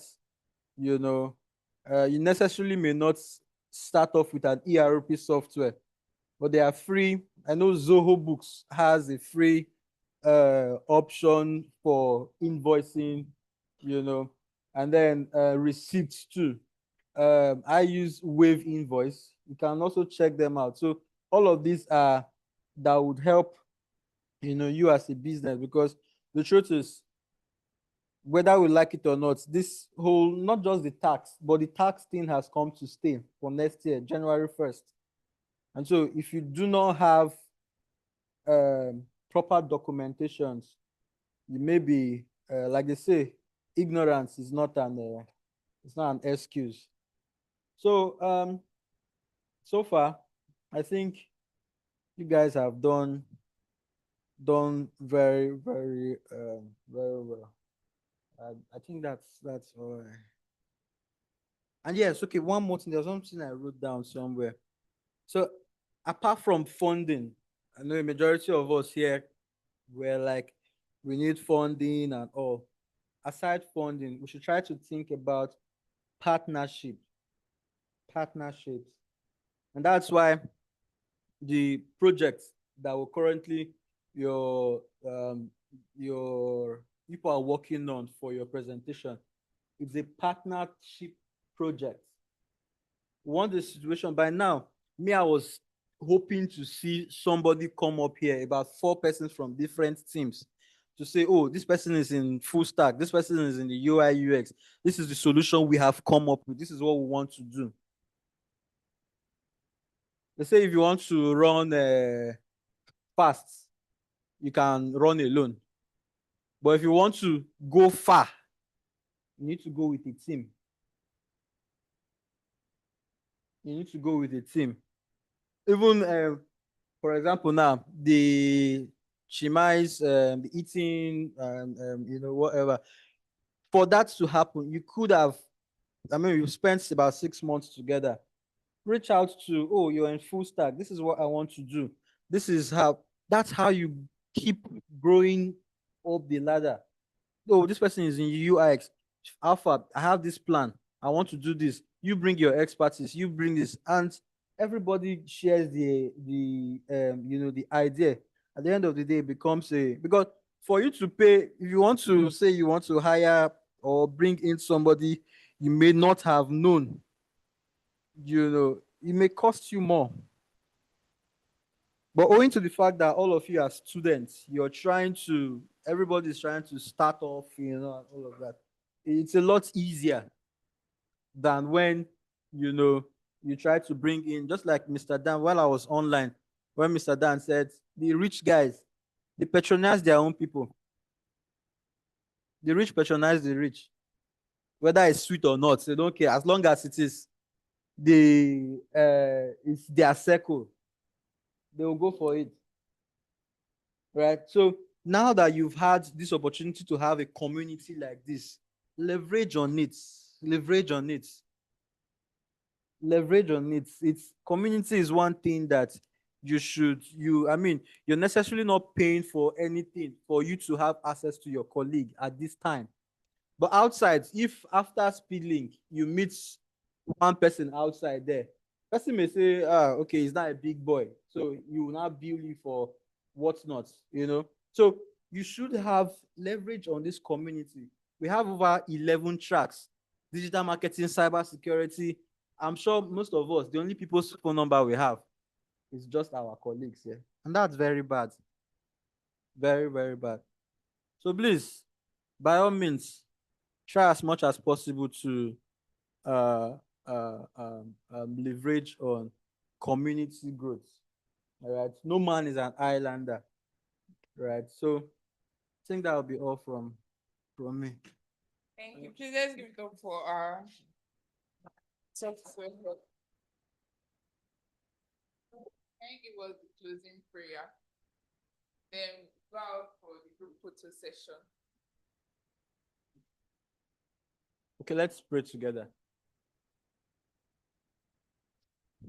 Our Father and our God, thank you for this time we have had together. It's a time of learning, relearning, and even unlearning some certain things we've known before.